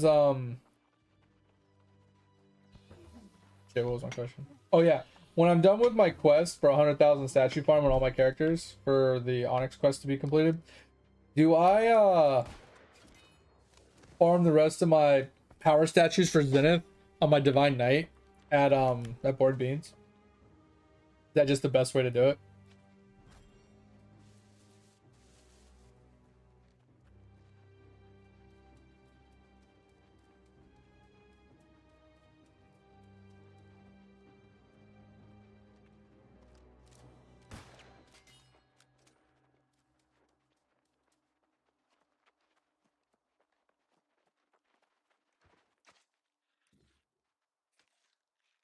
Okay, that's what I thought. Okay. That's what I was assuming. Because since it's not like a primary drop, it's a rare drop. Divine Knight's the god, you know? The god of gods. So I figured he was the one to be, you know, to do it on.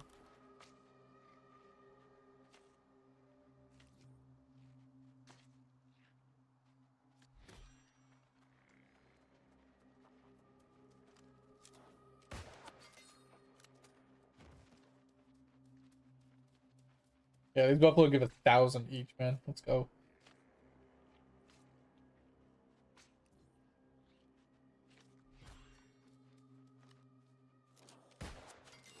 Yeah, we're leveling pretty quick. We're almost to 7.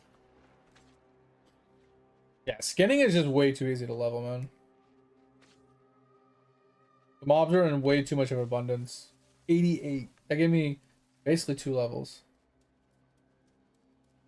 Wow. Like 1 full level and a smidgen. But...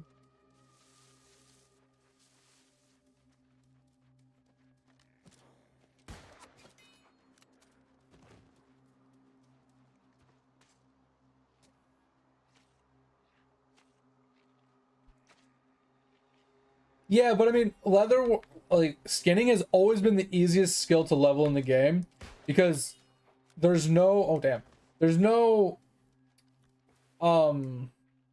real bottleneck to them. The mobs spawn faster than the ores and the material spawn because like large materials have like up to a 20-minute respawn timer, when buffalo have like a 2-minute respawn timer, and they're considered a large skinning resource, right? So this respawn rate of the animals are much faster, and they're in much more of an abundance in areas than any of the other resources are. So even if somebody else is at an area farming, there's lots of different areas and different mobs to farm at different level tiers. You always have somewhere you can go to farm XP if you need XP.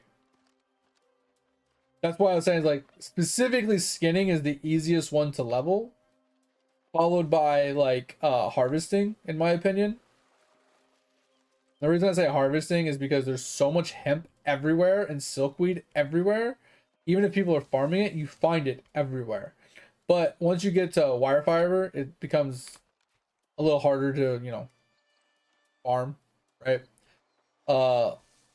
Trees also are very good, but you hit a real hard wall when you're looking for ironwood and weirdwood, because it's just not a lot of it and it's heavily contested. So wood is probably one of the harder ones, and then mining is really easy as well because there's so much of it everywhere. Between just a shit tons of iron, shit tons of boulders if you actually want to go that route, shit tons of silver, shit tons of gold, platinum, orichalcum, star metal. It's fucking everywhere. It's littered everywhere. So it's like the second easiest would be mining, in my opinion. For every Ironman I have played, this is my third one. I would say of all the skills I've ever leveled up, skinning is the easiest, mining is the second easiest, followed by harvesting and then woodworking. Because woodworking is literally the worst.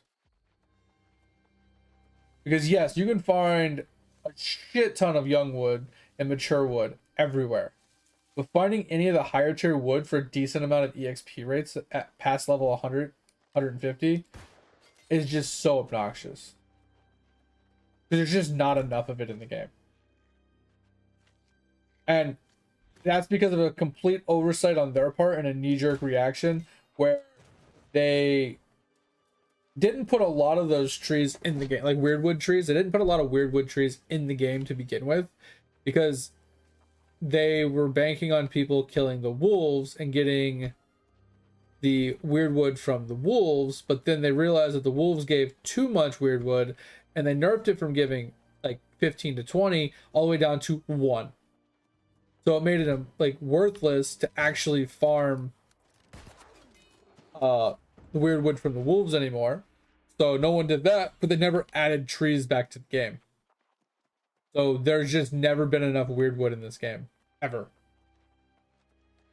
Since inception, it's just never had enough weirdwood.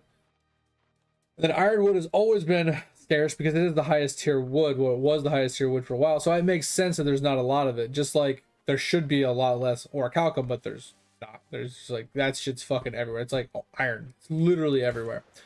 So I feel like there's too much orichalcum. They should replace some of the orichalcum with more tree nodes and more firewiber, because firewiber is a little scarce as well. Like they're both relatively scarce.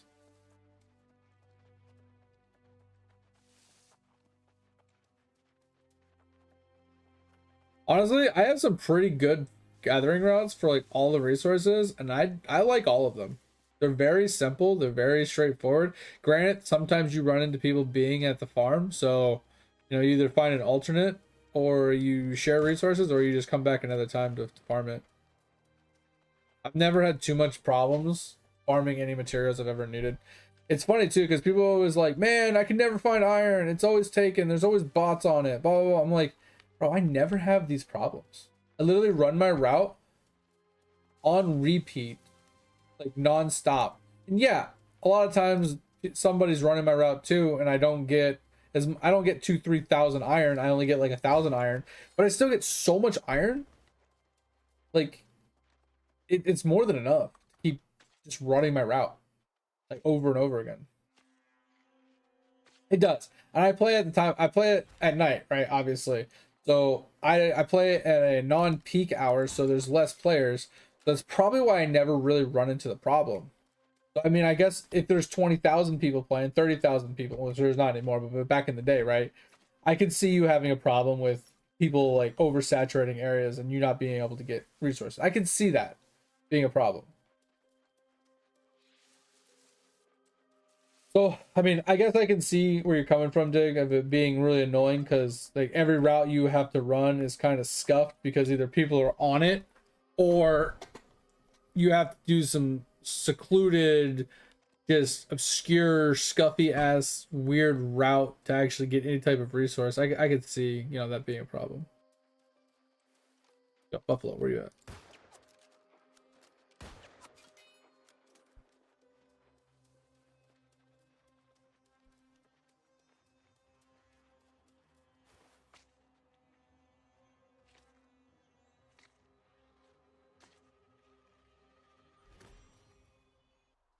Yeah, that is true. When you have, yeah, when you had 100,000 people, there was a lot. But I mean, there was a lot more servers too, right? So we'll take that with a little bit of a grain of salt because there was so many players, but there was 15 servers, right? Granted, that's still maxed out players on every server. So you're still fighting with 2,000 other players rather than 100. I mean, I get it. 100% I get it. I just remember when I started playing the game originally on release, I truly did not have that many problems doing farms. I really didn't. I farmed iron non-stop on release on my first character. That's all I did. I found a route that I liked early in Everfall. I found it and I used it, and I very rarely ever had anybody running my route. Obviously, as the game got more popular and more people played the game, more and more people started, you know, hitting my nodes, and it became less as effective as it used to be, but I still didn't have too much of a problem. My route was so long that most people stopped partway through. Like, I'm not even exaggerating, Dick. My route went from, it still does. It goes from Everfall. So I come out of Everfall, I start here. I go from this all the way up this, right? Oh, sorry. I go all the way up this. I cross this to grab some stuff. I come down. I wrap this entire ridge. I go around this. I grab the stuff here, here. I wrap around here to grab all of this. I grab this. And then normally I come around over here to jump on top to get these resources, to get the resources here, to then grab the resources here, here. And then I run across to grab the resources here and here, then to come back a little bit. I backtrack a smidge in here. Like, I could avoid these two and just go right on top. It would save me a little bit of time, but it's a couple extra rocks. But I go on top. I get the resources up here. I go across. I get the resources here, all the way through here. I get the full silver route through here. Come back up, get the rest of this iron. And then I come across to this iron, this iron, this iron. I jump down, I get all the iron here. Then I come across all the way down, back down to here. I get all the star metal from here all the way down. Sorry, I think it's right here. I can see. Yeah, it's all the star metal all the way across this. I get it here, all the way across to here. And then I jump down. Actually, it's here. Sorry, I'm wrong. So from here all the way across, I get all the star metal. I come down, I pick up the iron all the way through here, all the way down to here, and then all the way across to here, and then I recall. Nobody runs this route. Even though I have a video on it, nobody runs the full route. It has a few orichalcum nodes, it has a shit ton of star metal, it has a shit ton of silver, it has a shit ton of iron. And you basically will be full if you don't have good bags. I have to be almost fully empty. If I do a full run and no one's on it, I have to be empty. Or I have to stop partway through and start over. It is just, it's so much loot. So at a certain point, I stop hitting the star metal because I don't need star metal anymore. And I stop hitting, I always hit the orichalcum and I always hit the silver.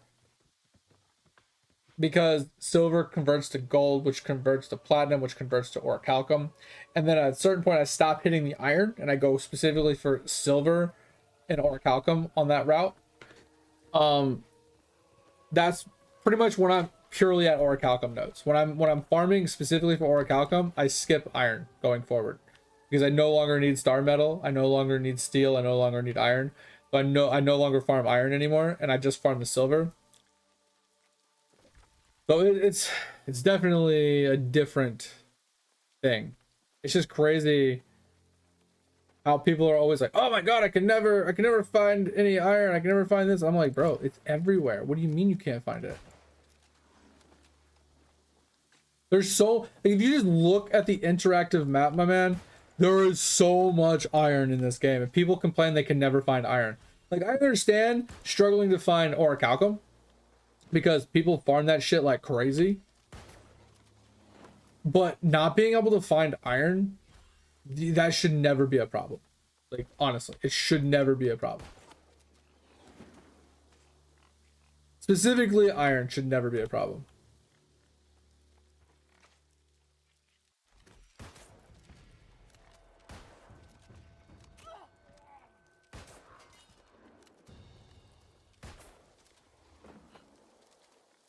Because that's just one route that people can run. There's one in Cutlass, which might have gotten cucked recently. There's one in Monarch's Bluff. There's one in Windsward. There's one in like every fucking zone, man. Defeat the Skinner. Alright, we need to get rid of some stuff.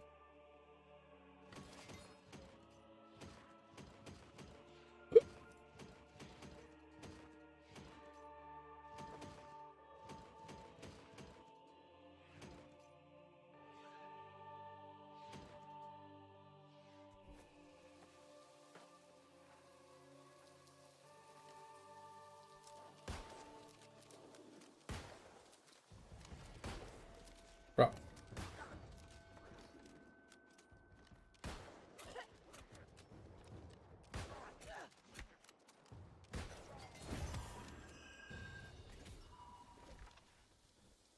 Alright, let's go turn this back in. Yeah, mate, give me just a second. I gotta go back and read it.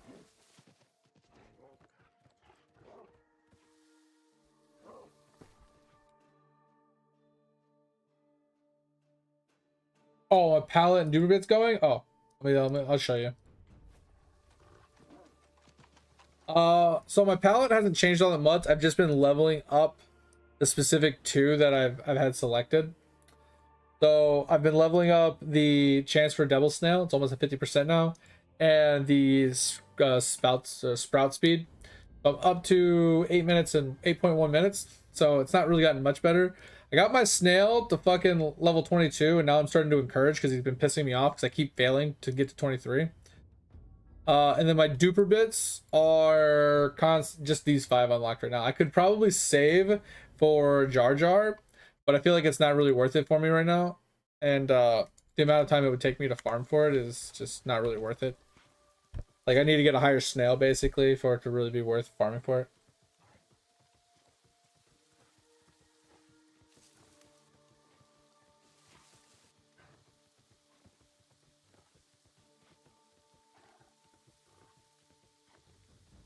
Yeah, dig. So that's another upside to the long route that I have, is even if somebody jumps in, it, depending on which ore it is, because like I said, the smaller ones spawn between 5 and 8 minutes, the medium ones are between like 6 and 12 minutes, and then the larger ones are like between 10 and 20 minutes.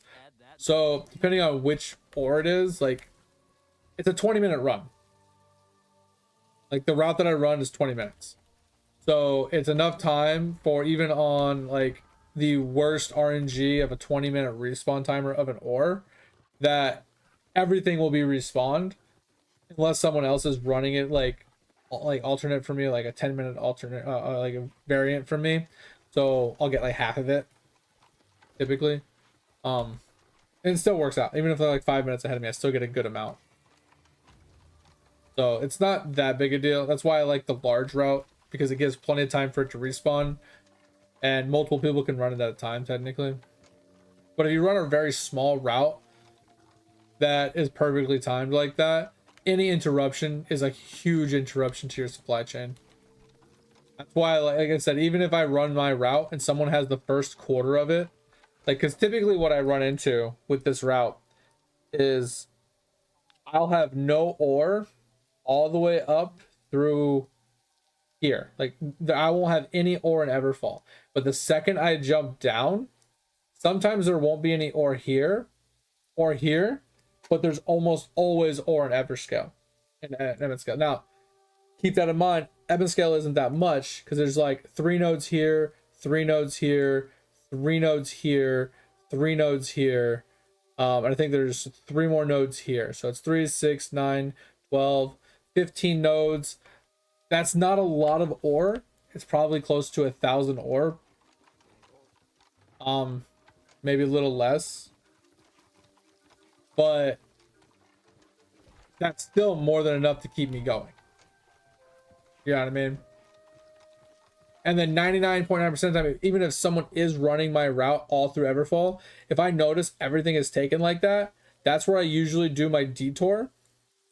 And when I get to here, instead of this is where I go on top, because nobody goes on top to get this, and very few people go on top to get this, because most people don't know how to get on top of this or on top of this.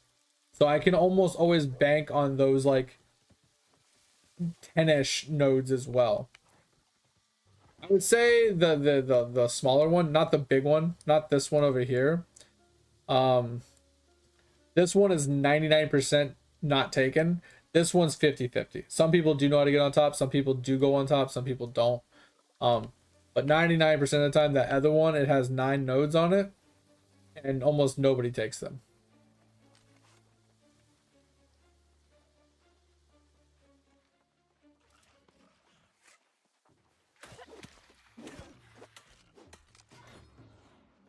It just really depends on the route, the time, the amount of people on the server, if someone's like currently actively trying to do the same thing you're doing. I guess I'm just lucky with the time at which I play, and you know how many people quit the game and all that other stuff. I just don't normally have any problems.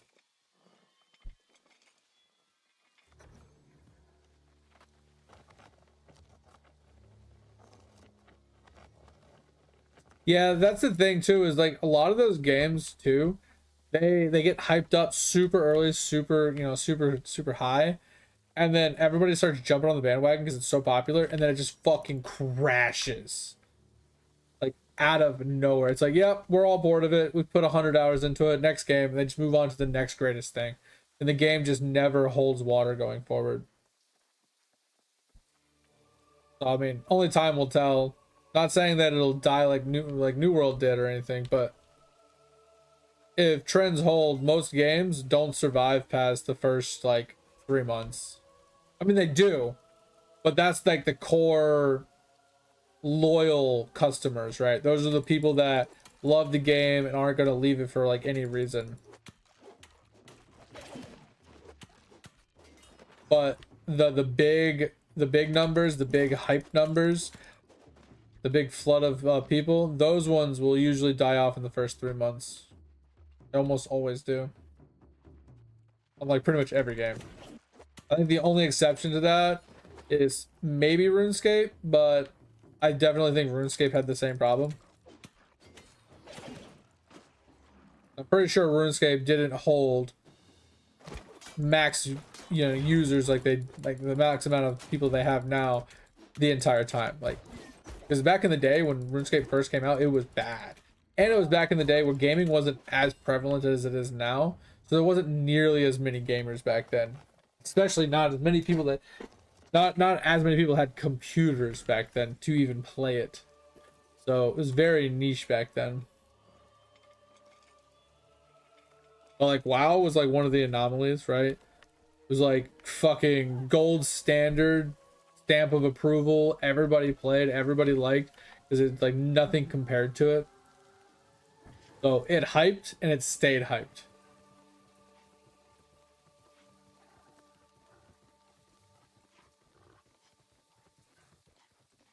Well, I'm talking on release, Dig. I'm talking game releases, right? When RuneScape came out originally, its original first release of original RuneScape. I'm not talking about later, right? Yeah, that's what I'm saying. Way back then, right? It was bad because that computers weren't very dominant, right? There wasn't very, not everybody had computers. There wasn't a lot of gamers per se. There wasn't a lot of advertisement or anything like that. You know what I mean? It was, yeah. So maintaining a player base from back then, that was hard. Getting any type of like viral like rush of players was unheard of.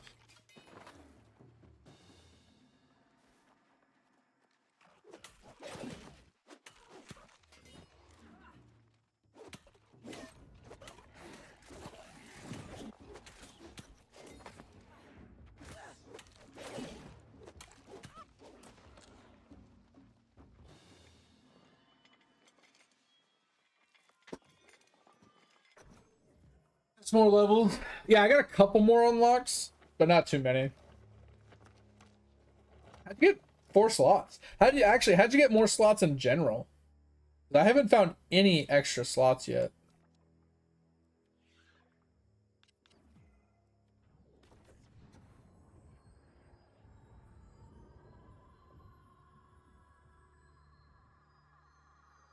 Yeah, and that's the thing too, Dick, is like WoW has always been the staple. It's always been the top of the charts. It's always been the #1 golden standard to like compare everything to, right?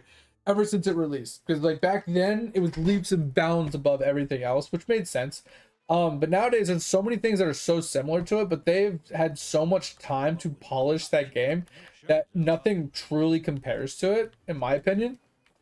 And I think the reason why their sub count is so explosive compared to what it was even back then when it had nobody to compete with is because the sheer amount of people that can play video games now, that do play video games, how normal it is to play PC games and to have a PC compared to back then, right? You got to imagine back in 2004 to 2010, computers were still relatively expensive and not rare, but not super common, right? Nowadays, it's rare to see someone without a computer. You know what I'm saying? It's like, it's a completely different era, which is why, in my opinion, WoW is like exploding so much. Same thing with old school RuneScape. People actually have access to play these games now on pretty much anything because it's cheap to get a computer that can at least run them. And then on top of that, with 20, 30, 40 times the amount of people that are gaming compared to what they used to be. Like if we compared how many people gamed back in 2005, 2008 to how many people game nowadays, I guarantee you it's like 100 times more players. Like just the population of the world alone has ballooned so much in the last 20 years. In comparison, just taking the same percentage of player base, comparing it to the total worldwide like population, already is an increasement. You know what I'm saying? Like it makes sense that they would blow up because they're still at the top. Anytime you Google what MMO should I play, WoW pops up every time.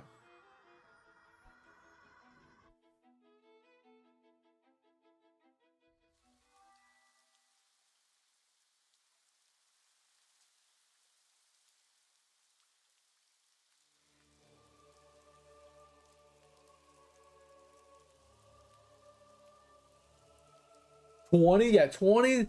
What's funny though is that doesn't mean they have 20 million players either. That just means they have 20 million subscriptions. Because you know, there are those nerds that have like 20 accounts. And I mean, take the word nerd lightly, obviously, grain of salt. Because if I was that diehard about a game, I'd do the same thing. But you got those multi-boxers that pay for multiple accounts at a time. You got the gold farmers that pay for multiple accounts. So obviously, like, we're not talking players, we're talking subscriptions specifically. But yeah, that's still insane though. It's like, let's say hypothetically speaking, we're speaking on the terms of the lower end spectrum of paying monthly for your WoW subscription, right? And what I mean by paying like low end is, let's say you're paying yearly, so it's the cheapest it can be. Isn't that like $12 a month, roughly, for a yearly like month to month but yearly subscription when you sign up for a full year? Isn't it roughly $12?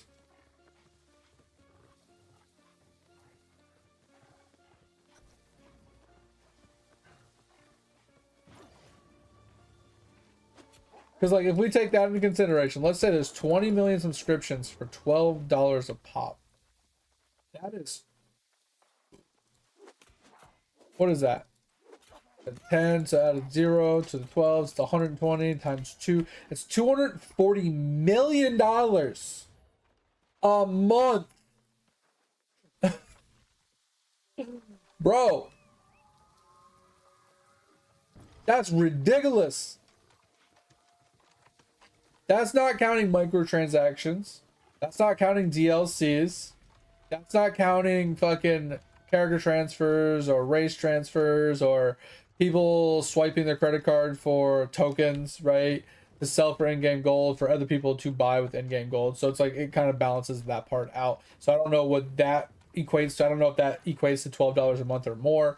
But, you know, that's just, we're oversimplifying it for sure. But $250 million a month. Ridiculous.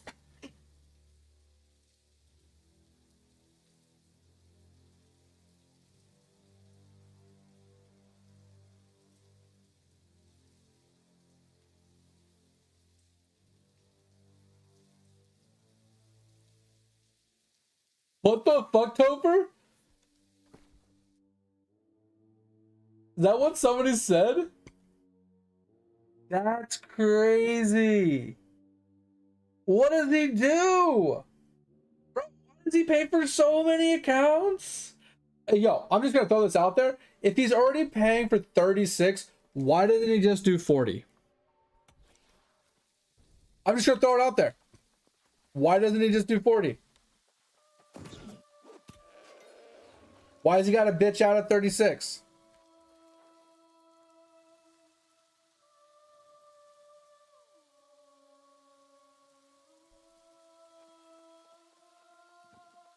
$2008? Jesus. I'm just saying, there are 40-man raids. Why don't you just do 40? Just saying. Just saying. Like, seriously. Just do 40, man. Come on. I mean, maybe it makes sense. He has 4 other people in his party. So, like, he has the 2 tanks and, like, 2 healers, and all he does is the DPS. Like, I guess that makes sense. But, because, like, if you're doing a raid, you usually need 2 tanks and at least 3 healers. But, that's just fucking funny. I just found it funny. The first thing I say is, why'd you bitch out at 36? Like...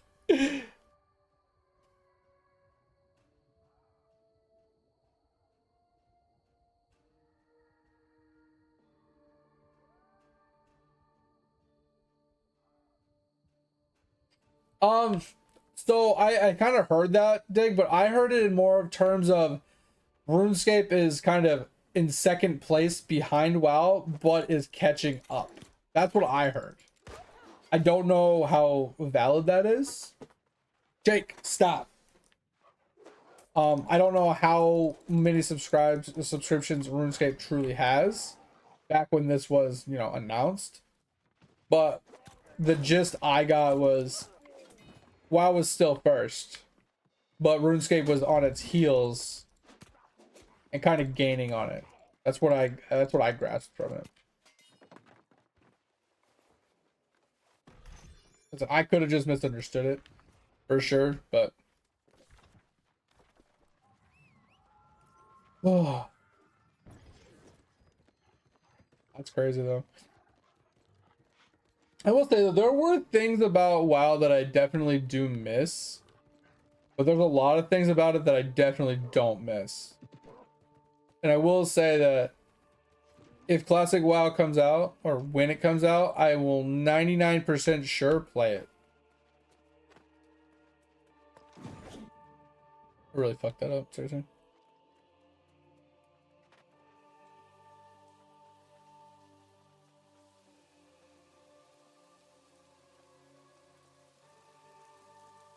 Yeah, I mean, RuneScape is gaining huge ground. It's gaining huge popularity. It's getting a lot of subs, but it also loses a lot of subs year after year as well. So it loses a bunch, it gains a bunch. Net's a positive usually at the end of the day. But I definitely, I don't think it'll ever fully compete with WoW.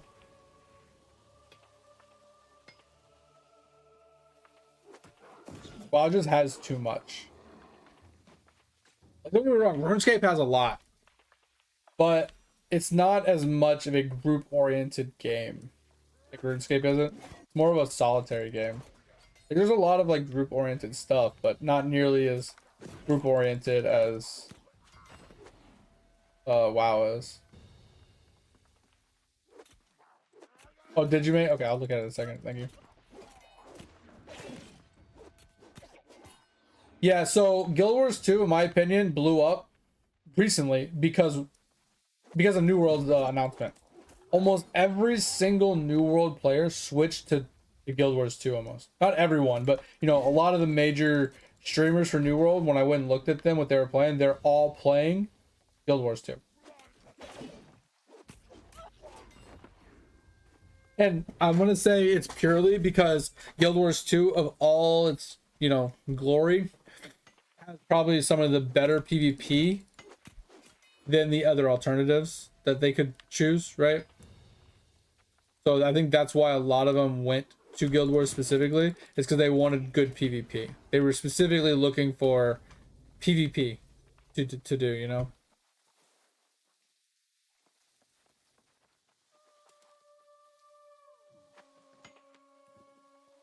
I feel like if they were looking for raid content and stuff like that, they would have went for Final Fantasy 14.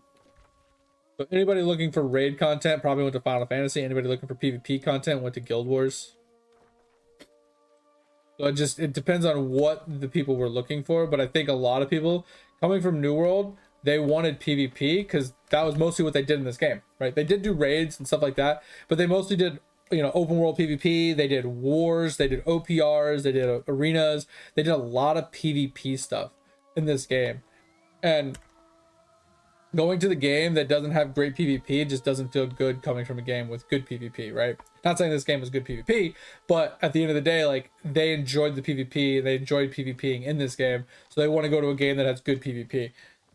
I'm not saying that Final Fantasy 14 doesn't have good PvP. I'm just saying I think Guild Wars 2's PvP is actually stellar. Like, for somebody that doesn't like PvP, I think they have great PvP options. And that's most likely why most people went to Guild Wars 2.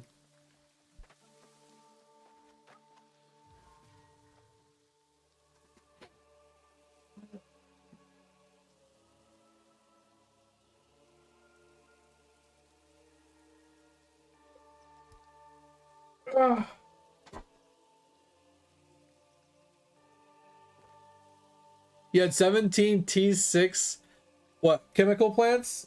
I'm assuming? Alright. Oh, it's Jade Imperium and Duper Bits. Okay. Thank you. I think my Jade Emporium is a little bad. Let's look. How far away are we in the Jade Emporium for it? I'm pretty sure we're pretty far away.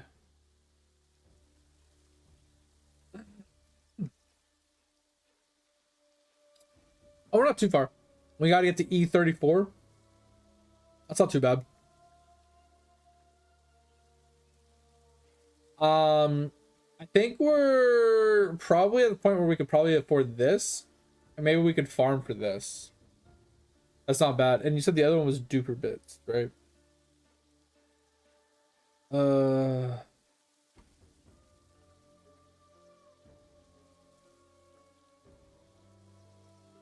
Well, that's pretty cool. Wait,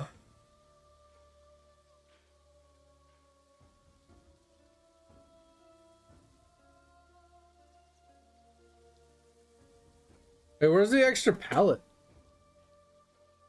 In Duper Bits.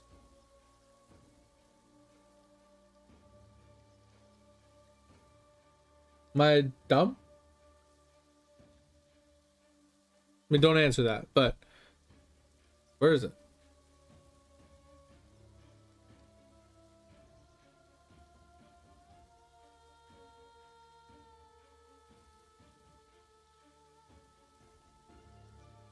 I want this.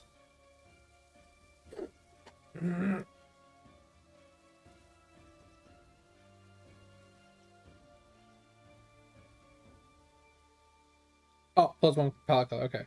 So I need 3 million purple bits. And I need 256 sneaking level? The fuck does that mean?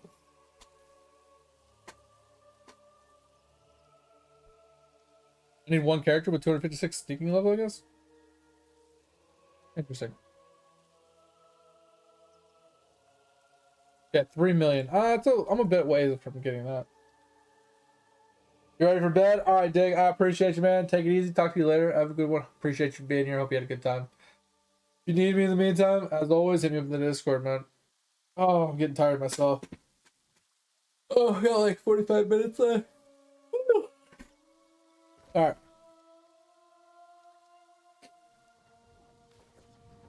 I want to try and finish the zone. I got 45 minutes to finish the zone. Let me get some water. Be right back, guys.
All right.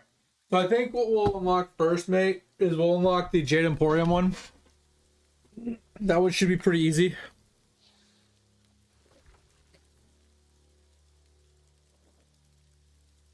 Okay, can I? Yeah, so I think we'll do the Jade Emporium. Unlock in the next day or two. Oh, that reminds me. I need to. We'll do it after this. Let's try and finish this, and we'll. I was gonna do a little bit of the idle skilling really quick.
You try, bro. The other night, I spent 2.5 hours on gaming because every time I would use a chem, I'd get another one.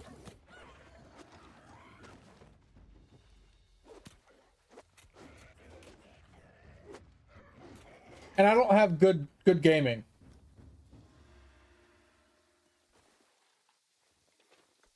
Like that's the thing. My gaming is so bad that like I don't. There's no way I should be spending that much time gaming.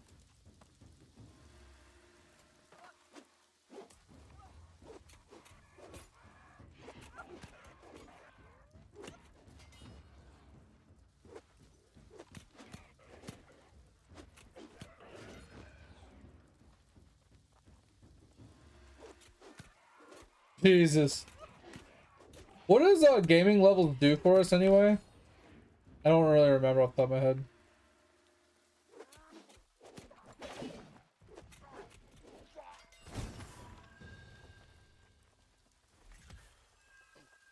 That's what I thought. Okay. I mean, other than like mastery, right?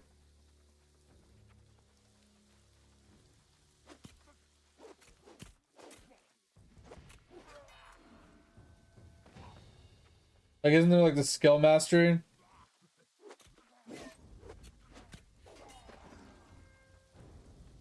Yeah, that's what I thought. I thought that was like the only thing I could think off the top of my head was like the skill mastery or something.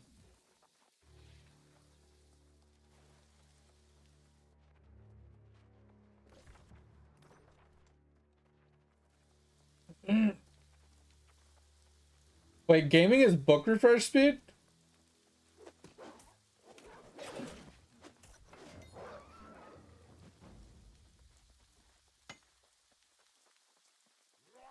Oh, total skill level. Gotcha.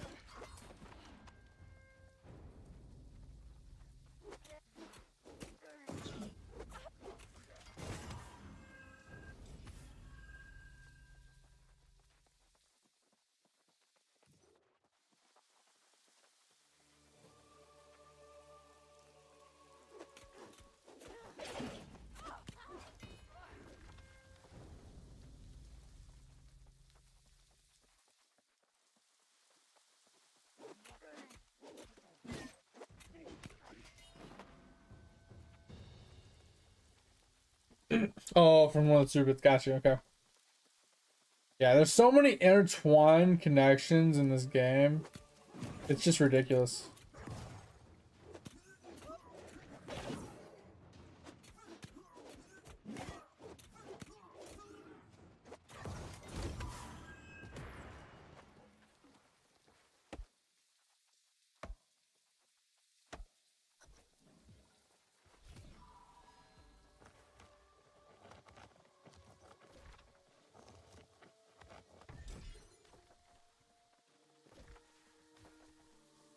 Alright, so we gotta go to the final location revealed.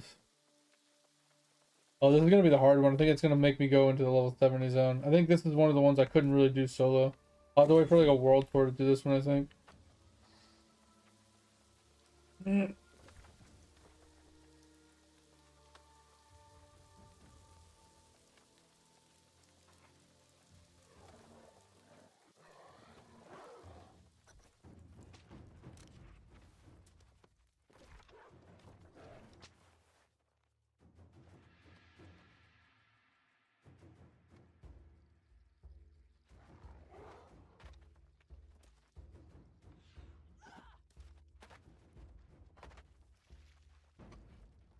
Oh.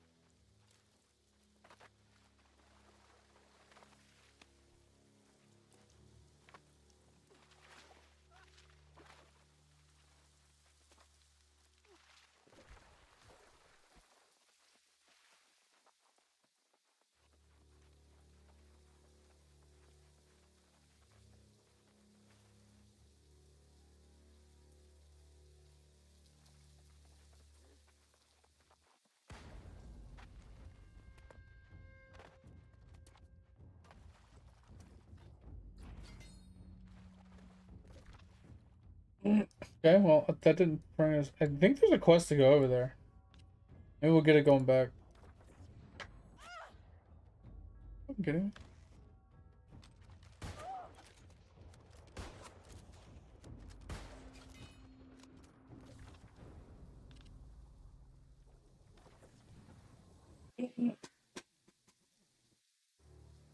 You fucking kidding me, bro? That's the third time it's canceled.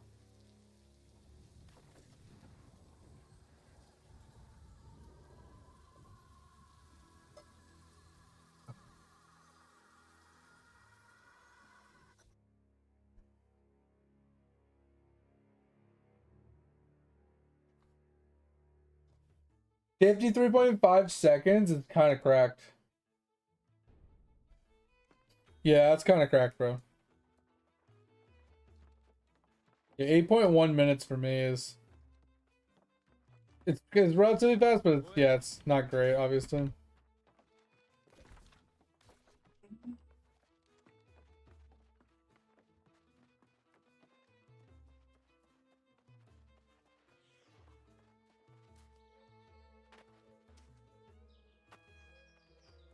Oh,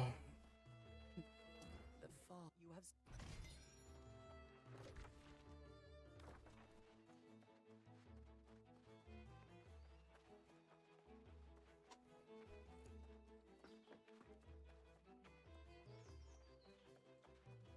I am afraid that one.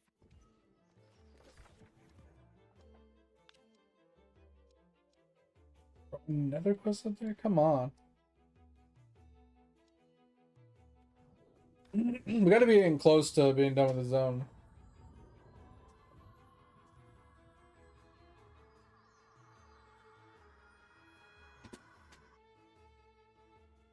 Hmm.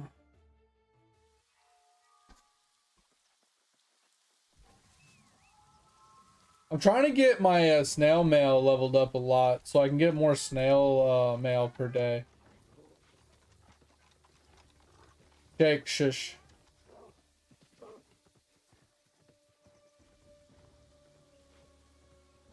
Interesting. I think I remember that one.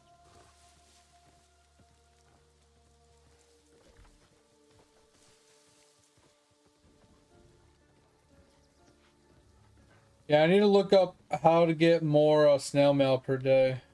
Like where the upgrades come from. Because I know there's the one, is it pallet? Has a chance to like double your snail mail a day. Isn't there something in whole that also doubles your snail mail per day or something like that?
I have a feeling I'm gonna have to kill that guy, so I don't want to kill him now and then have to wait for him to respawn, so.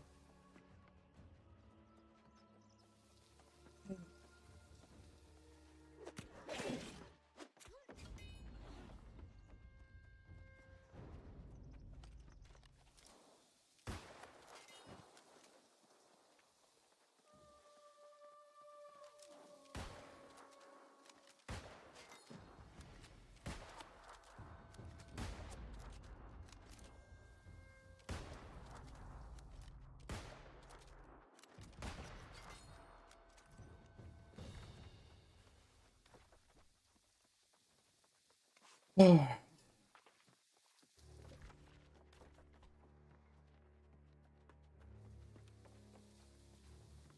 Okay. Yeah, I think that's what I keep forgetting to do my Gambit every day.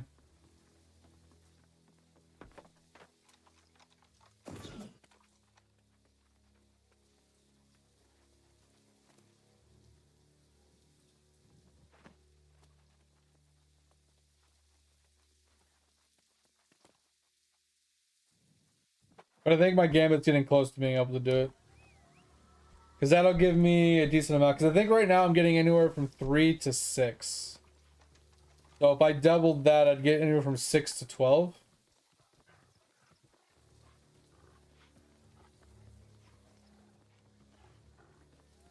I'm pretty sure it was Gambit. I think when he made the comment, it kind of clicked in my head. I think that's what it is.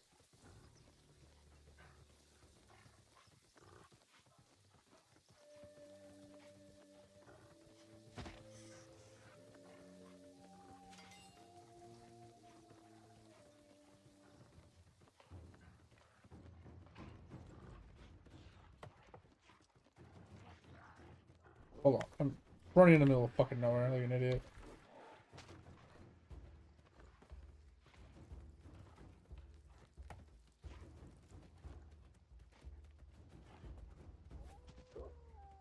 Yeah. So that's what I was trying to get to. Because it doubles the snail mail. And then obviously I'm trying to bring up the chance for an extra snail mail in gaming itself.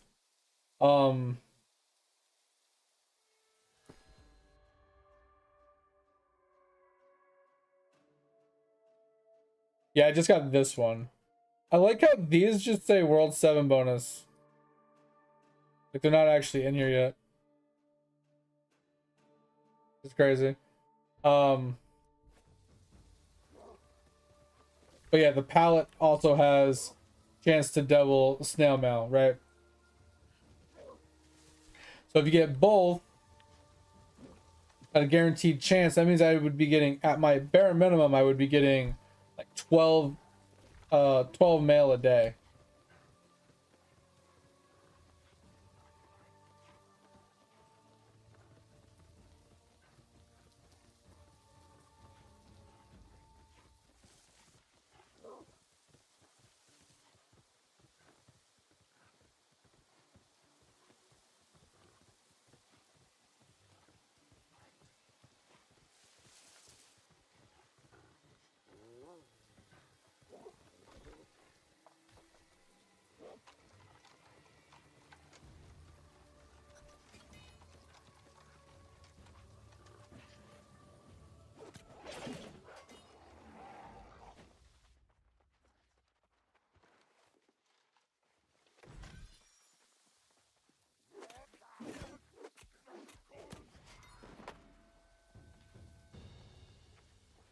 I really just need to work on my snail, man. My snail is struggling. I'm so mad because I was at 24 and I was encouraging for like 4 months and then I failed it and it went back down to a 20 and now I've been stuck failing at 23 over and over and over again.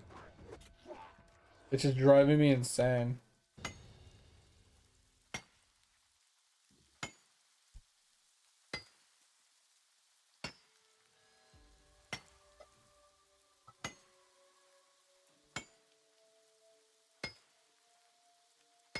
Yo, what level is your snail mail one? 38? How much chance does that give you for doubling? Over.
Oh, that's not what I meant.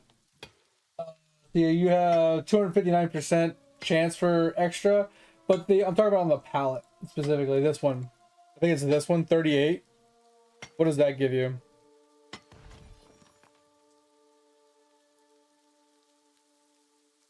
Yeah, sorry.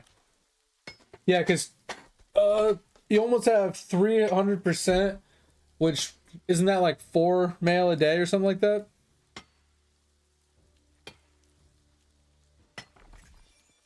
Almost 4 mail a day.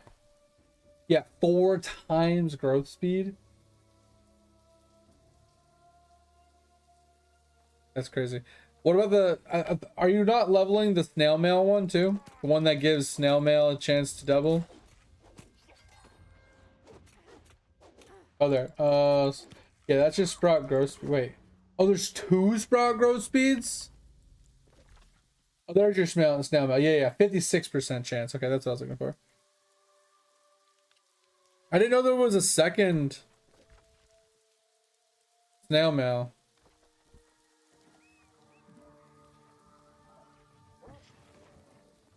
Or second growth speed one.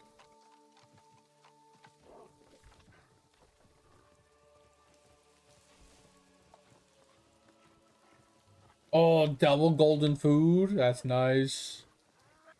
Construction build rate. Nice. Oh, Topher, I was asking earlier. Mate kind of said that it wasn't really worth it. But obols wise, I kind of put a little... I don't know, I was bored this morning and I was just leveling obols since there were so many dropping. I made a construction obol set. Actually, I made 2. For my Divine Knights, since they just kind of AFK everywhere anyway, and I don't really do anything specific on them. I felt like if I'm just AFKing at places for like portal kills and stuff, I only need 1 for Divine. Like, do I only need it on 1 of them or both of them? I just don't know what else to put on them if I don't put construction obels on them. Like, that's the only reason why I made it.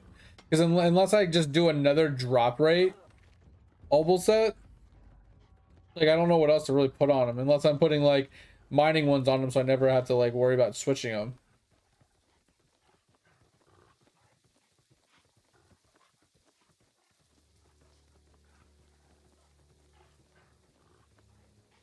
Yeah, that sounds like a bunch of bullshit. I don't want to do all that. That sounds stupid.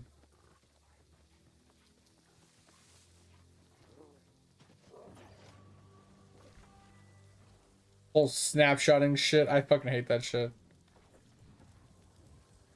Okay, so the speed doesn't even count unless I do some weird snapshotting. Yeah, fuck that. Alright, so we'll just get rid of those. I mean, it's not snapshotting, but I mean, in order for it to calculate, you have to click on it to show it, to then click on the other thing for it to buff it. It's almost like snapshotting. That's what I'm saying. It's almost like snapshotting because it has to see it to be able to take advantage to calculate it. It's dumb. it's this dumb. I'm just gonna call it snapshotting for the simplicity's sake of it because it's just fucking stupid. So do I just do? Do I just do drop rate obels on it and just call it a fucking day then? I guess. No point in worrying about the construction ones. I mean, I don't mind getting rid of them. It's not like any skin off my back. All right, we are officially done with Morningdale. Okay, so Morningdale, Eden Grove, Restless Shore, except for the dungeon, Weavers, Brightwood, Everfall, except for the PvP quest, Windsward, Monarch's Bluff, and Great Cleave are all done. So, with that said, we still have Reekwater. We still have Elysium Wilds, Cutlass, and then these 4. So we got Shattered, Brimstone, Ebonscale, and the New Zone. I think what we'll do next is we will go and do Shattered Mountains tomorrow. That'll be a hard one, I think. There's gonna be a lot of like random zones. So we'll do this one tomorrow. And then we'll do Ebonscale following that. And then after Ebonscale, we'll do Brimstone. After Brimstone, we'll come down to Reekwater. I mean, I could do Reekwater first, actually. It is the revamped zone, though. So, but yeah, we'll just do, yeah, Brimstone into Reekwater, Reekwater into Elysium Wilds. Elysium Wilds probably into Cutlass, and then Cutlass into the last zone. I want to do the last zone last, because it's the newest. Never experienced it before, just get everything else done up to that point. But yeah, we're doing pretty good. So the fact that we have 1, 2, 3, 4, 5, 6, 7, 8, 9 zones done, and we have 1, 2, 3, 4, 5, 6, 7 to go. We're past the halfway point. Pretty solid. Pretty solid, if you do ask me.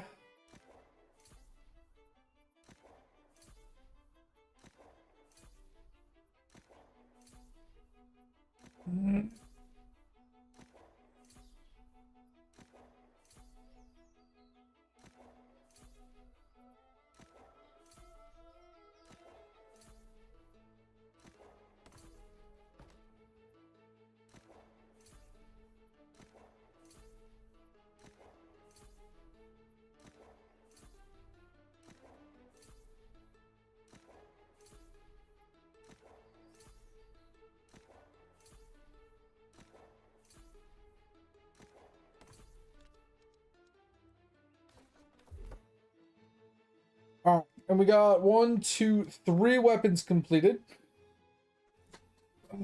Now we just need 4 weapons completed. We're almost done with the 5th. I need to eventually get a dagger, so we can do that one. But yeah. So this one's just gonna go on an offhand, so I don't have to fucking fuck with it.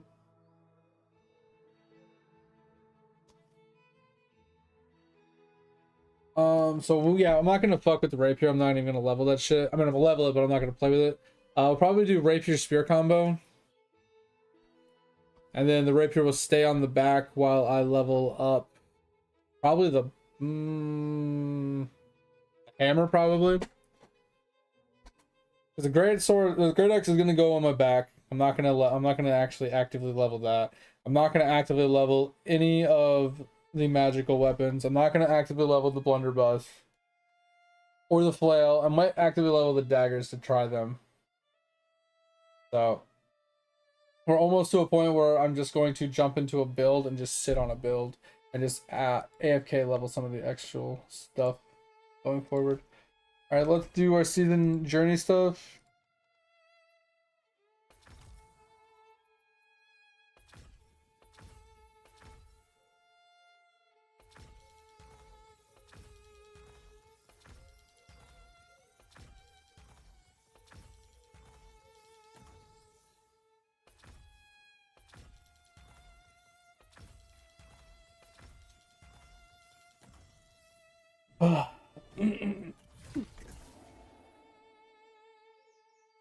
$9.96.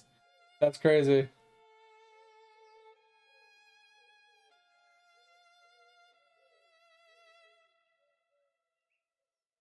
Yeah, I hate the blunderbuss if I'm being completely honest. Absolutely hate it. Because at least back in the day, it used to give a lot of dead hits, and I hated it. Absolutely despised it. Alright, so we're gonna jump out of here, guys.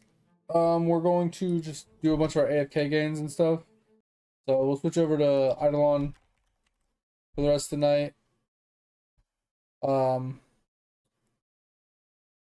Yeah, so this is what I was asking, Topher. I made a full construction page for both Divine Knights. I was just like, fuck it.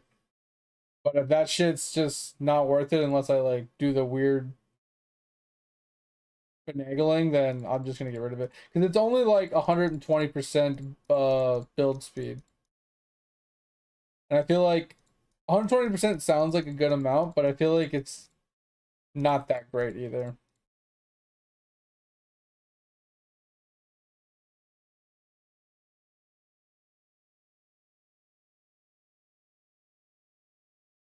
Let me clear all these ovals out really quick.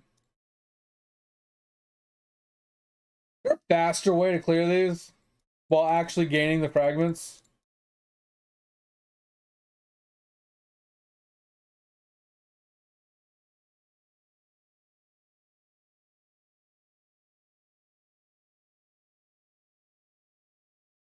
My other question is, should I make a money set? Like a cash set? I feel like it's not really necessary, but it could be somewhat worth it if I'm just farming money.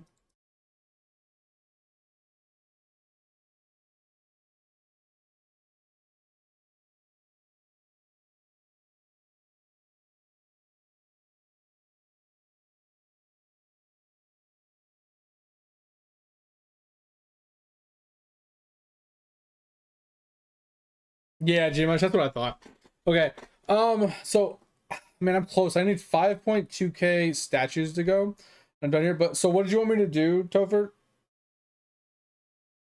I don't know why my construction obols are on this guy. Oh, I think it's because I was showing them off. I didn't re-roll them yet. I only re-roll them on one of my characters. So I'm just gonna switch this back to my DK.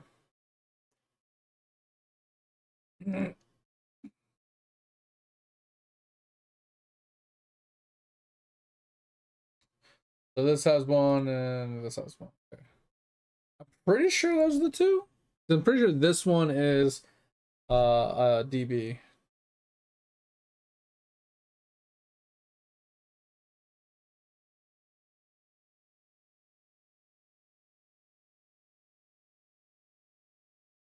Okay.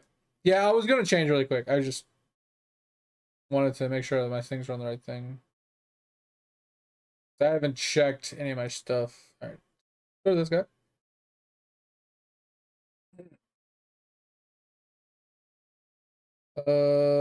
We're currently. Oh, is this what we're looking at right here, or am I going to here? I think it's the same thing, right? 43 bill. Okay. And then you click on this to show it, and then you go back.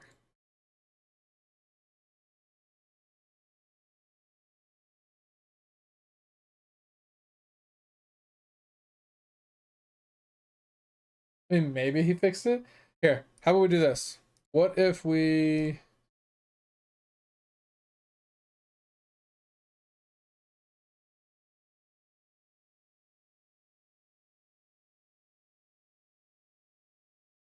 Okay, changed when I did that.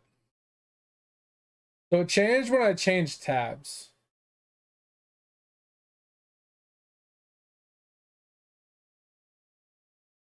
I remember people were doing that. That's why I never really worried about it. So it changed when I changed tabs.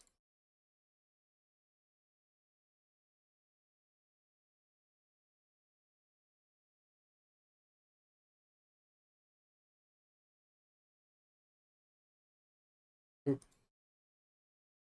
Yeah. So I think it auto goes on unless it's just working because I'm looking at the page.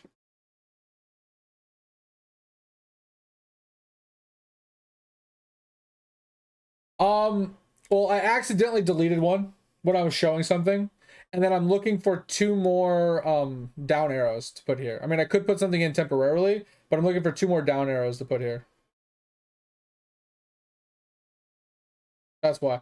I deleted one of these arrows by mistake, and I'm looking for two more down arrows. Yeah, I mean, I've been just like actively doing this. Like, I'll do it for like an hour, and then I'll quit, you know? And then I'll come back and do it for like another hour. I've just been on and off doing it. Like, I'm not too worried about it.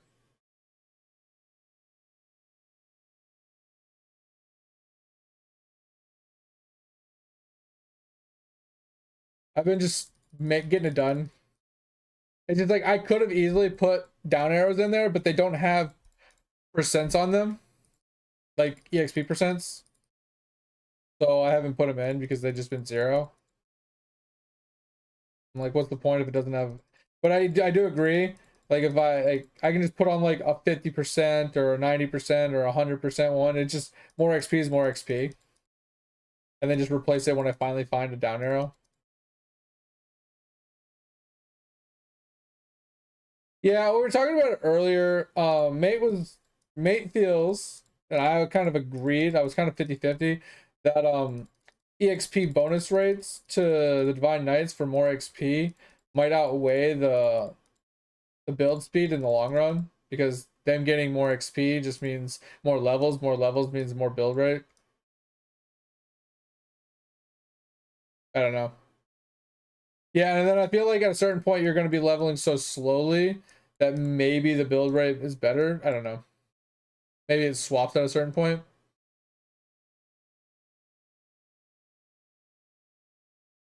Don't know when, but yeah, because my guys are only like 821.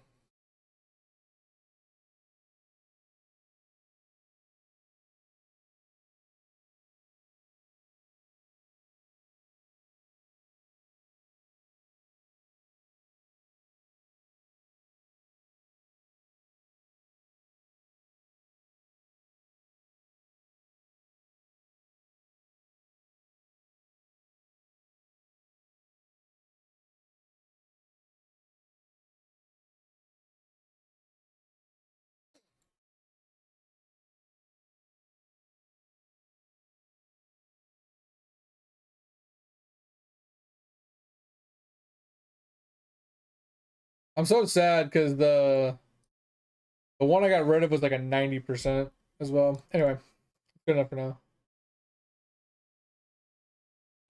That's interesting. I mean, maybe you have something touching him that's giving him more XP.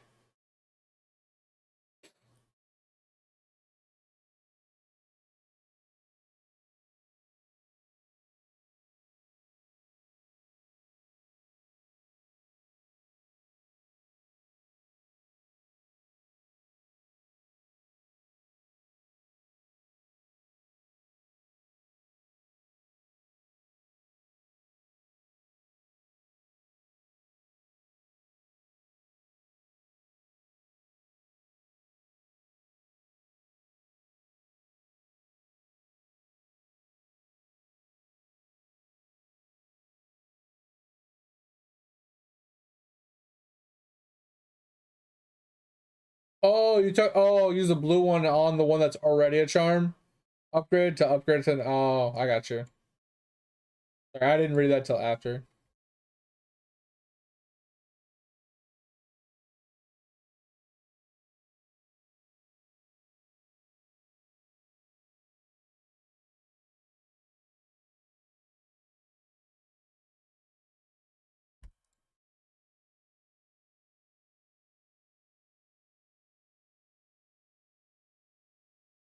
Oh, look, we got another two big. That's insane. A 3 level difference is like 11 trillion damage different. That's crazy.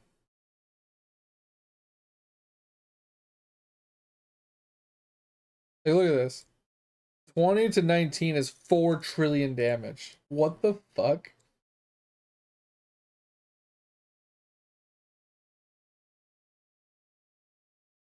That's insane.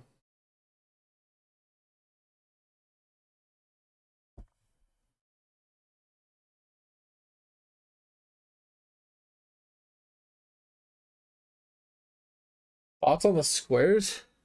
What are you talking about?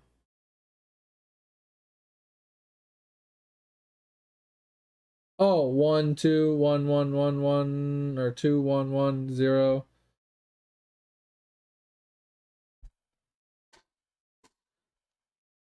So what about it? You got some high ass levels. That's fucking crazy. Oh yeah, so these are tier 2s and these are tier 1s. Oh, what you can do equipment too?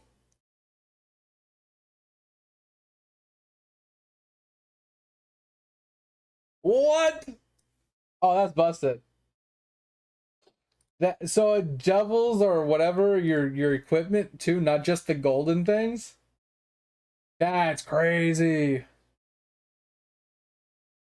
All right, so my question is, what is my priority now that I have these unlocked?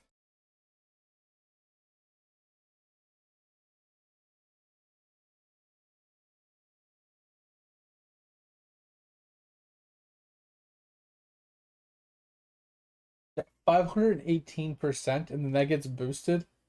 Yeah, that's crazy. 1,000. That's nuts. So yeah, Tover, with that in mind, Where is my priority now? Am I prioritizing the blue symbol, then the like is it blue symbol, green symbol, and then like my EXP rates and then Jade and like action speed? Like where's my priority here?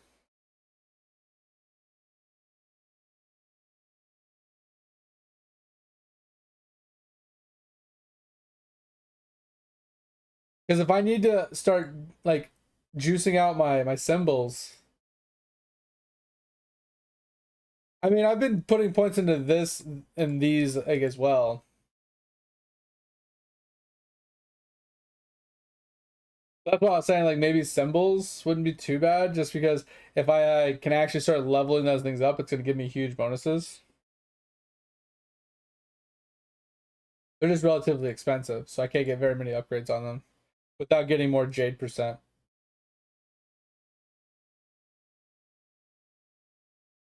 Yeah, my Jades are like pretty close to being done.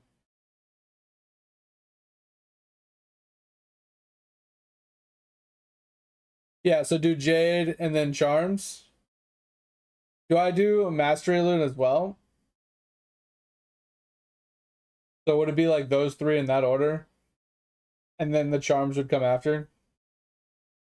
Sure. That's good.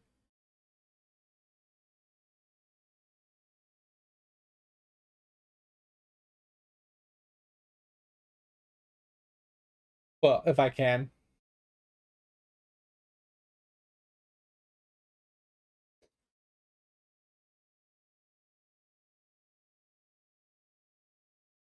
Close enough. Thank you. I've been sneezing like crazy lately.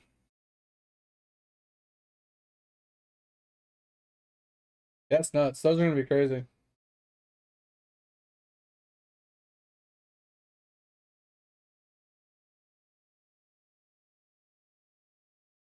High detection, 100% chance to get caught.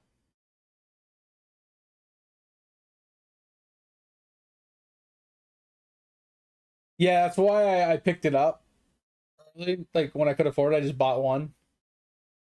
Because it stacks until I go to the next mastery, right? Like each floor that I like.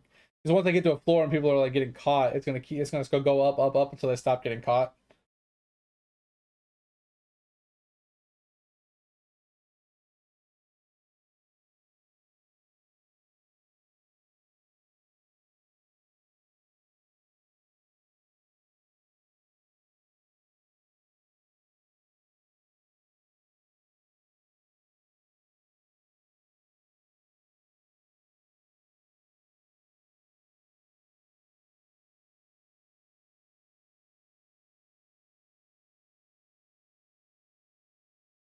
What's my daily reset? 2 hours. And my daily reset keeps changing. Because I keep like lagging out and like desyncing a little bit, so it keeps like changing my thing.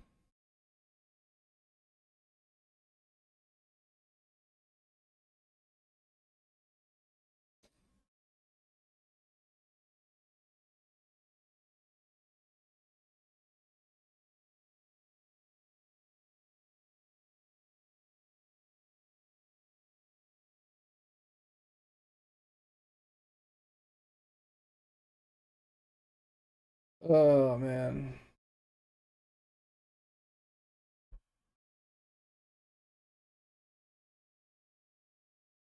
Yeah, you got them to 1K now? That's huge.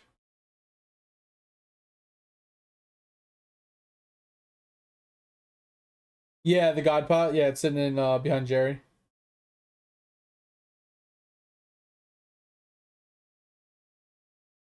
All good. Yeah, I never really thought though. I appreciate it. Ah.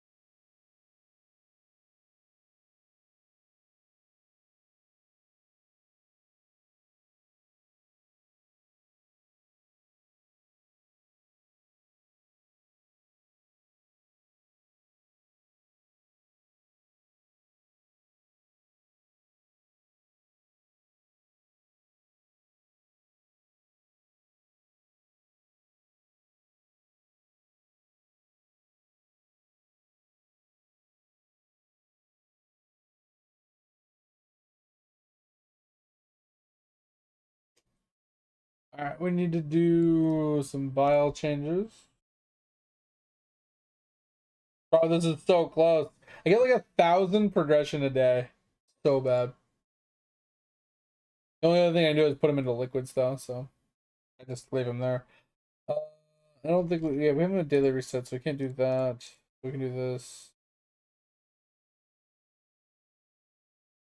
Alright. We need to do this really quick. So we need some pens. I've been putting this off for so long, so we're just gonna get it done.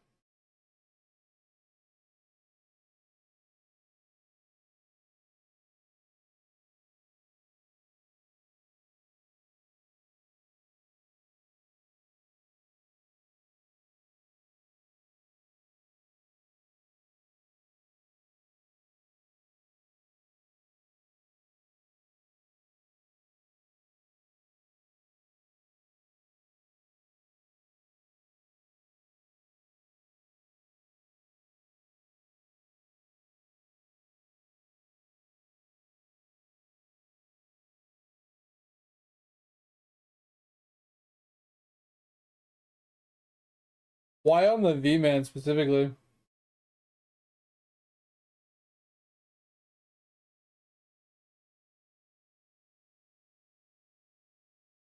And yes, I definitely am gonna do all the quests for sure soon here. Once I'm done with my hyper focus of my stamp or my statues, because I need to get my stamps going for sure. I definitely agree. Like that's a hard priority. I need to get on there soon. Oh yeah, it's true. He has the star talent, right? For more luck per completed quest or something. You're right.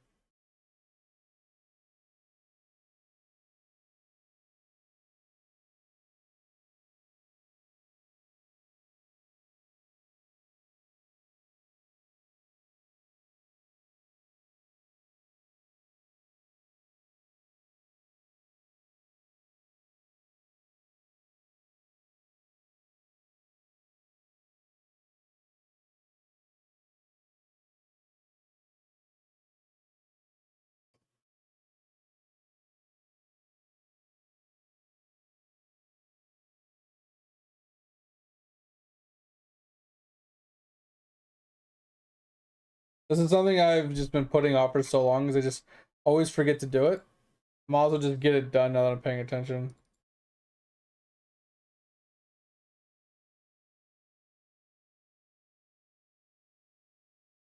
It's just so many points that I'm missing out on.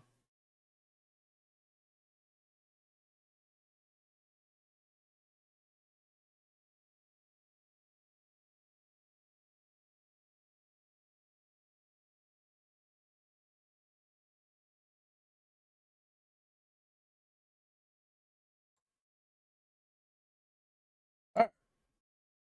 Well, there's that. 420 more points in speed. Let's go.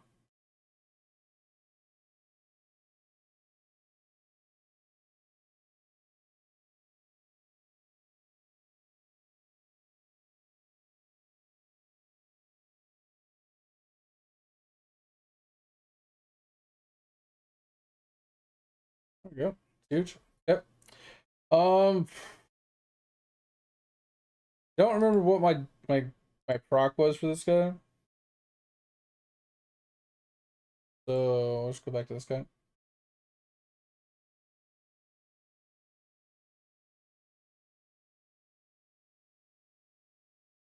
Yeah, we have 2 hours till this, so don't worry about that. What's the third? Okay. Uh, yeah. So it's the red book, right? The each quest, and then for each quest, skill efficiency. Okay, yeah. So both of those, one for skilling and one for combat, right? And then luck. Alright, what are you doing again? I completely forgot. Oh.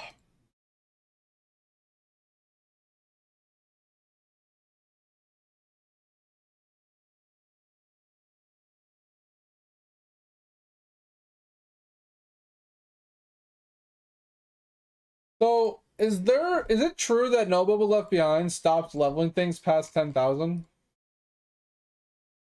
Oh, did I misunderstand somebody the other day?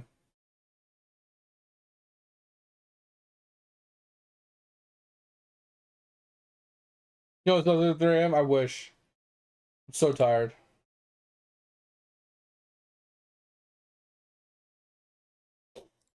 I thought I heard someone say that it stopped. It doesn't level past 3. Past 10,000.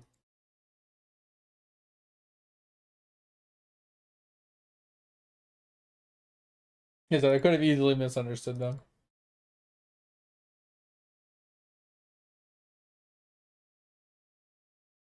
9 a.m. Ew.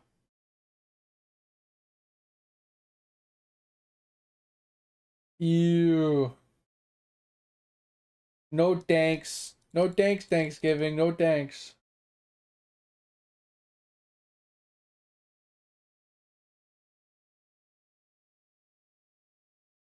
No, thank you. No likey likey. No touchy touchy. No touchy touchy.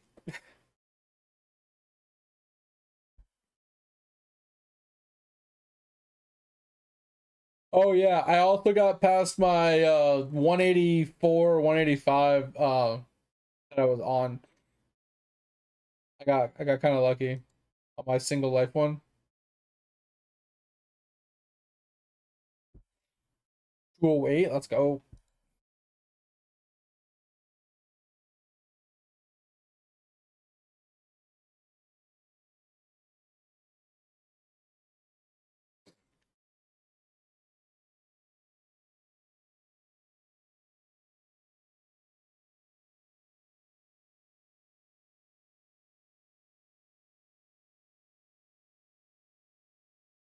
All right.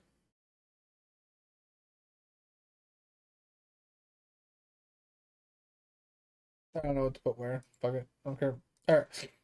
Let's put him back here. Check gaming really quick.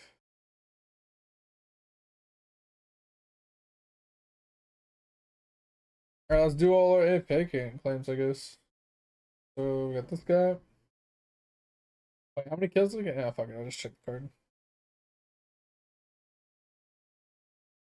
Yep. One build. Sweet. I will say, doing the 1 billion kill count across the board too is also giving me all 4-star cards, which is pretty nice.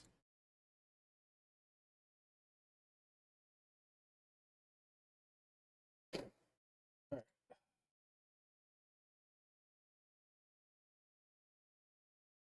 He's done. I did not look at his AFK claims again. Safe bet, it's usually always sailing though. I do. I haven't made a big bag on everybody yet, Tover. That's why. I finally started making the tab 6 food bag. All right, mate. I appreciate you. Take it easy. Talk to you later. But I finally made this, so I've been starting to put that on characters. I might actually have one in the bank for this guy. Hold on. I do. So I can just. There we go. Oh, there's that.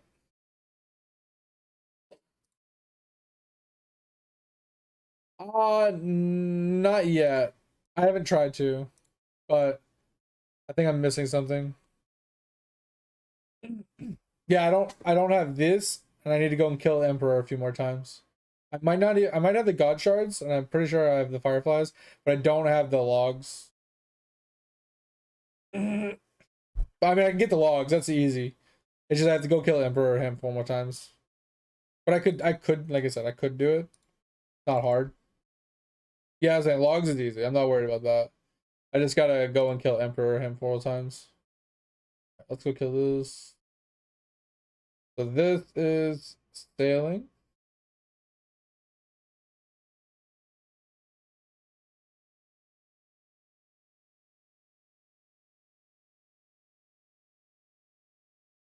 Alright, then let's double check that we have all of our anvil procs.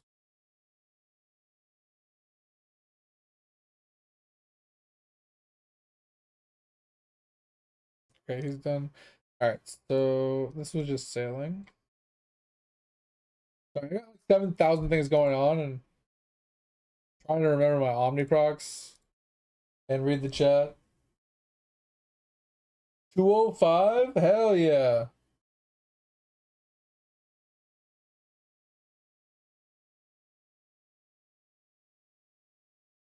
What do you mean bags have nothing to do with anvil cap? Yeah, they do. The material bag 1000% increases anvil capacity.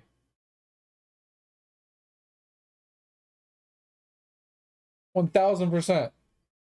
1000%. Okay, he has a black bag, right? My current capacity is what? 152,000? Oh, let me put these points in. What's the biggest bag I can make? I can probably make that one, but don't have materials for that one.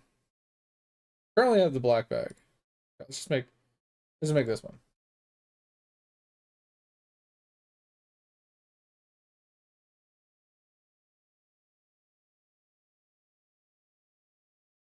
$592,000.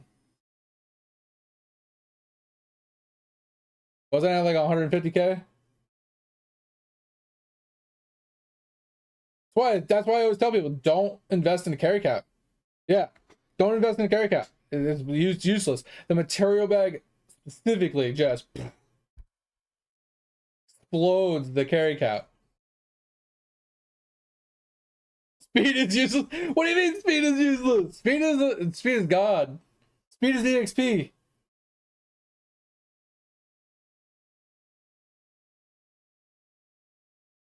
Speed is EXP. Because I mean, your EXP bonus goes up, and I don't know what causes it, but something causes the bonus EXP to go up on its own without leveling it. Like, I've never put a single point into this, and it's 2.7K. Dude, 26 billion? That's crazy. I mean, I agree. I mean, but of all the other options, you're either going to carry more, so you don't cap out while you're sleeping, or you got to speed it up so while you are active, you can just keep claiming it like crazy. You know what I mean? Like, I don't know. I think Giggle maxes out his capacity because he has so much speed, and then he uses candies to, like, 1 hour candies to max it, and then, you know, claim it, max it, claim it, max it, claim it, max it, claim it.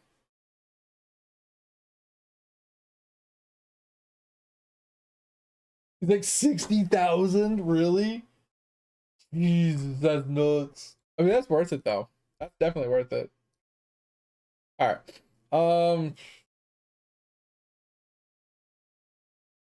55K. That's crazy. All right, I definitely am completely lost on what we're doing.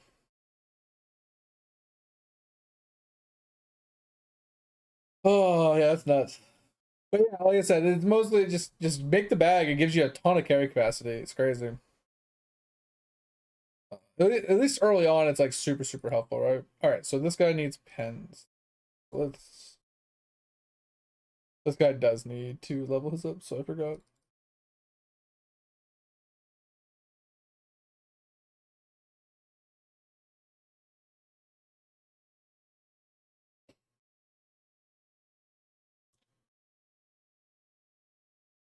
What was it? It was straws, sheep, mush, donuts. These things. Oh, there's some of these in there too. Something like that. Oh, we don't have to keep going back and forth.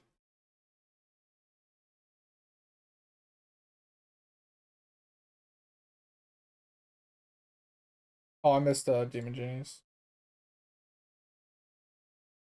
Alright, so we got Demon Genies, bottles, these, and these. Um,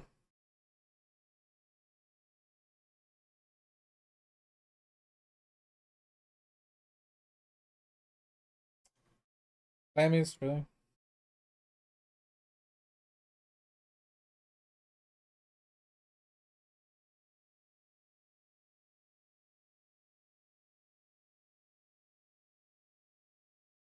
But yeah, Topher, I could definitely understand like speed being somewhat useless once you're at the game, at that part of the game where you're just like juicing out that bubble like nonstop. Like, I could see you swapping it out for capacity at that point. But anybody else until they get to that point, I think speed is king. Using the reset at that point. Once you start juicing out that bubble, you can use the reset to increase the capacity even further, so you can last longer with the increased speed you're getting from the bubble. I could see that being a thing for sure.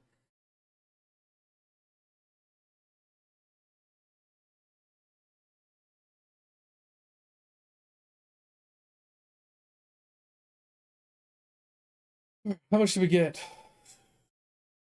3 million. That's it. All right, so we got Sailing Proc.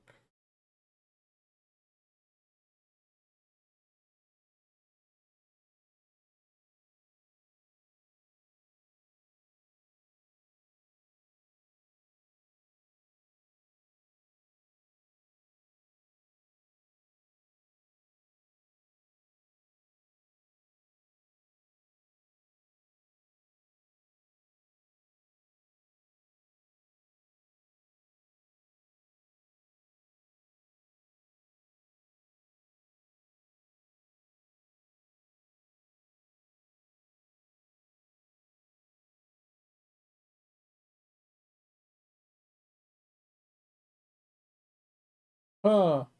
So I will agree, Topher. Now that I'm not on the DB or whatever, the Divine Knight, my build speed checking it is 39 bill instead of 43 bill. So basically, I can't check it on other characters.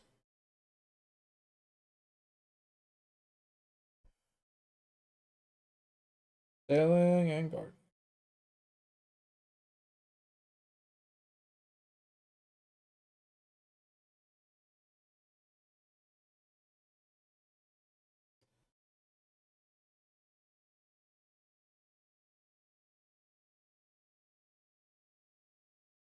Yeah.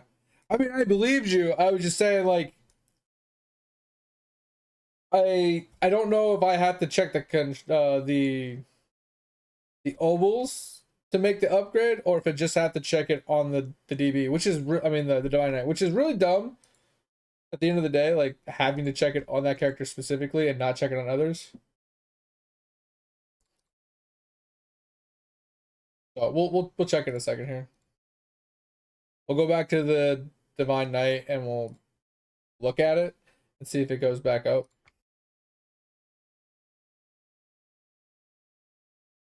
I'm curious if I check it on both Divine Knights, because like you said, you only need it on one, right? It's only one of them really counts. Since you have to check it on that one, unless he fixed it. I don't know.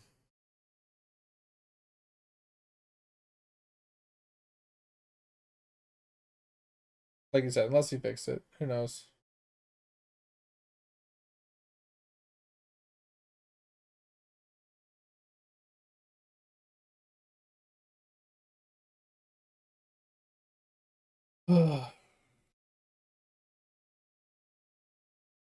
Wish there was a way to tell the auto harvest what plants to harvest in what order. Because I wanted to always hit the cactuses first, but it doesn't. So I have to manually click the cactuses before I auto harvest.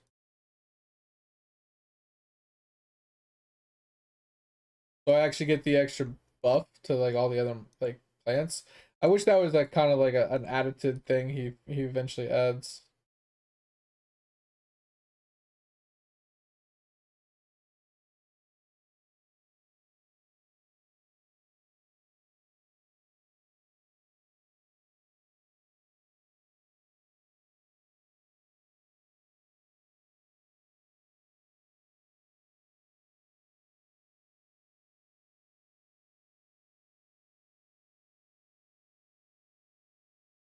Good enough. We're gonna check this guy really quick. Oh, it's 15 minutes of claim time. Yeah, 39 bill. And then when I change the cogs, it says 41 bill. So it updated when I did that. We'll check ovals and then we'll go back. Yeah, it's just 41 bill on this guy. Let's go to the other guy.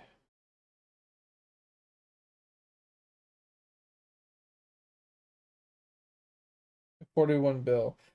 Why?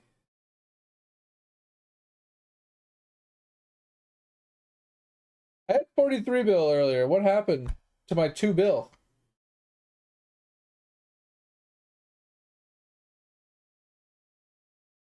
I'm confused.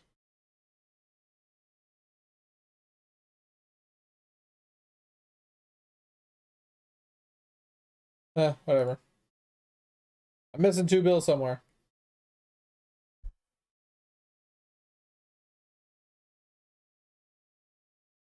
$41 bill.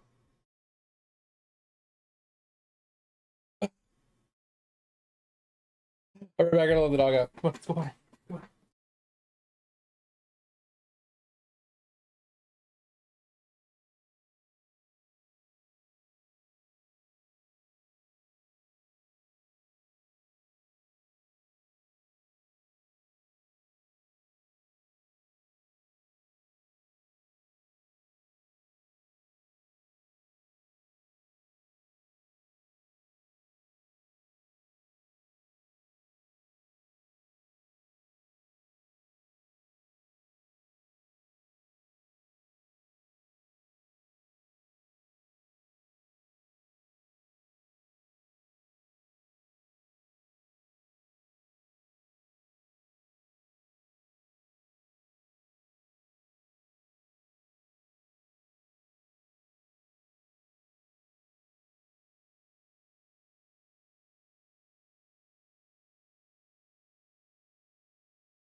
Oh, yeah, Topher, did you see it's supposed to snow on Tuesday? Ugh. I was on the other dude.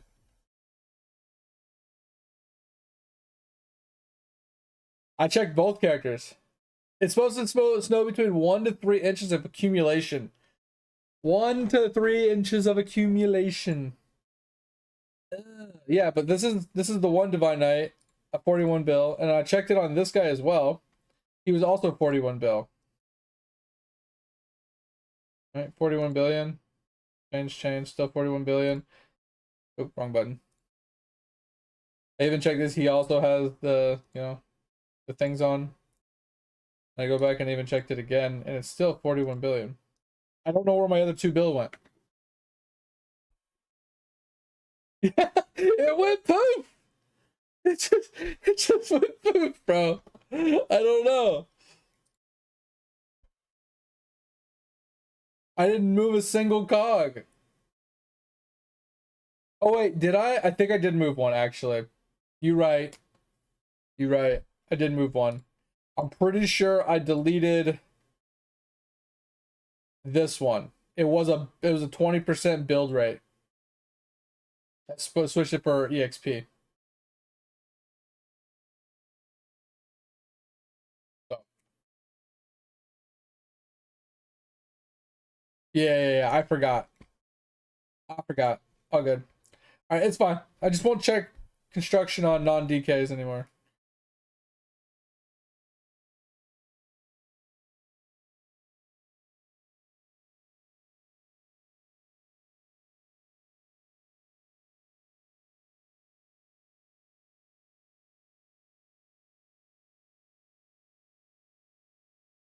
So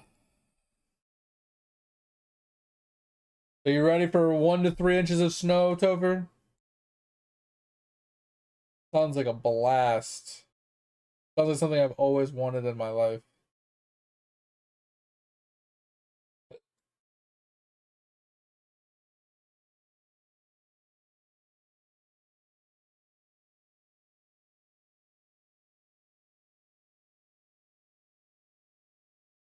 What up, Spark?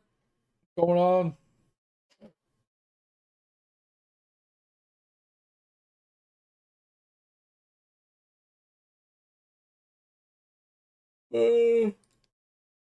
Oh man,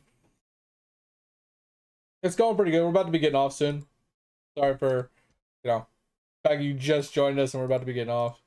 I usually get off at 5, 20 minutes past. I'm just claiming on my Omni procs and stuff.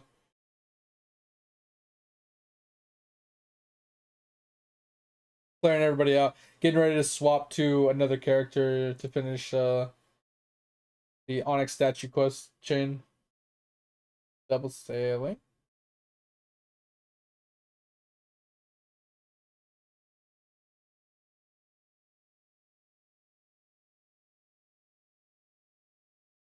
Yeah, it's all good. Yeah, well, it's because I took the I don't have the talent leveled up in that spec, so I'm negative. So I have to switch specs to make sure I put all my points into it.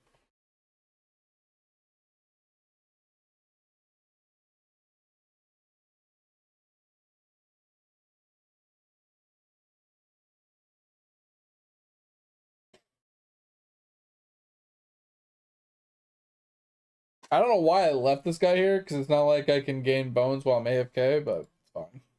I should switch him. Since we're not going to actually active on him, we're going to switch him back to World 7. I don't remember what my Omni procs were here, but it is what it is. We'll just go through everything really quick.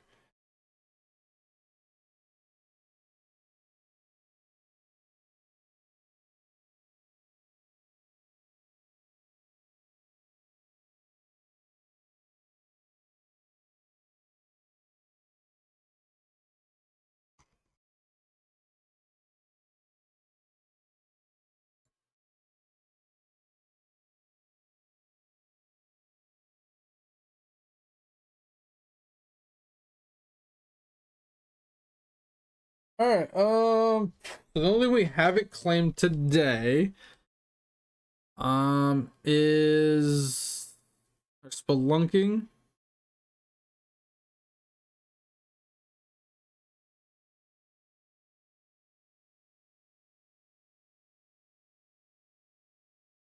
Um,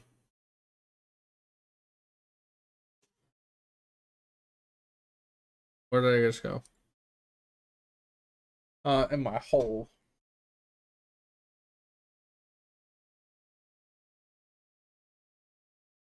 Topher, off the top of your head, can I stop at 28 or do I need to go to 29?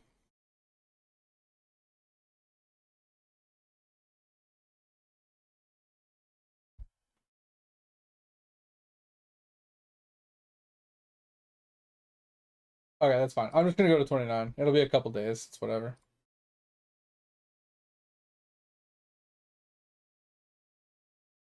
I said I'm not that worried about it. I know I looked it up. It was either 28 or 29. I just don't remember which one it was. I'll just go to 29 since I'm already like partially there.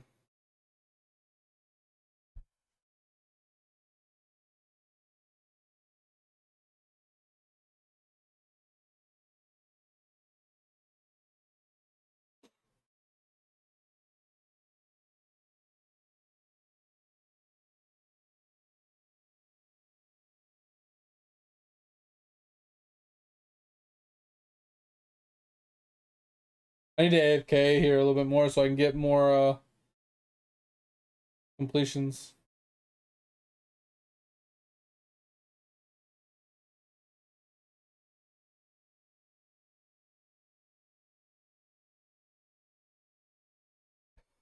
I think I go to like wave for 32 most days.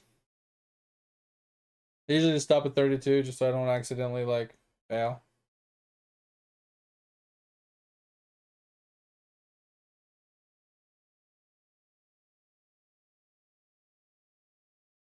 I think with just another 1,000 hours, I'd get maybe a couple more levels every day.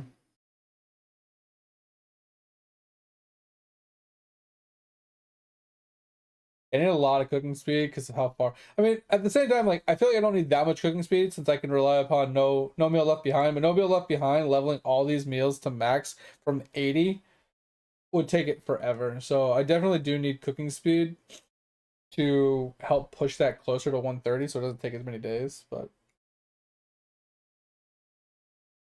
not super worried about juicing it up too hard.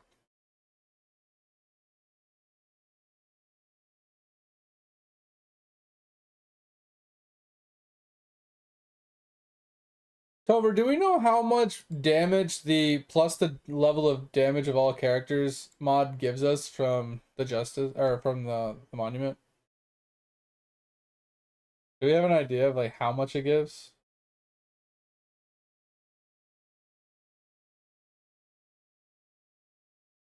Oh yeah, the armor set guy. Yeah, that's really strong, Spark. Yeah, it's like a huge bonus to the account. It takes a hot minute to make all the sets. Uh, and like some of the sets you might already have crafted and still have, so you can just like skip those and like upgrade from them. But depending on where you're at in your gear progression, you might have to remake a bunch of lower tier stuff, which kind of sucks.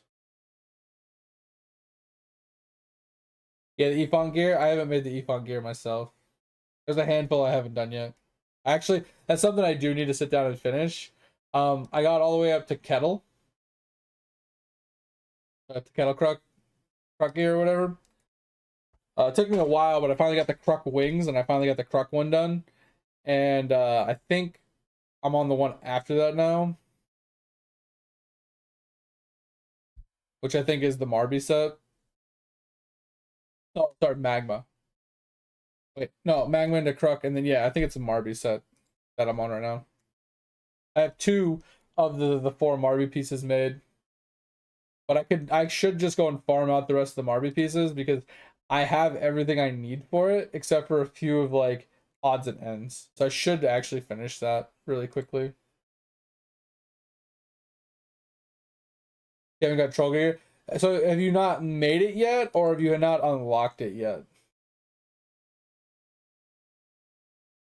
'Cause I feel like if you just unlocked your armoring, you're probably still like early game, still leveling up, relatively new and fresh, or just coming back to the game.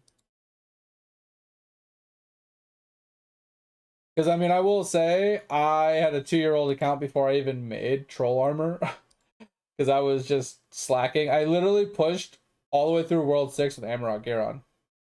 It was really bad. You're in Rich World 6, yeah. So you're like in the same boat I was in, Spark.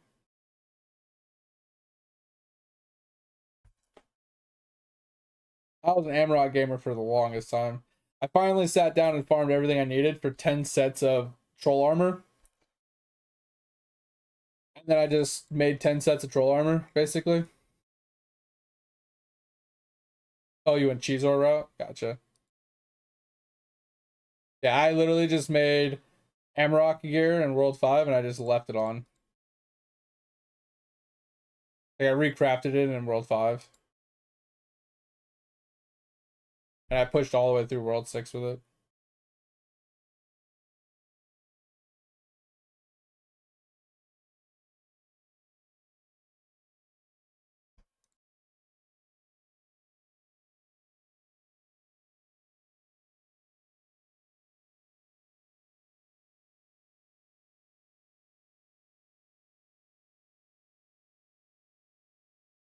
That was usually the one I stop after. The 16 or 1.6 mil I could probably do, but it's hit or miss. So there's that.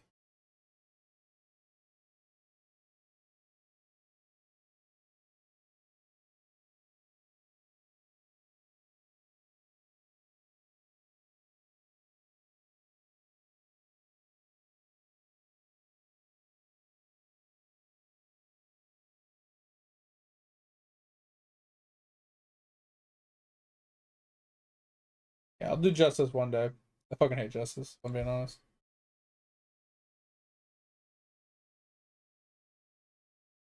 How do I get this last jewel?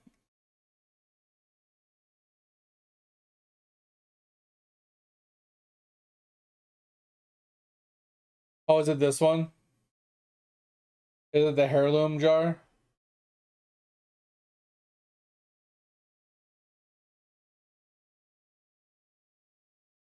That one says contains the one and only master ruby, which I'm assuming is this one.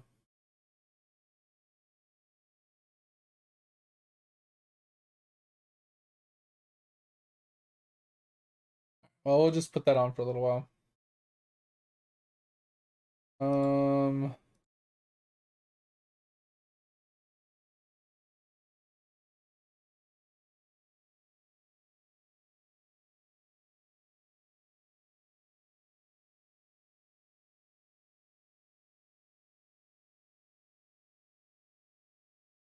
my god.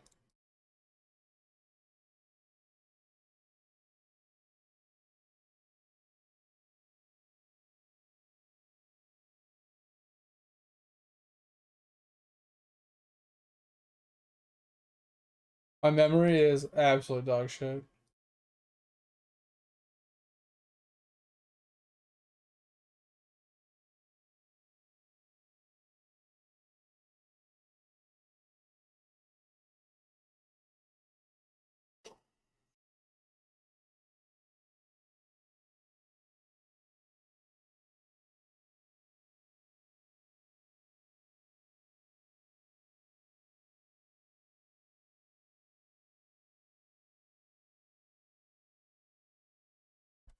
What up, Topher?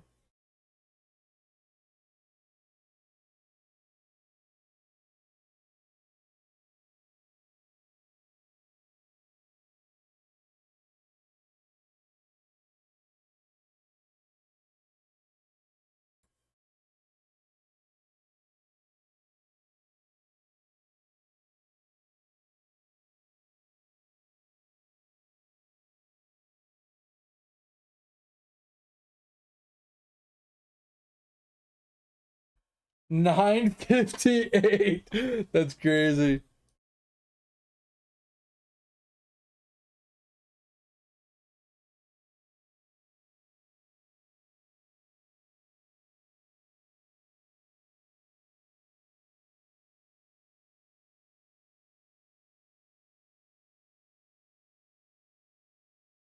That was a really lucky run. Okay. Hey Topher, have you ever done this? I fucked this one all up. Have you ever done this one and got so far into it that you couldn't click on any of the thingies?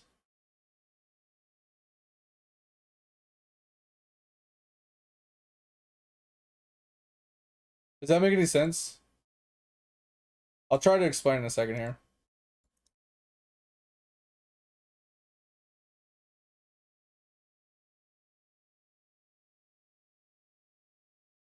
So I got a really lucky run that this, so basically my board was an entire so it had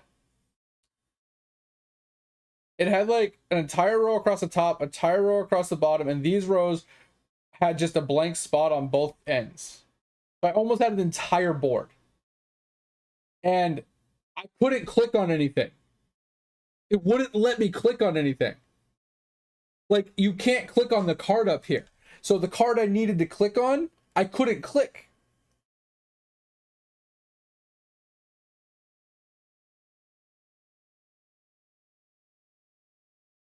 I was already out. That was the problem. I literally insta-clicked, insta-matched a bunch, and I was like clicking on things, but I had clicked on one card, and I couldn't click on any other card. It wouldn't let me click on anything. I had one card selected, and I couldn't click it. I had to fail click to just end the match because I couldn't click on any card. It was ridiculous.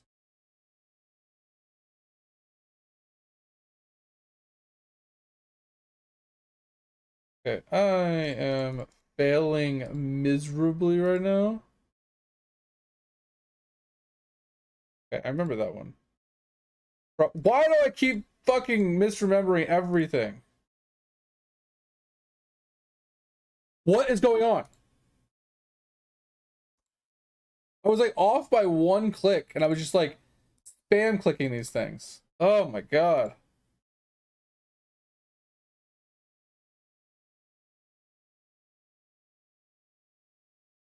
That's so frustrating.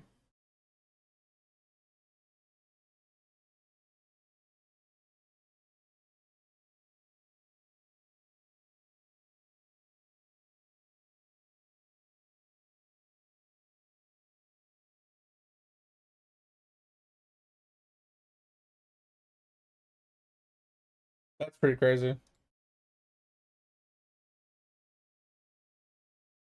Alright, we're gonna have to instant match a few of these.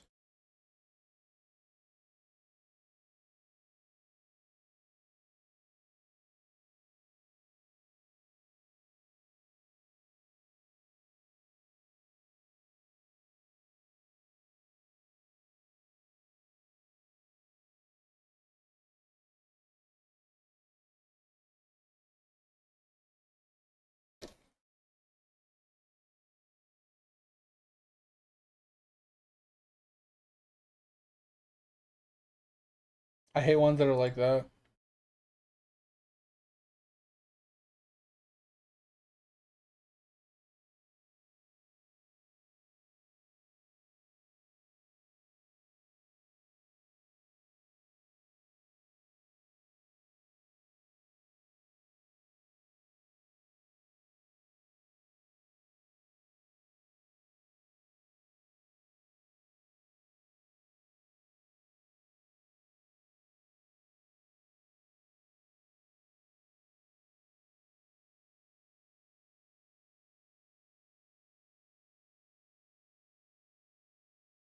Ugh.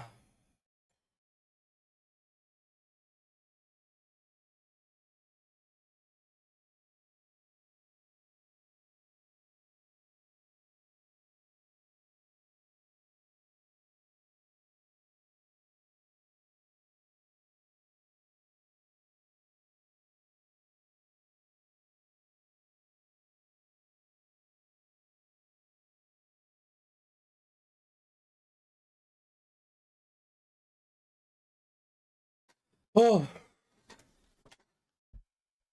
jungle look, no. Yeah, so see how close I am right now, Tover? I made it like I would say like 4 more runs than this, and I broke the board. It was a really, really, really lucky run.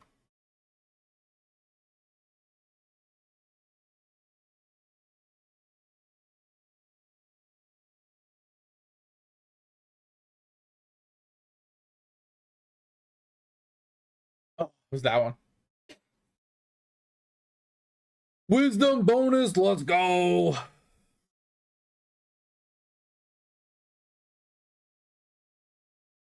Does this drop rate one have a cap?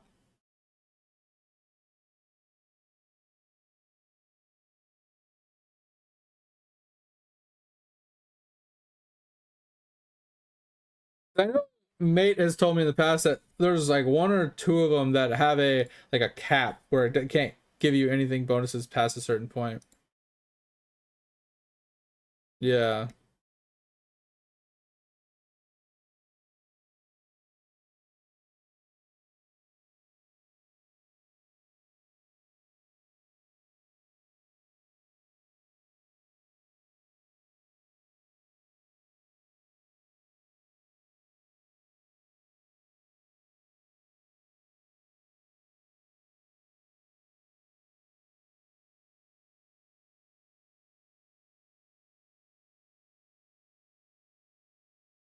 It's only 8%. Yeah, it's only 8 times. Yeah.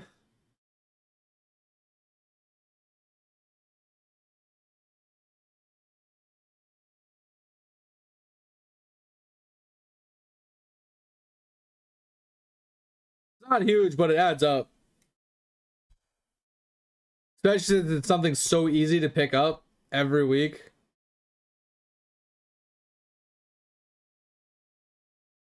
I do. I take it every once in a while. I know it's good. I just not at the point where I need it. I know I will need a shit ton of it, but I'm not at the point where I actually need it currently. So I've been prioritizing other things that I know I need. Bro, I don't know how to do this one. I don't know how to do this one, Topher. If I hit him, I kill myself. If he hits me, I die.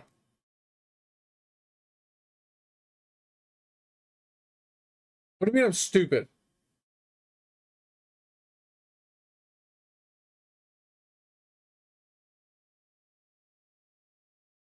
Yeah, but I feel like if I spawn one mob and he makes it to the end, I kill myself.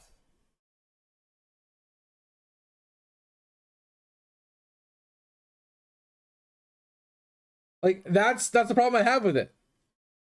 Like, because if I spawn one here and it kills this one, but there's not one and another one doesn't spawn behind it, you know what I mean? Like I feel like it's going to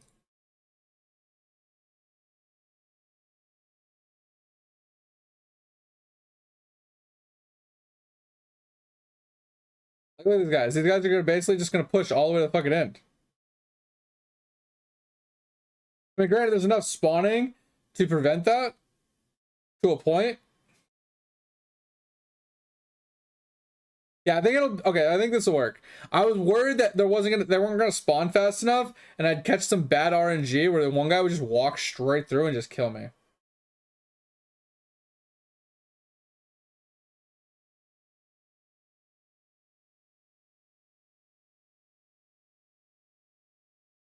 That's what I was worried about. I think it's a couple HP points. But I thought they were going to spawn much slower. So I thought it was going to be a lot harder. Where I would run into more situations where I didn't have enough. I had like, there wasn't enough people spawning in the way that I'd break it too early.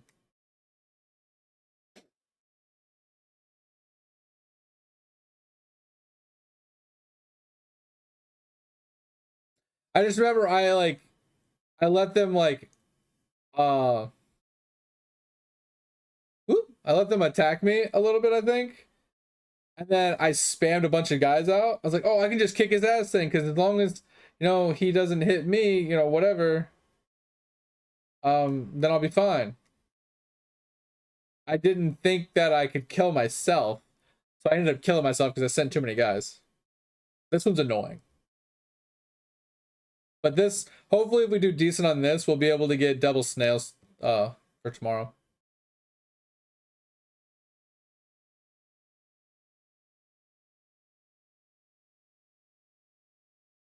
Oh, did I already have 2 times snail? Because I didn't yesterday. I think it's because I picked up the gambit points in that matchy game. Yeah, I didn't realize that, Sparky, when I read it.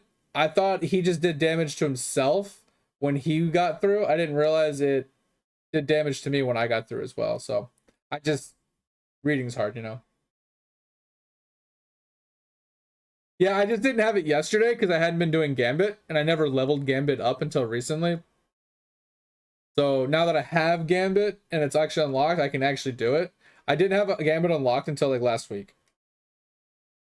So, and I hadn't been doing it either. It's like, actually I unlocked it like last month, but I hadn't actually unlocked the other phases other than the starter one until last week when I actually started leveling up my schematic guy. And like I said, yesterday I didn't have it, but that was before I just did the matchy game, and I did pick up Gambit points for one of my crates. So that's probably how I got it. Yeah, but I thought it was like, if he did damage to me, he did it to himself, not the other way around.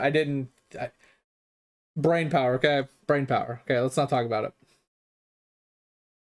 Very little brain power.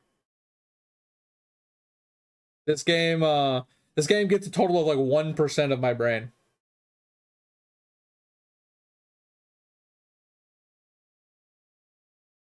I do not. Over. You can click on the pins and see. The only thing I have is the bone one. But I thought that was a universal.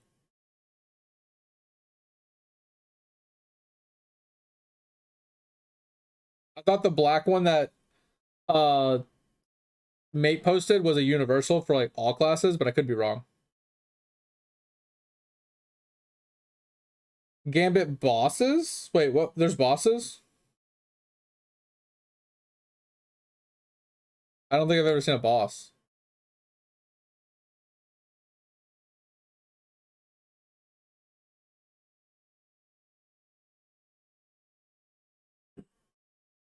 Oh, stage, yeah. Yeah, because it's meant to just go as far as you can, right? So however long you can last, you know. Like a good old fashioned one night stand. Well, that's bad. I spawned a 6-pack. Oh, that's bad.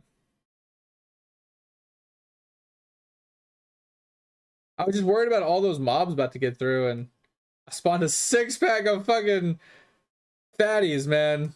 Fuck.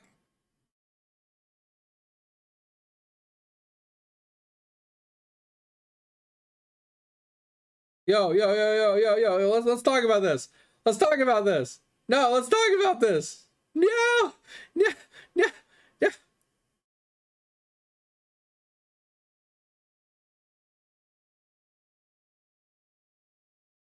That's bullshit.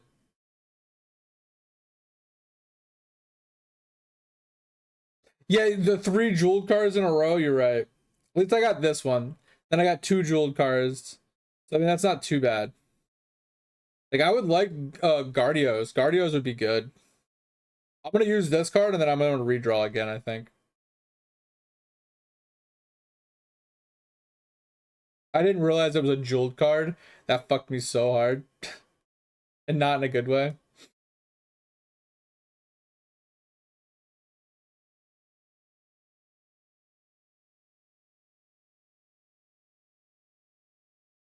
So quick redraw. Okay. We got another non-jeweled mob to spawn. We might have to just spawn an actual jeweled one here.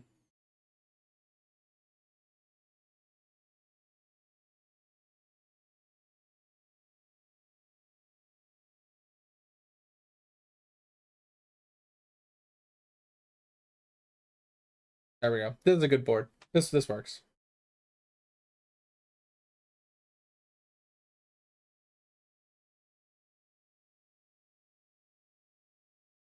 Yeah, I don't know if there's one in Griffey's Discord or not. But this one should work. Getting some Guardios. I can put them like right in the middle here.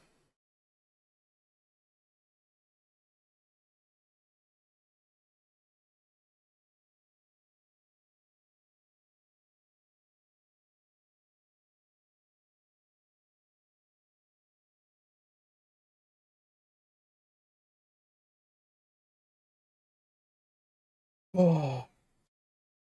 Gambit's so time consuming.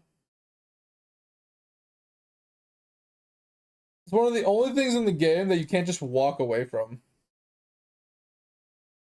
Wait, what just... Oh, my Sparky just blew up. That's good and bad? Oh, shit, man, the Sparky just blew up. Alright, I think we're getting to a spot where they're actually starting to do a little bit of damage. So they're going to start getting through.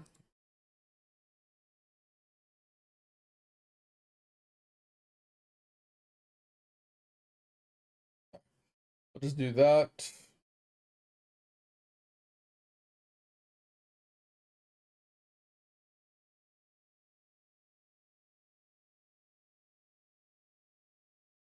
Alright.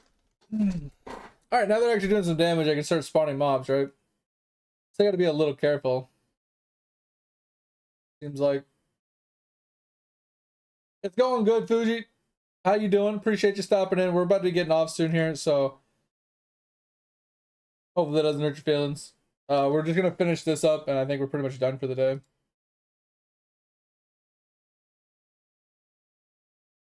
I should have got off like an hour ago, but it is what it is.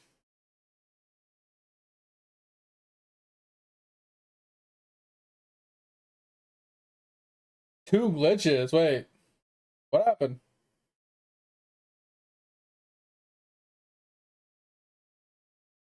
What the hell is that, Topher?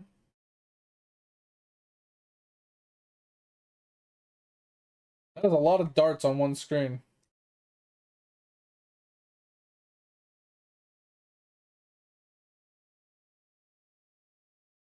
It's way too much to look at.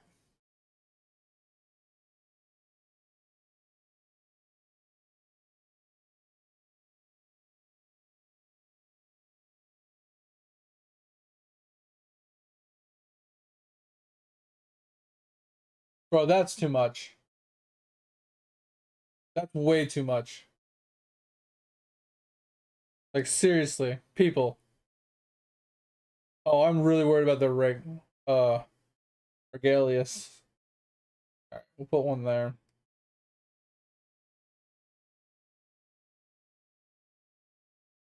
Put another one here.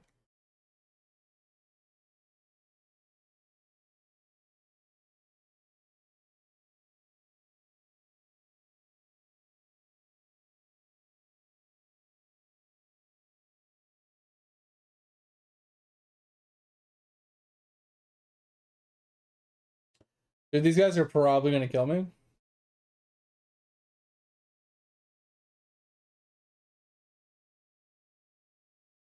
They're just gonna keep spawning mobs, and they're gonna. Oh my god, they're gonna kill me.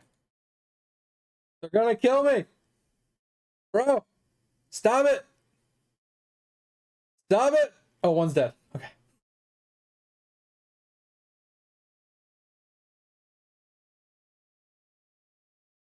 All right. Whew.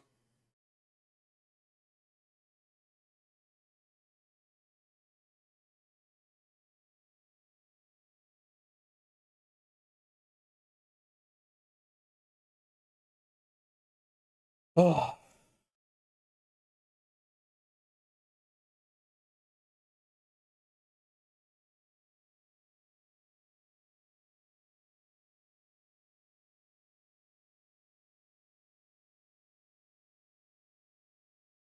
I can't read that while I'm doing this. Hold on.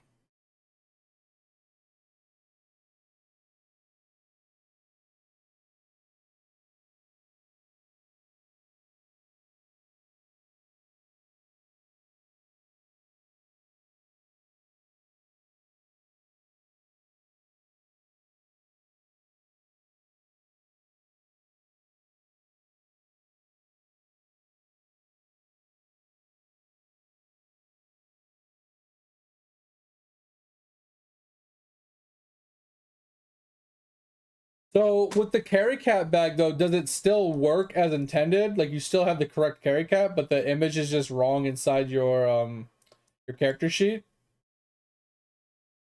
And how did you break your strength statue? Because I heard there was a glitch, but at the same time, why would you do this? That if you zenith your statue and then you dropped an onyx chisel on it, you could turn it back into an onyx statue and brick all of your zeniths.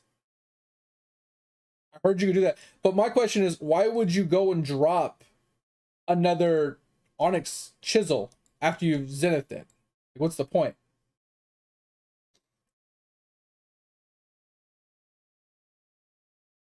I'm just curious. Like, if it's an accident, it's an accident. Like, sure. That's not how yours broke. That's what I heard. I heard people were doing that. And the question is, why would you? So, I mean, if you didn't do that, that's fine. I'm just curious.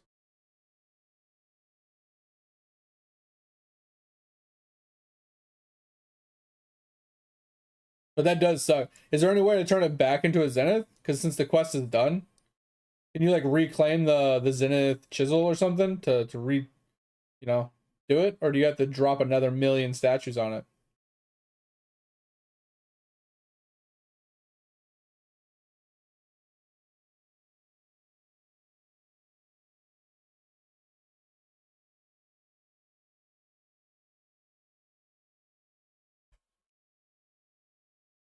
But that's rough. Go from a fucking a zenith statue to an onyx statue. Ugh.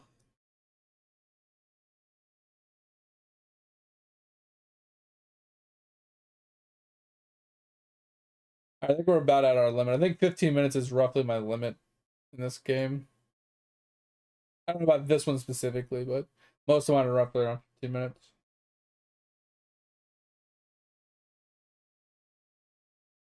Yeah, there we go. For some reason, my mobs just weren't spawning. And minions weren't spawning at all. That works. Did I just not have resources to spend or something?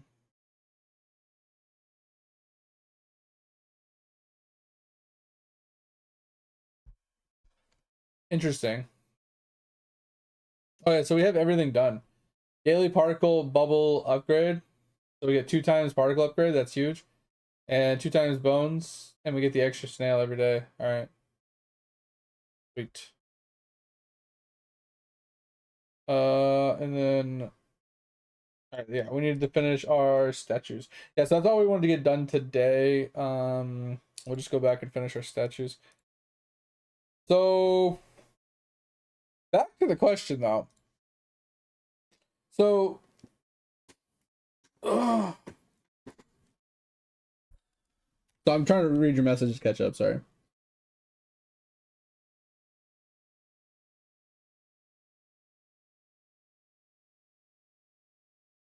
Interesting. So just completing the quest forces it to Onyx again? And it's just the strength one?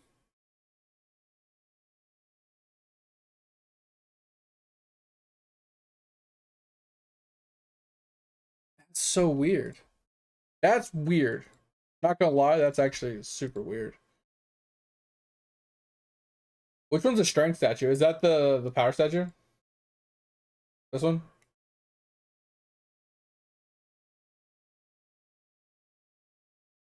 Interesting. I wonder why. Dumb question. Did you do the quest that requires you to give the NPC 20,000 to do that quest, right? That's the quest you did. You gave him 20,000.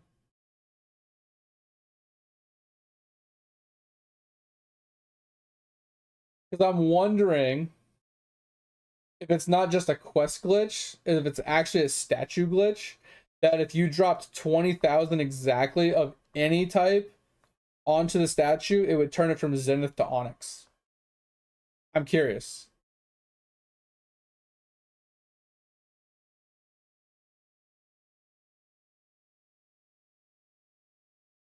I'm not going to try it, but I'm curious.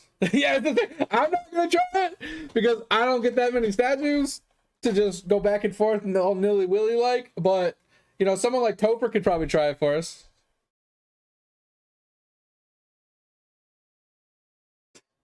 I think my daily reset's coming up. Yeah, in like an hour. So we'll let this guy sit here. We didn't do splunking today. I'm not that worried about it. Like I said, it's 6 a.m. I gotta get off soon. We are going to banish one of these and then buy back our mountain. We can do orange damage now. Again.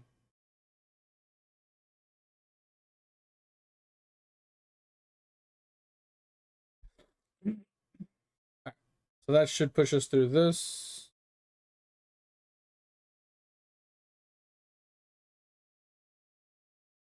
Nice. Congrats. That's huge. Gonna be a hard pass. Come on, Topher. It's just a power statue. It's fine. It's fine, Topher. It's fine. You'll be okay, I promise.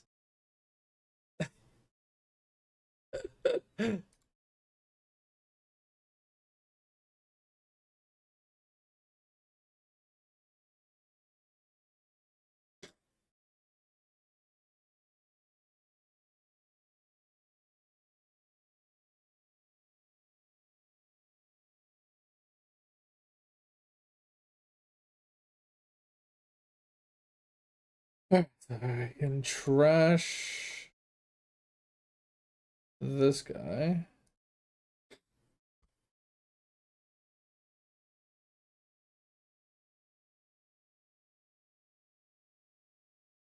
Yeah, so I'm helping out one of my viewers. He doesn't have a PC, and the only way to obtain the Eidolon buffs or rewards is to play idle skilling, right? From start to finish. So I'm giving him the codes for his account. Because I don't mind playing this. It just goes on my other screen. Doesn't bother me. I've already done it myself, so.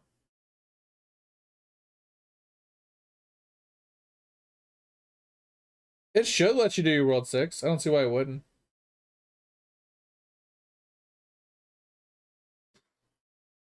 Alright. Let's dump these in. Turn that on.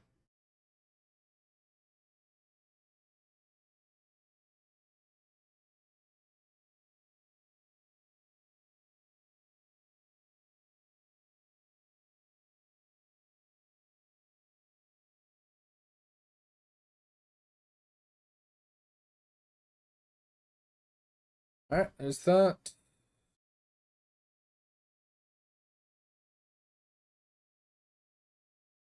Come back to this. After we go good old boop boop. Alright.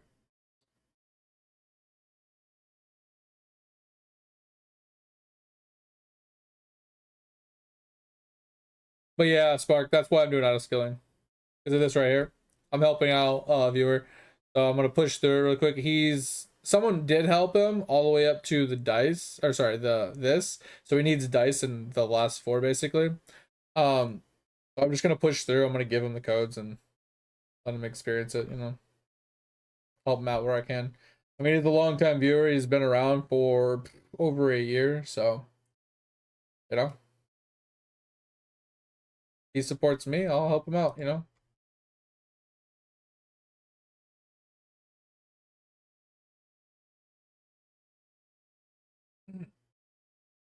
Gotta do an ascension soon here.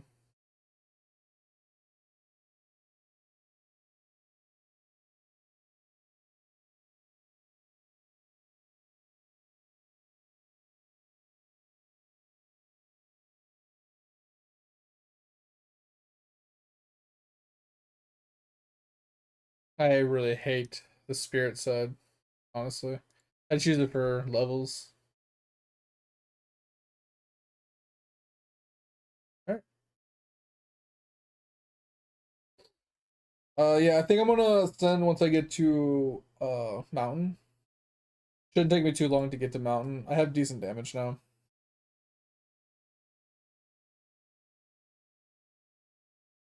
I mean, we have a lot of keys to get through, but this will be our progress right here. All right, so that's that, and then we got another Apotheoso Gopher.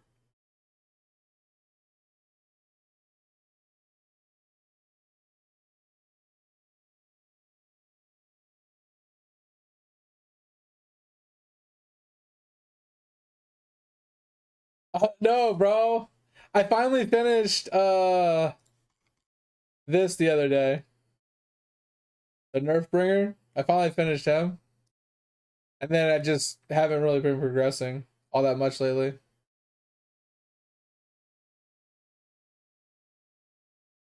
Because I've like been playing but not playing.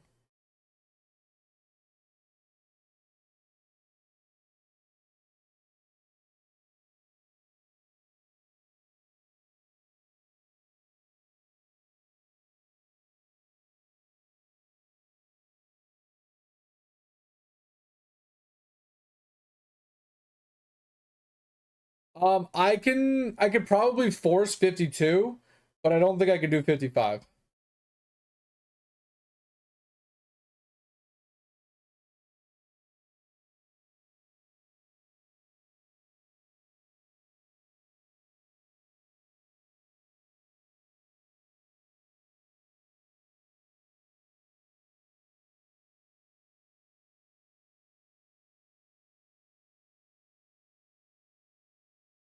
I mean, I can try 52 in a second here.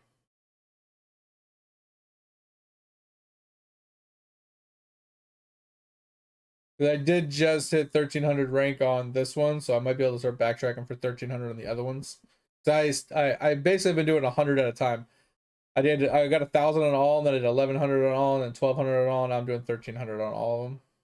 Kind of rotating all of them because each one of them gives like elemental damage to the next type. So I'm rotating through them. So I get more elemental damage to the next thing.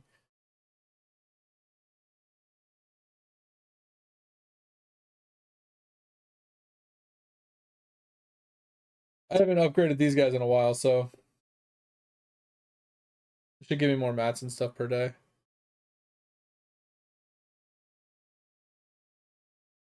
You know what I don't think I've done either? I don't think I've upgraded my new attack speed guy.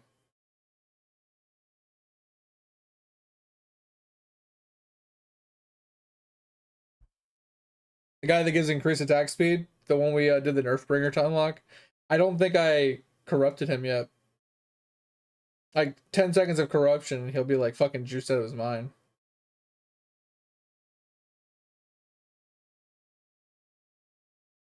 I didn't realize I had 24 hours of double XP. And double tokens. 24 hours. Just started.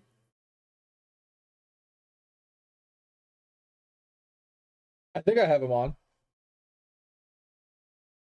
I thought I put him on. But it doesn't look like he's on, does he? I don't think he's on. Hold on.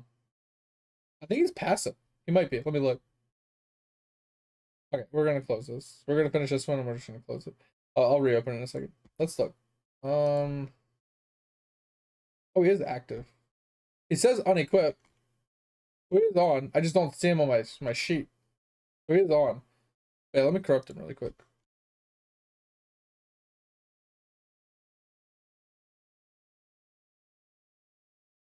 There you go. 368 on first click.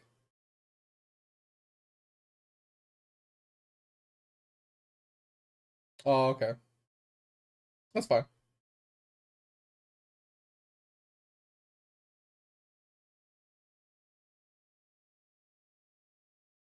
I just leveled up a little bit. It's fine. Yeah, 1 million attack speed is crazy though. But he is on.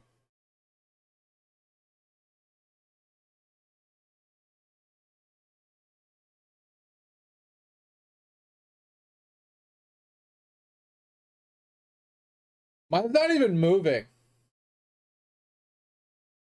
Mine just says 23 hours, 59 minutes, and 55 seconds, and it's just not moving. Okay. Anyway, so 52, right? Oh, I can't do 52 now. Okay. Well, 53. Yeah, 53. I can force 53. So do I just do 52? Try 55? I'm pretty sure I won't be able to kill a single thing. Yeah. I don't even think I could force this, because their HP doesn't even look to be moving. Even though, like, the bad guys back here.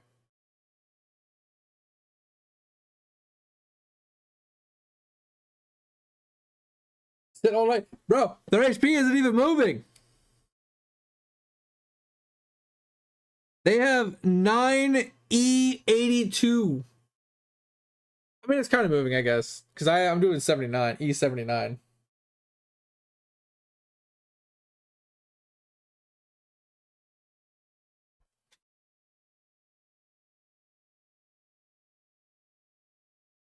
Because, I mean, farming this for one card that I can't even level, I don't know if it's worth it.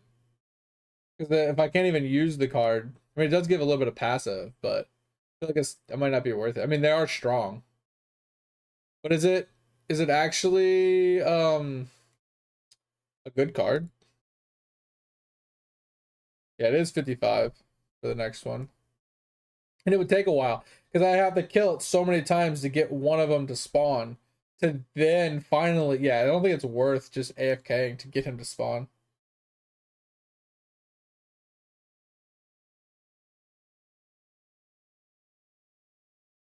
Yeah, but yours is also max leveled over. Mine would literally be like level 1 or 2. I'd only be able to get like one of the cards. But yeah, LE damage multi. I mean, medallion XP, whatever. Corrupted AXP multi, whatever. It's about that LE damage multi passive. Mostly. It's good, it's strong, but mine would, like I said, how many I had to kill to get one of them to spawn to then give a chance to get one card out of it is so astronomical. I don't think it's worth my time right now to sit here and farm it. Because look, I'm still fighting one. I gotta get like 1,500 kills or something, like 2,200 kills to spawn this guy. I don't think it's worth it. Now we can go back here and we can go to like 52. 52, yeah, we'll just go to 51 for one hits. Fuck it. Alright, I'll just fight this to 1,300 and then we'll work our way backwards.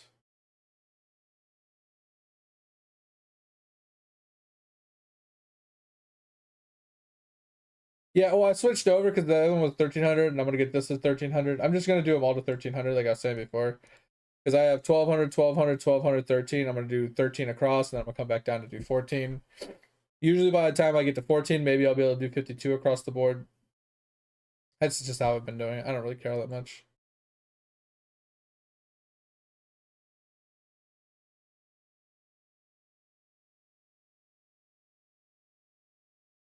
And we'll get some money.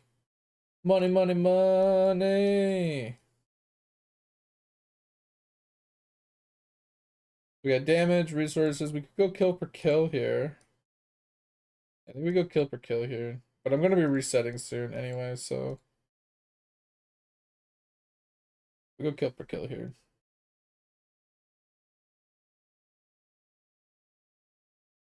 Alright. I think we're good for the day, man. I think that's it. I think that's all she wrote. And then tomorrow we'll be back on more New World. Little grindy grind.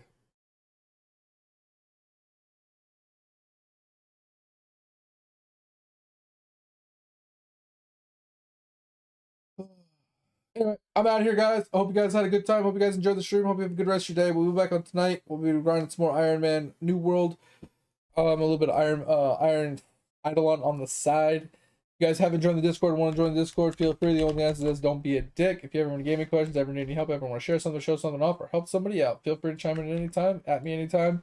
I'll do my best to answer you when I'm awake and available. If you haven't checked out the VODs channel, please do. Go and give me some little clicky clickies over there as well. I'd appreciate it. If you ever miss a stream, ever want to catch up on a stream, rewatch a stream, best place to go and find it.